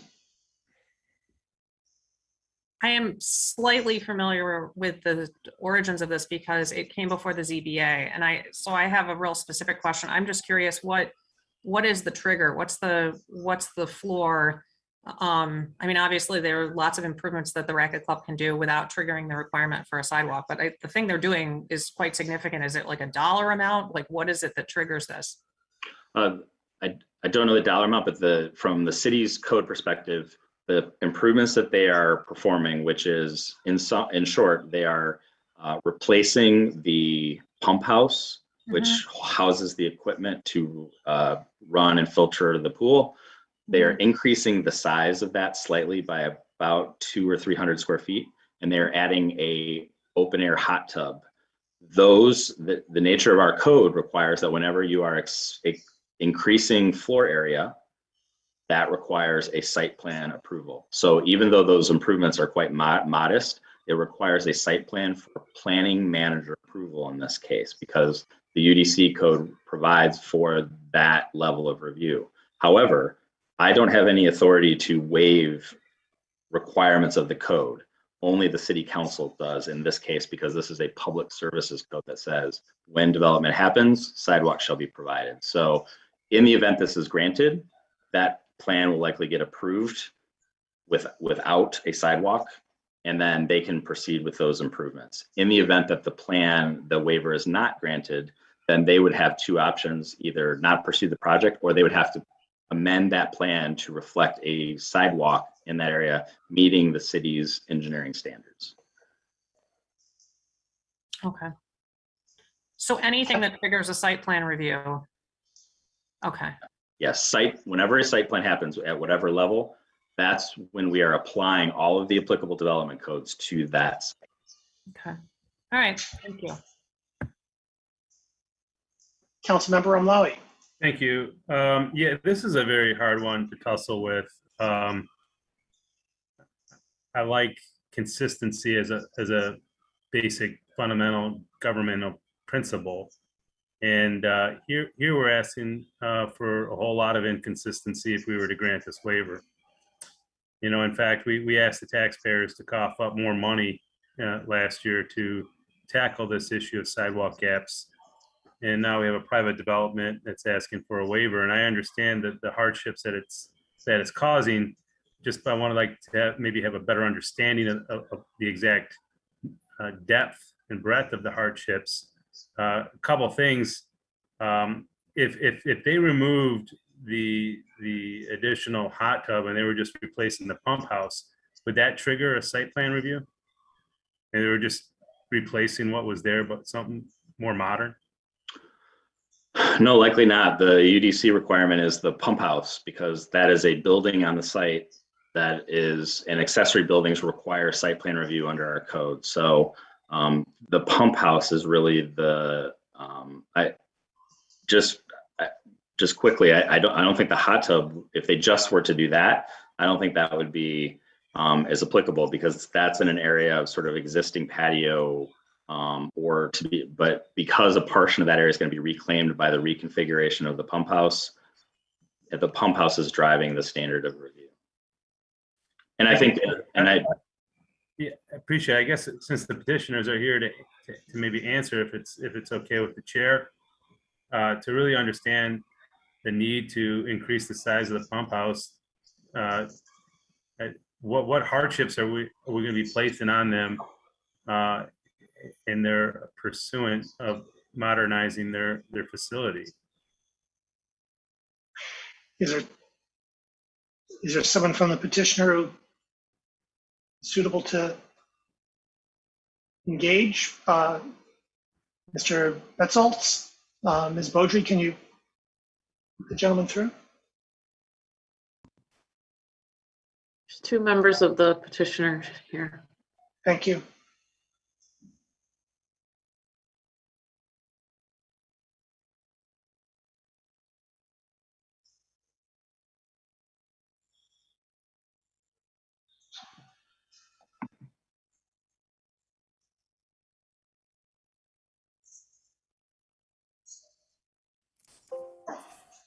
Hello. Hello. So Councilmember Omlawi, can you rerun your question? Well, my question is trying to understand the depth of hardship that this site plan will place on the racket club. And I understand the need to replace the pump house, but expanding it, making it larger has triggered this review that also triggers the sidewalk installation. So I'm wondering the importance of upgrading the pump house to the level that is being proposed that triggers these new requirements for the sidewalks. Because to me, that's a very hard ask. So I'm just trying to find, I guess, Councilmember Dish also perhaps about the extent, the cost and the hardship that this places on the racquetball club. Thank you, Council Member. I'm more than happy to answer your questions. With me tonight is Brent Schumacher from the Ann Arbor Racquet Club. He's the general manager, and he can answer questions that I can't, but I'll start. So the extent of the pump house renovations includes modernizing the pump house with new modern equipment. The old pumps and filters are older, and part of the process that's going to be undertaken is removing the pump discharge, which currently discharges to the public sanitary sewer and discharges a great amount of flow, 600 gallons per minute to be exact, to the public sanitary sewer. That's going to be modified and converted and diverted into dechlorinization units, which then can be discharged to storm sewers, which was going to take a great deal of flow out of the sanitary sewer system. That requires additional space, additional equipment. And so that's part of the reason that the building is getting larger than it currently is. They're also adding a restroom to the building because it's at the north end of the pool. That's where the diving facilities are. When they have meets, they often have a need to use a restroom in that area, for lack of any better description. And so it's a convenience factor. So that's basically the extent of the size of the expansion of the pump house. Also, I want to just make a couple of corrections. We're not proposing a spa at this time, a hot tub at this time. It's an alternate. It's not going to be proposed as part of this project. It's a placeholder at this time. And I guess to address the other issue of why this is such a big expense or a big deal, the road and the racket club and the terrain were not built to accommodate a sidewalk on the south side of Getty's Road. None of Getty's Road is built to accommodate a sidewalk on the south side of Getty's Road. The city redid Getty's Road in 2015 and elected not to pursue any sidewalks at all along the south side of Getty's Road because of the terrain issues. They elected to extend what was a partial sidewalk on the north side of Getty's Road and continue that all the way down to Huron Parkway. Terrain is severe. Utilities are, there's a lot of public and Arbor utilities and franchise utilities in the south side of Getty's Road. And natural resources, natural features are very steep there. On the particular area of the racket club, I don't know. Brett, when we're done, I don't know if you can pull up the pictures that I sent you, but Brett could show you what the terrain looks like. We have in that particular area, we have. I guess, Mr. Betzel, I guess if you could confine yourself to responding to the questions, which I think have been answered. It's Planning Commission, by way of example, is probably a little bit more discursive. We tend not to do that here. Gotcha. Okay. My apologies for interrupting you. No problem. We don't have the room. We have utility poles, we have light poles, we have fire hydrants. There isn't room to put a sidewalk in, literally. And the utility poles are significant utility poles. They transmit electricity to substations, like not only local electricity, but like electricity to other substations around the area. And so it's a really, really big deal to remove them. And they're not even sure they have the backup infrastructure to relocate them. Thank you. I'm done. Thanks. Councilmember Song. I'm sorry, Councilmember Song for happening. Ms. Beaudry, Councilmember Briggs is in the waiting room. Councilmember Song, my apologies. So looking back to 2015, when the last waiver was granted, it was for the racket club's expansion for a tennis facility, a 2.5 million tennis project. And at the time, the sidewalk was estimated to have been about $200,000. Do we know about what the cost would be now to do this work? I don't know that cost. I don't know if Mr. Betzel would like to address it, but I'm going to play an engineer on TV here. I would be shocked if it was less than $200,000, given the grade, the retaining walls that would need to be performed, the relocation of fire hydrants, public utilities, DTE's participation and costs attributed to streetlights. So I think it would be at least that much, but I don't know if the petitioner has put together any more detailed costs. Am I still live? Yes, if you could just provide the cost of the sidewalk. I would be shocked if it wasn't twice as much. Thank you. Thank you. Councilmember Dish. Yeah, I want to reframe or try again with Mr. Leonard. So I don't really want to go a waiver. I really would like sidewalks, and I really like the idea of the pump discharging into the storm sewers rather than its sanitary sewers. So there are two things I want, and there's a thing I want to do, which is grant a waiver. And then there's another thing I really don't want to have to do, which is that ultimately, if we want to put in these, if the city wants sidewalks here, then it would be, if this project doesn't go through and this petitioner doesn't pay them, then that whole cost has to be borne by the city. I'm looking for some way to get everything that I want. And you can tell me there isn't one, and I will stop. I don't know that there is one. I would suggest that you consider the priority of those items. By no means can I sit here and obligate city resources to contribute or accommodate it.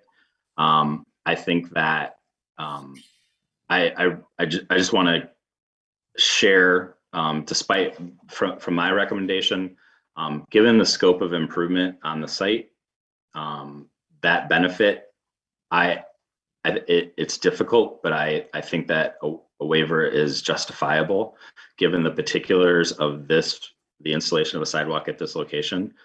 Just anecdotally, I'll share that I did explore other options with the petitioner. For example, providing an alternative sidewalk connection on the south side of the site to sort of provide an alternate means. So we did explore other possibilities. I would venture that the city incurring this work could even be more complex because it might rely on then participation of the private, the owner of the racket club, as opposed to the city allowing that work to be done in its right of way now.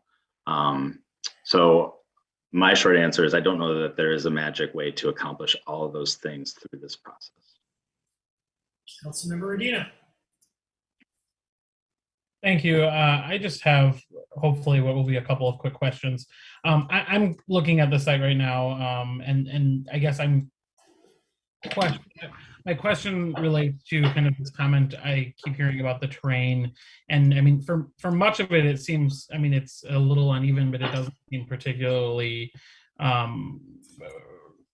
crazy here. And so I'm wondering, are we talking about just this piece kind of like just past the property to connect to the additional sidewalk that would need some retaining? I guess, could someone explain a little bit more to the depth of which this would be kind of irregular or more complicated than a normal sidewalk?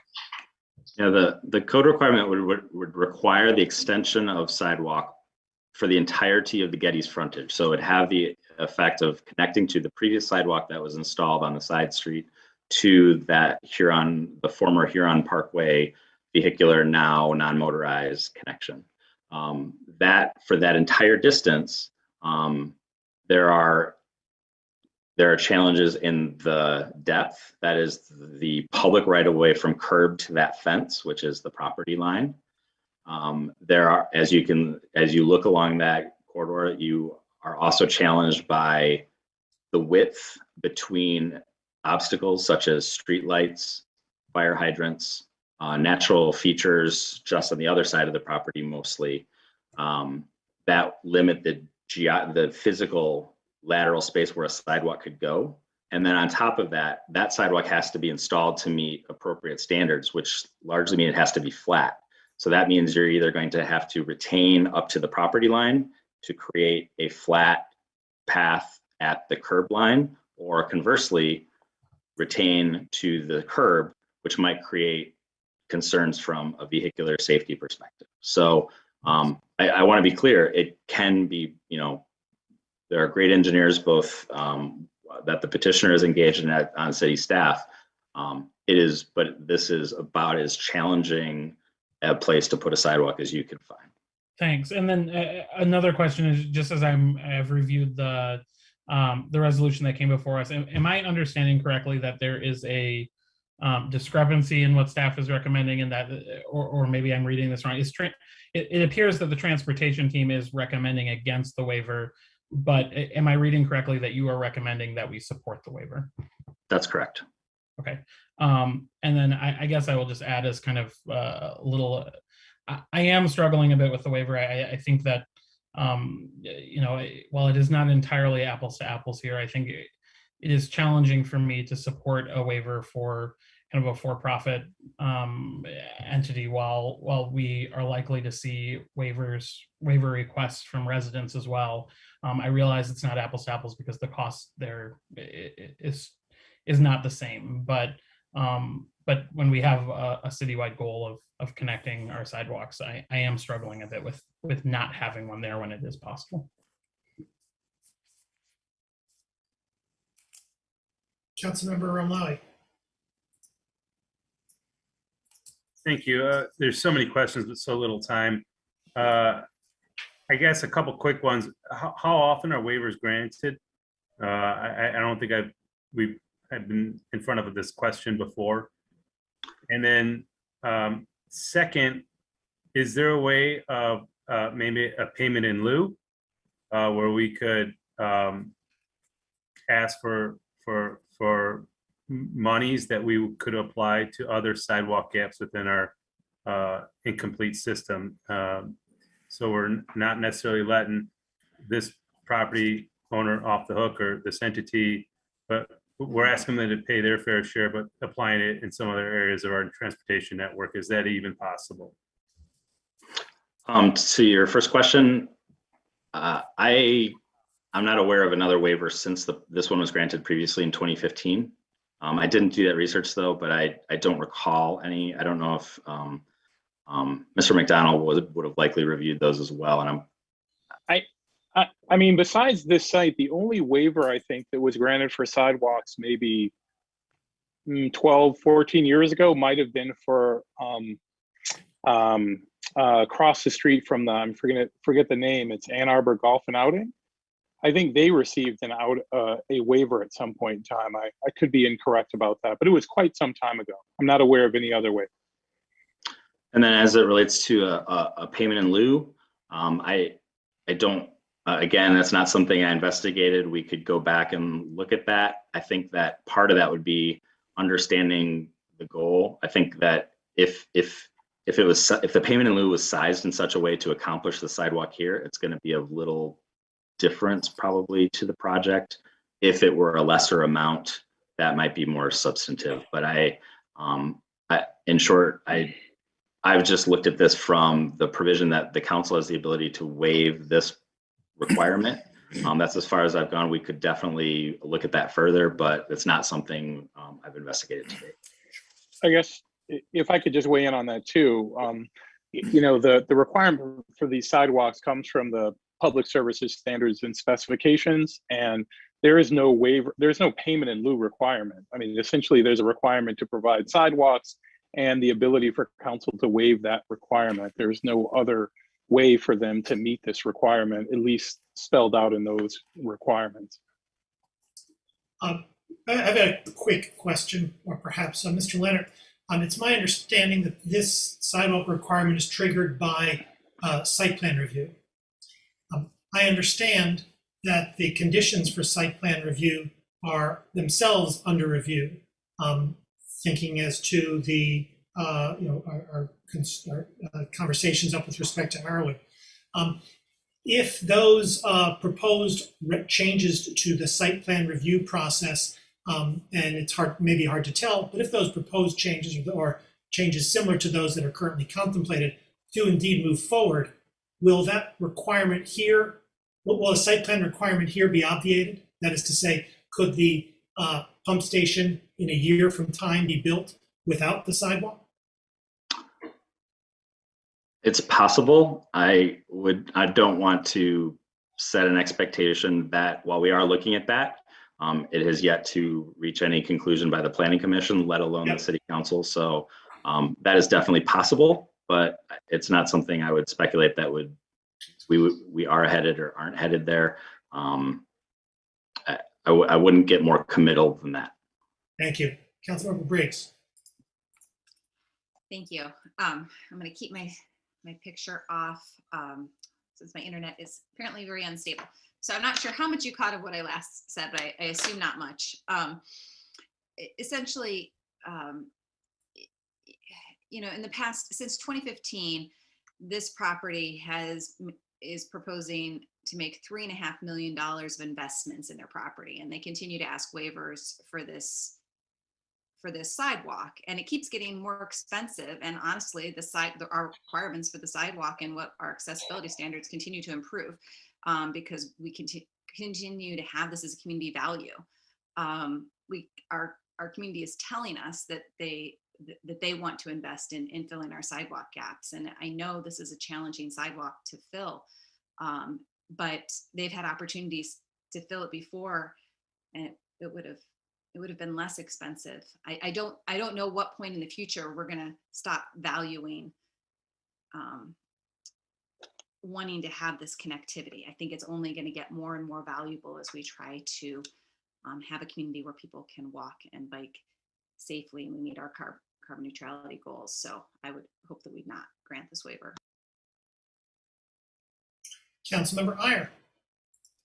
I'll be brief because this one is really easy for me. I will be voting to deny this. I'm going to support our stated policy and our goals of complete sidewalks, and that's all there is to it for me. Councilmember Hayner. Thanks. So I've been trying to compare the drawings that were attached with the actual satellite view that exists, and I don't know how current the satellite view is. And we're talking about along Getty's, if I understand correctly.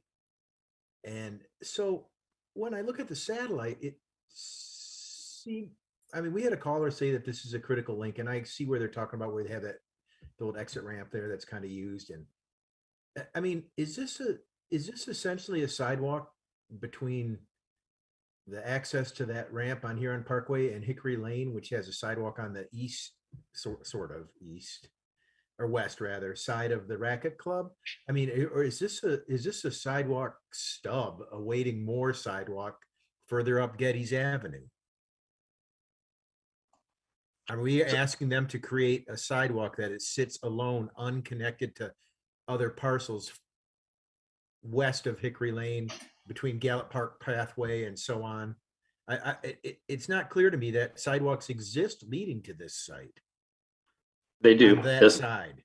This would connect an existing sidewalk on Hickory to the west, the western boundary of the site, and where the drive accesses are to the racket club. They have previously provided that sidewalk along that property frontage. So that connects south towards into the neighborhood. This proposed segment would connect that existing sidewalk, which right now just ends at a crossing, on a generally east-west pattern to that former Huron Parkway Road ramp, now non-motorized path. So it I see what you're saying. fill. So when you talked about alternatives, the suggestion might have been, okay, Devonshire and Hickory, we want you to give us access around the tennis courts to get back over there, that kind of thing. Go south around the tennis courts instead of around Getty's. That was one scenario. That was one scenario we explored to see if there was some other way to meet that goal. So if the question next to us to vote is to grant the waiver, yes or no. So if we say, yes, we're going to continue this as waiver, we let them do their thing, the conversation theoretically could continue to an alternative to that, because further up Getty's, it appears to me there's nothing to connect to. So we're not really fulfilling our mandate of sidewalks on both sides of Getty's by this. It's just a stub. Well, that's what the satellite tells me.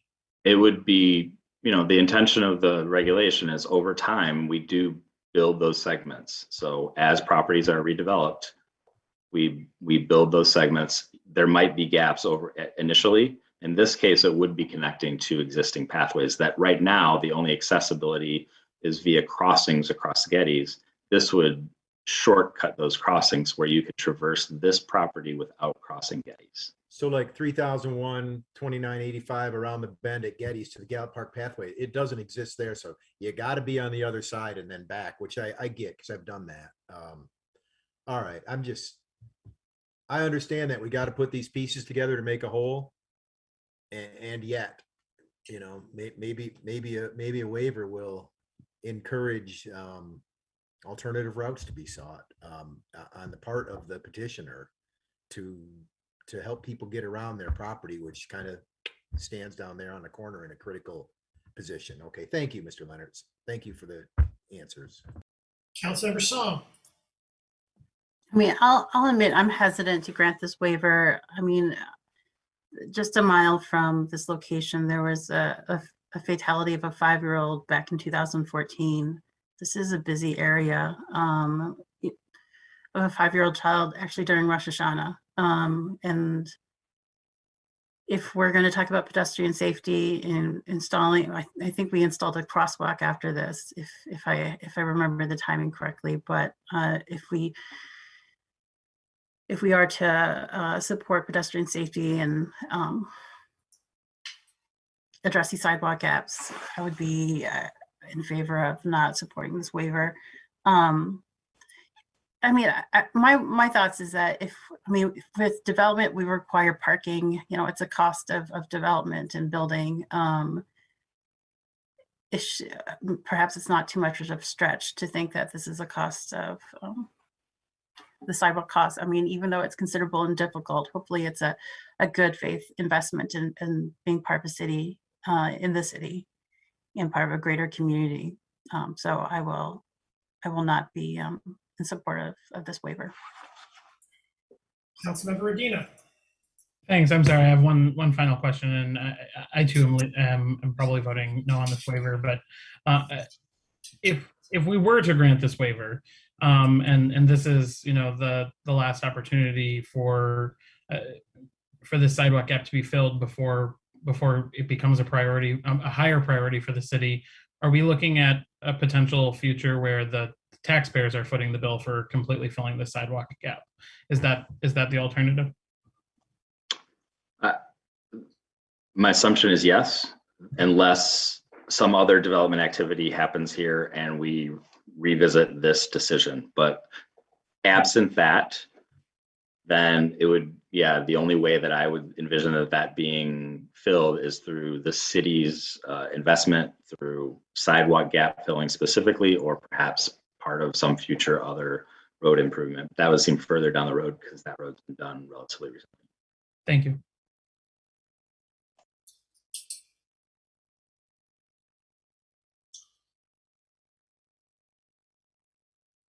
Further discussion.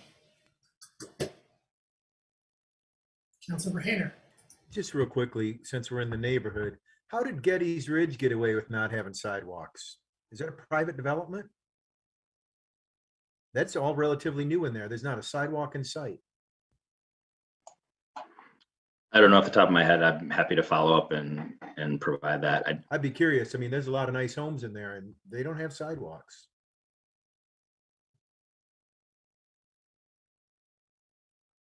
Councilmember Omali.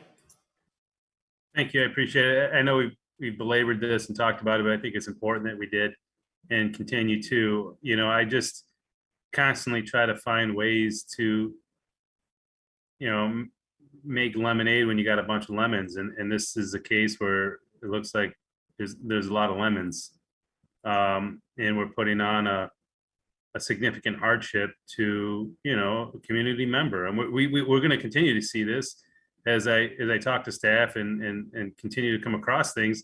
All the easy stuff has already been done. We're going to continue to face more and more difficult sidewalk installations as we go forward, and I agree we need to, but I also believe that, you know, life isn't always black and white, and so I'm not sure if there's any consideration or room for it, but for further conversations to continue to see if we can find a better way out of this than just a yes or no. And I would like to go back to my original, one of my original questions is whether there can be a payment in lieu so that we can fund other areas that need sidewalks. Because I don't think this has a support right now for a waiver, and whether we can continue this conversation with staff to find a different alternative if possible.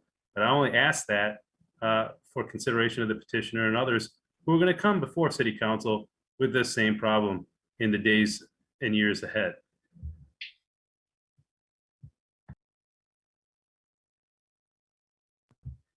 I guess my question is to Mr. McDonald, whether it's possible. I understand that's not what the ordinance says, but the ordinance says it doesn't prohibit us from having a payment in lieu. The ordinance has requirements. Requirements are to meet the standards and specifications, and those are specific. If council wants to, along with the Public Services Department, change those provisions to allow some other type of relief, then that's something that you could do. But as of now, these are the requirements. The requirements are to provide the sidewalks, and then council has the ability to grant a waiver. And so those are the two choices that you have in front of you today. I think that there might be broader policy considerations if you wanted to do something else, because I think it would have quite an effect on other development if you were to sort of introduce some sort of payment system. I appreciate that. Thanks for keeping me on track. Yeah. Further discussion? For me, this is a pretty close one. I'm going to vote against the waiver. I don't view this as I believe this provides important connectivity from the neighborhood to the Huron Bridge. Ultimately, we're going to be getting pedestrians and cyclists and other transit users coming down from that way, and whether they take Geddes along the way or they come through Hickory Lane and Devonshire and the like, that is an important way for them to get to other locations throughout the town, and that's a way for them to do it safely without having to cross Geddes. In the future, I guess a couple of things. One, I don't know the timeliness of the potential improvement, but it is my belief, like as I indicated, that there could well be site plan requirement changes that would obviate the need for it, which doesn't get us the sidewalk, but which does get the but which would permit an improvement if indeed the requirements then changed. Additionally, I would be interested in entertaining the notion of some kind of cost share, not with particularity here, but rather as a general matter.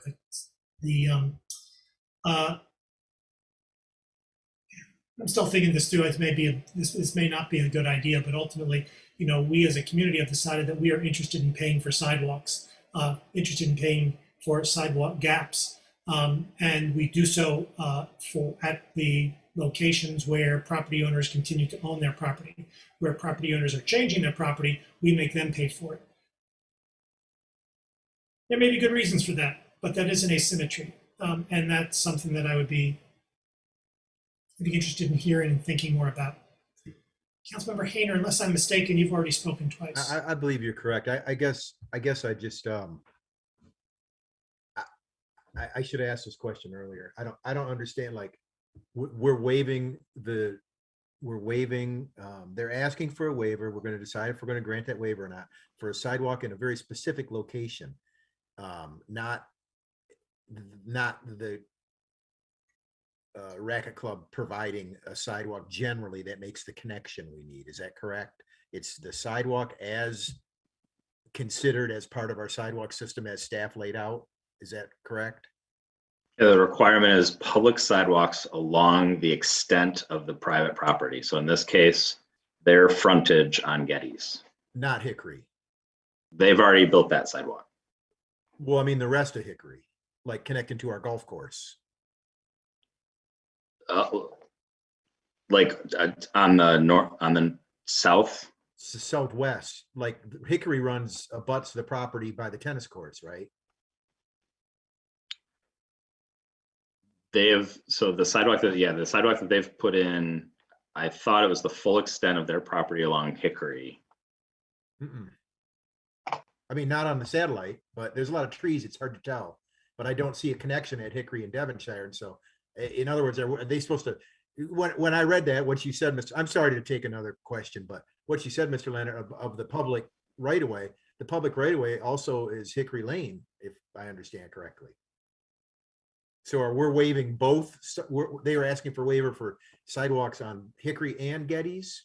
No, the only place that they would have to do a sidewalk to be in full compliance would be to add the sidewalk on Geddes. Huh, okay, but surely their property abuts Hickory Lane further southeast of Devonshire. I saw two hands up in the other room. I thought maybe they would want to opine on that. I apologize for using a third. All right, do you want an answer to that question? There's a lot of factual questions here. I'm gonna allow it. Thank you, Mr. Mayor. Yeah, can we have a quick petitioner response to that? And then my apologies to the group for this. They're coming over now. Thank you.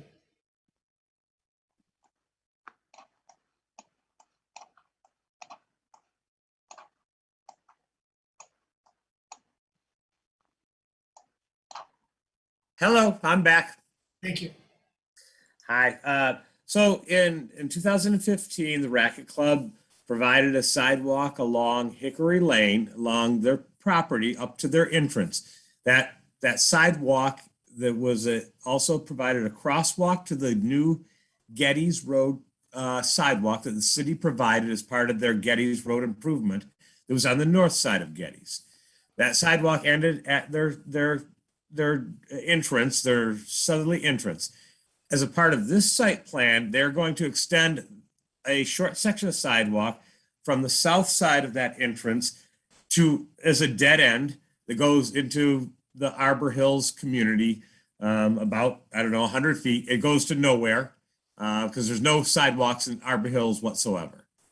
There is no sidewalk on the south side of Geddes Road from the Racket Club all the way to the Arb, which is almost a mile. There's zero sidewalks. The city elected to not build sidewalks on that section of Geddes Road when they redid Geddes Road because it was infeasible from a practical standpoint.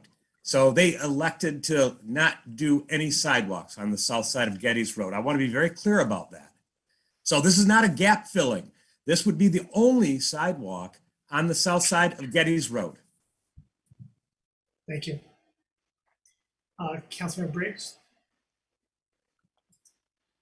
I wanted to address a couple things that got brought up, or one thing Councilmember Hayner had raised earlier. I think he was suggesting that there might be a possibility of even if this waiver was granted, we might be able to possibly see, sidewalks somehow built through the property or some sort of connection. And I don't have much optimism in that because I think this is the fourth time the city's granted this waiver over the past 20 years, and we haven't seen that happen. I'm a little concerned with the petitioner, Mr. Betzold's framing of this issue. This is a sidewalk that it fills an important linkage from Huron Parkway down into the neighborhoods. And in terms of what happened further up Geddes, I think transportation explored a number of different options. That was a different point in time in terms of how sidewalks are getting funded. Ultimately, a compromise was reached in that area, but it was not a clear-cut case. But things were decided in a certain way, but that shouldn't influence our ability to make an important connection here. All right. Further discussion?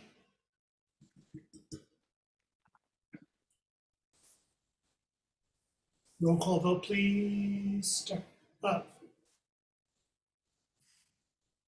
Yes, we do. We did have petitioner speak. Mr. Shoemaker, do you want to do something quick? I'm afraid.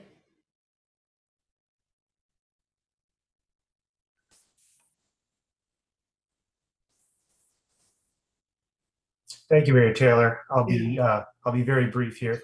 I just wanted to make a couple of corrections. It doesn't seem like we would likely have any influence here in the direction this seems to be going. So I just wanted to correct a couple of things.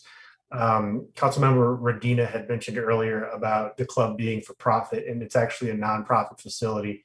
And so I did want to state that although this may seem as though we're continuously making major improvements, the first round in 2015 where we had our largest capital project was to replace buildings that were in very poor condition and were over 50 years old. This round will in fact replace a 23-year-old mechanical system for a pool. And we have incurred debt for this. So we have taken out a mortgage. This is not money that our members who own the club as a 501c7 nonprofit are paying down this debt through a loan. We have relied on the potential of this discharge to pay for a significant portion of these mechanicals. And so if we are not able to do that due to the cost of a sidewalk that is projected to be over $400,000, we think it's going to even be larger than that. This will probably halt the project, and there could be a major halt to the business operations, as this is a major function of how the club operates. We obviously can't run a pool without functioning mechanical systems, and they are in exceptionally poor condition. I don't expect that to play much of a concern here, but I just did want you to know that we are in a situation where we're at critical function with our mechanical systems, and if this does not go through, we would likely have to halt this project. Timing is of the essence in getting started sometime here in the fall in order to be completed by spring. And so any continued delay will likely make it so that the club likely could be in a position of not operating next season.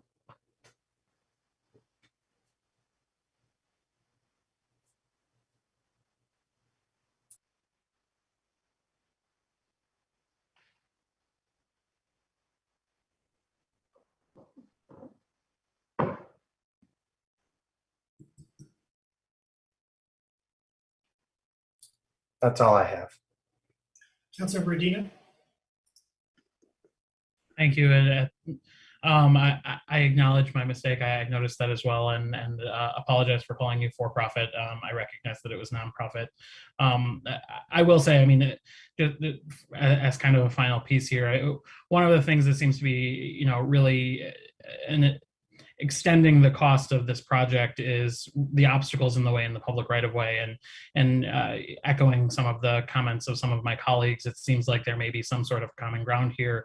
I would be much more likely to consider a waiver to kind of this public right of way if there were some less expensive, more feasible connection that maybe the Racquet Club would be willing to work with the city on that doesn't require the removal of all these things. I realize that would be, require maybe providing some access to their property to complete the sidewalk. But if there are other solutions and this were to come back to us more creatively, I think I would consider it. But just simply requesting a waiver of this when I too want to push back on the suggestion that this is a sidewalk to nowhere, because it is a sidewalk connecting, as Councilmember Briggs said, a critical connection, a critical roadway in our city to a neighborhood. And so it is a connection to people's homes. And so while there may be additional sidewalk gaps to fill, it is not going to nowhere.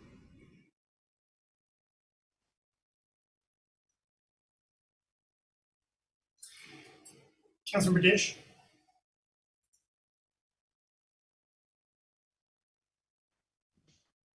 Is it possible to send this back to plan and ask for a developed alternative connectivity plan? Planning staff, not planning commission. So inserting planning commission, I don't think makes a lot of sense because this is because of the level of review. So I still think I didn't mean that. I meant planning staff. I said planning. I meant send it back to you. I mean, we're happy. As I said, we did explore some of those things. There are some real barriers to an alternative connection to the south. I frankly think that if the waiver is not granted, I think some of those discussions will just happen. I think, as the petitioner indicated, they may just then not pursue the project writ large. If they do want to pursue the project either now or in the future, I think that would then require some exploration of maybe alternative routing of that sidewalk still along the Getty's frontage. Maybe it involves some sort of easement on the property that might have implications. They do have some access drives that are pretty proximate to that property line. So I don't want to even say that that is not without its challenges, but those are my initial thoughts. But of course, ultimately this is council's decision. If there's more information that we could somehow provide, I'm certainly happy to do that. The core decision though is of course that standard.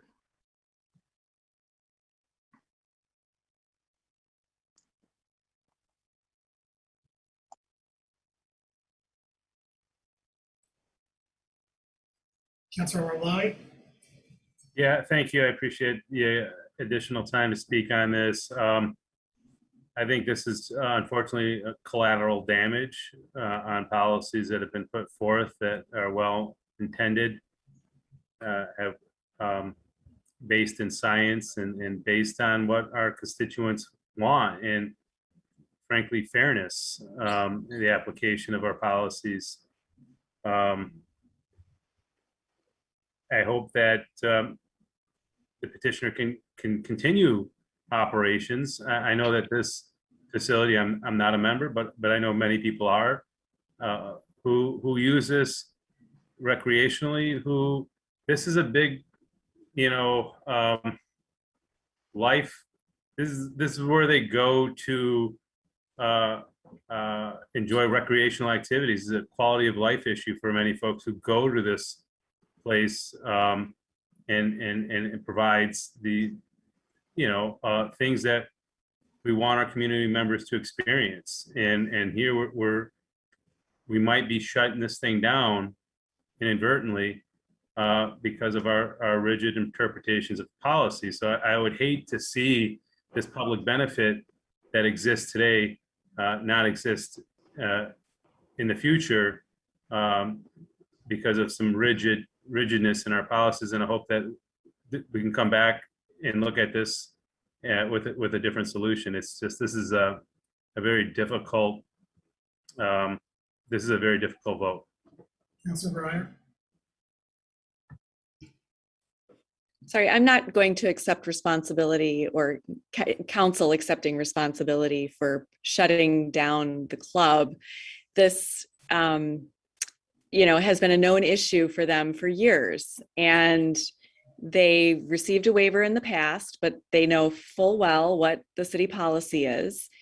They could have been saving and creating a plan to do what's necessary to comply with city policy, in advance of future improvements. So, I just think the hand-wringing over this is, I can't identify with it at all. Our policies, our policy for good reason is what our residents want. And I hope that we can, it's now approaching midnight. I hope we can just vote on this and move on.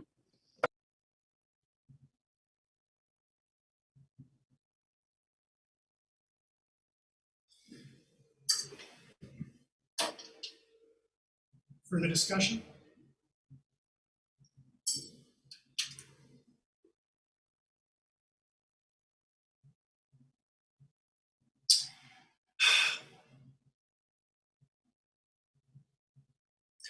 Roll call vote, please, starting with Councilmember Medina.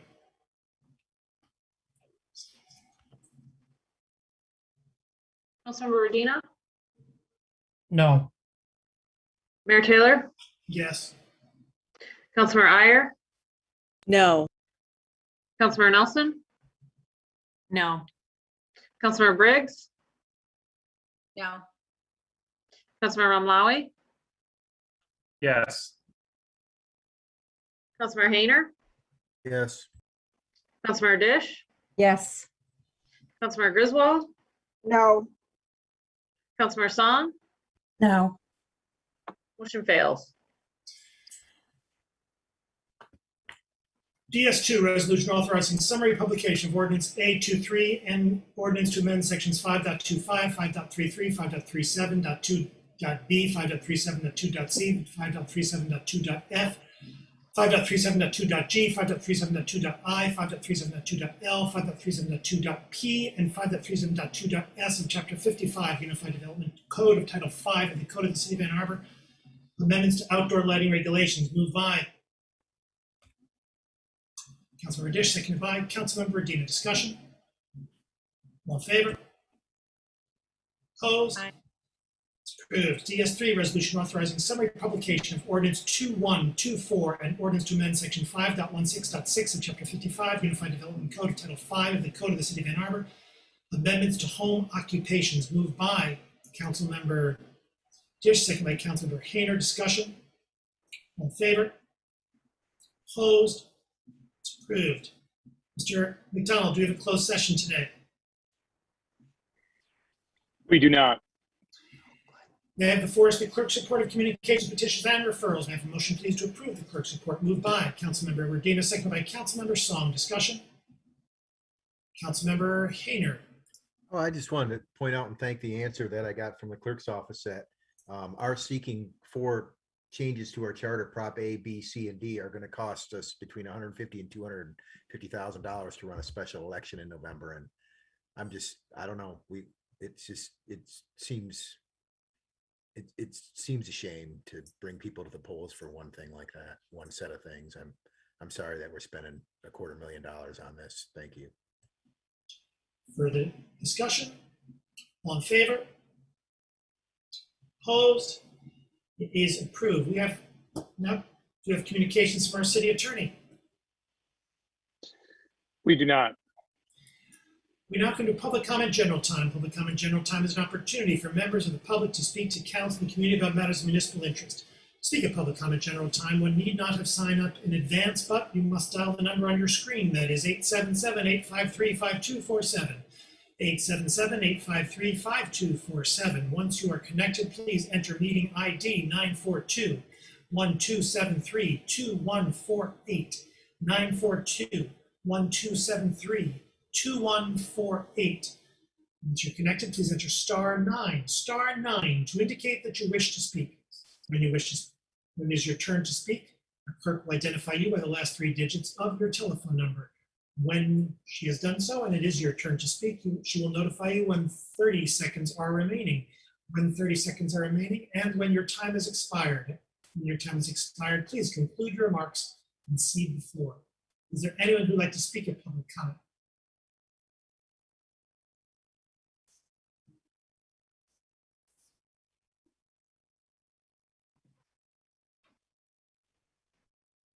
Mayor, I don't see anyone with their hands up.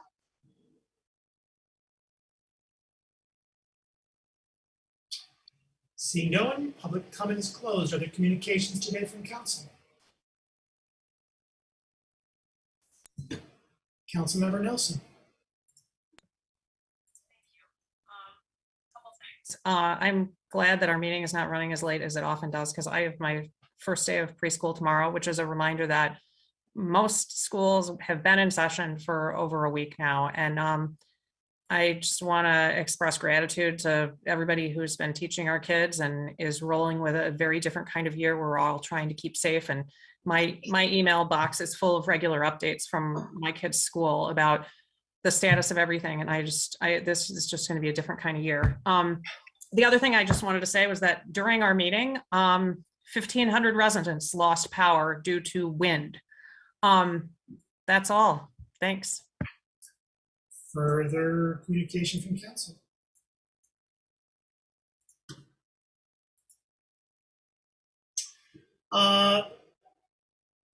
Councilmember Amai.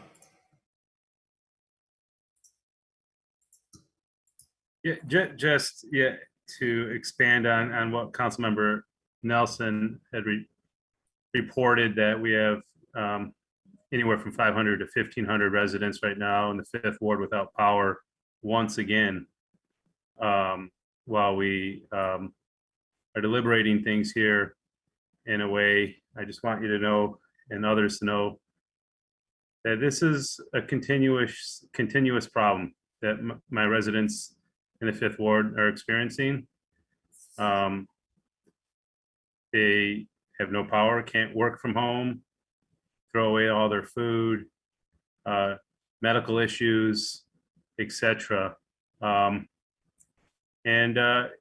the problem is persistent and it continues. And it's unfortunate that my constituents will have to wait even longer than I thought was necessary to have some relief brought to the anxiety and the discomfort and frankly sometimes dangerous situations that they find themselves in. So hopefully we can get that recommendation from the Energy Commission sooner than December 31st. Whether we should pursue a feasibility study or not, but once again, the Fifth Ward is plunged in darkness. Councilmember Briggs. Thank you. I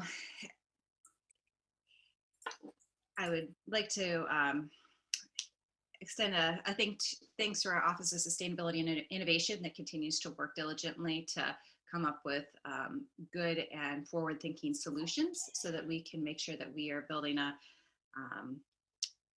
energy options that are really for the future rather than looking towards the past. And that's what our Energy Commission is working to do as well, to make sure that the options that we bring forward really don't bring us, don't just make us invest in our infrastructure that's failing, but that really are forward-thinking solutions. So I'm sorry that there are folks that are out of power tonight. That is, I know we are all disappointed to hear that. Councilmember Hayner. Thanks. I guess I'll take this opportunity to remind folks that there's a fundraiser for the Ann Arbor for Public Power Group, which is a group of folks who got together they are interested in publicly owned energy and the future of publicly owned energy here locally. And they have a fundraiser September 9th. That's this Thursday. It's from 5 to 9 p.m. And it's at Burns Park. So I don't have any more specifics about that, but I'm sure a Google search would turn that up. Maybe it's worth checking out and having a conversation with those folks and seeing what they've been up to. And, sometimes these things, like I said during our conversation, sometimes these things take a life of their own. You can get more done privately. And, I'm sadly, I have poor site location and exposure to do solar. We tried to participate in the solar program here with the city and through the county also. And they were very helpful, but it just doesn't work for us at our location. And so I'm looking for a way to do something to build my own resilience. I wanted solar mostly so when my power went out, my power didn't go out, right? And so I'm less interested in selling it back at the cheapskate rates that DTE's paying. And so,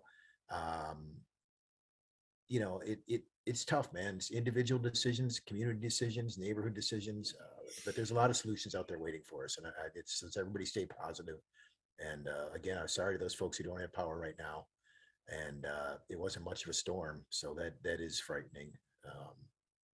It wasn't much where I was. I could hear the heavy rain, but that was it. So good luck to them, and good luck to us all. Thank you. Councilmember Song. I just want to remind folks that SARA funding is available. I've said this before, not enough folks are applying for it with the eviction moratorium being overturned by the Supreme Court. People are, we need to encourage folks to apply for this. This is COVID rental relief money that's sitting unclaimed at the state. If a majority of it is not applied for and claimed, the remainder goes back to the feds. So I would encourage residents to take a look at it. I mean, you don't necessarily have to have received an eviction notice. If you're at 80% EMI, which in Ann Arbor is at $56K a year for an individual, you're very likely to qualify for these funds. The application's in several languages. There are social service folks who will help guide you through and assist you with these applications. You can check it out at washtenaw.org/3421/Sarah, CERA. These monies are meant to be used for folks who need rental assistance, utility assistance, internet assistance. So I hope we can all encourage our residents who are vulnerable after this moratorium was lifted just last week and get that message out. Thanks. Councilmember Radina. Thank you, Mr. Mayor. I just wanted to acknowledge that I think, we have heard tonight a lot of passionate discussion about energy issues here in our community. I'm excited to hear the interest from all of my colleagues in moving us forward to a more resilient energy system here in Ann Arbor. I do want to, without plunging us back into a conversation we've already had, I would simply encourage all of my colleagues who have demonstrated this interest tonight to reach out to Dr. Stoltz and to have a really thorough conversation with her about all the work that is already being done. This is not something that was a new idea tonight or a new idea when it came before Energy Commission. She's been working diligently on this. Councilmember Briggs and I may have a little bit more exposure to it because of our role on Energy Commission, but for those of you who are interested, she has some really innovative and exciting ideas and possibilities for us in the future that are not necessarily reliant on DTE, which I don't think any of us would be upset about. But I think it's really important to differentiate between acquiring old, antiquated infrastructure that would fail if we were in charge of it or if DTE was in charge of it, and envisioning a future that is more sustainable and resilient when these types of storms come forward. And so please reach out to Dr. Stoltz and have that conversation with her. I think Councilmember Briggs and I have interest in bringing this forward as a working session in the future as well. But there is a lot of exciting work that is already being done by our expert staff, and I just want to applaud them for that work. Thank you. Further communication from council. For my part, I want to just touch very briefly on one of the consent agenda items that went unmentioned, and that is the resolution to reallocate funds within the general fund to expand the city's diversity, equity, inclusion program. I'm very pleased to have seen that move forward, and grateful to the administrator for taking that decisive and clear action, I believe, in furtherance of his authority, and more importantly, in furtherance of council's demonstrated interest in moving us as a municipal organization forward in this area, but also, and of even greater importance, a community. These are a set of changes that I think will render the DEI position more powerful, and have it allow that person to have an even greater impact on our organization and our community. I'm delighted that it is moved forward, and I'm grateful for it. Further discussion.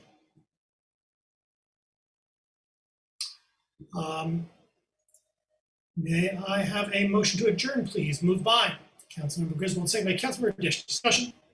All in favor? Opposed? We are adjourned. Thank you.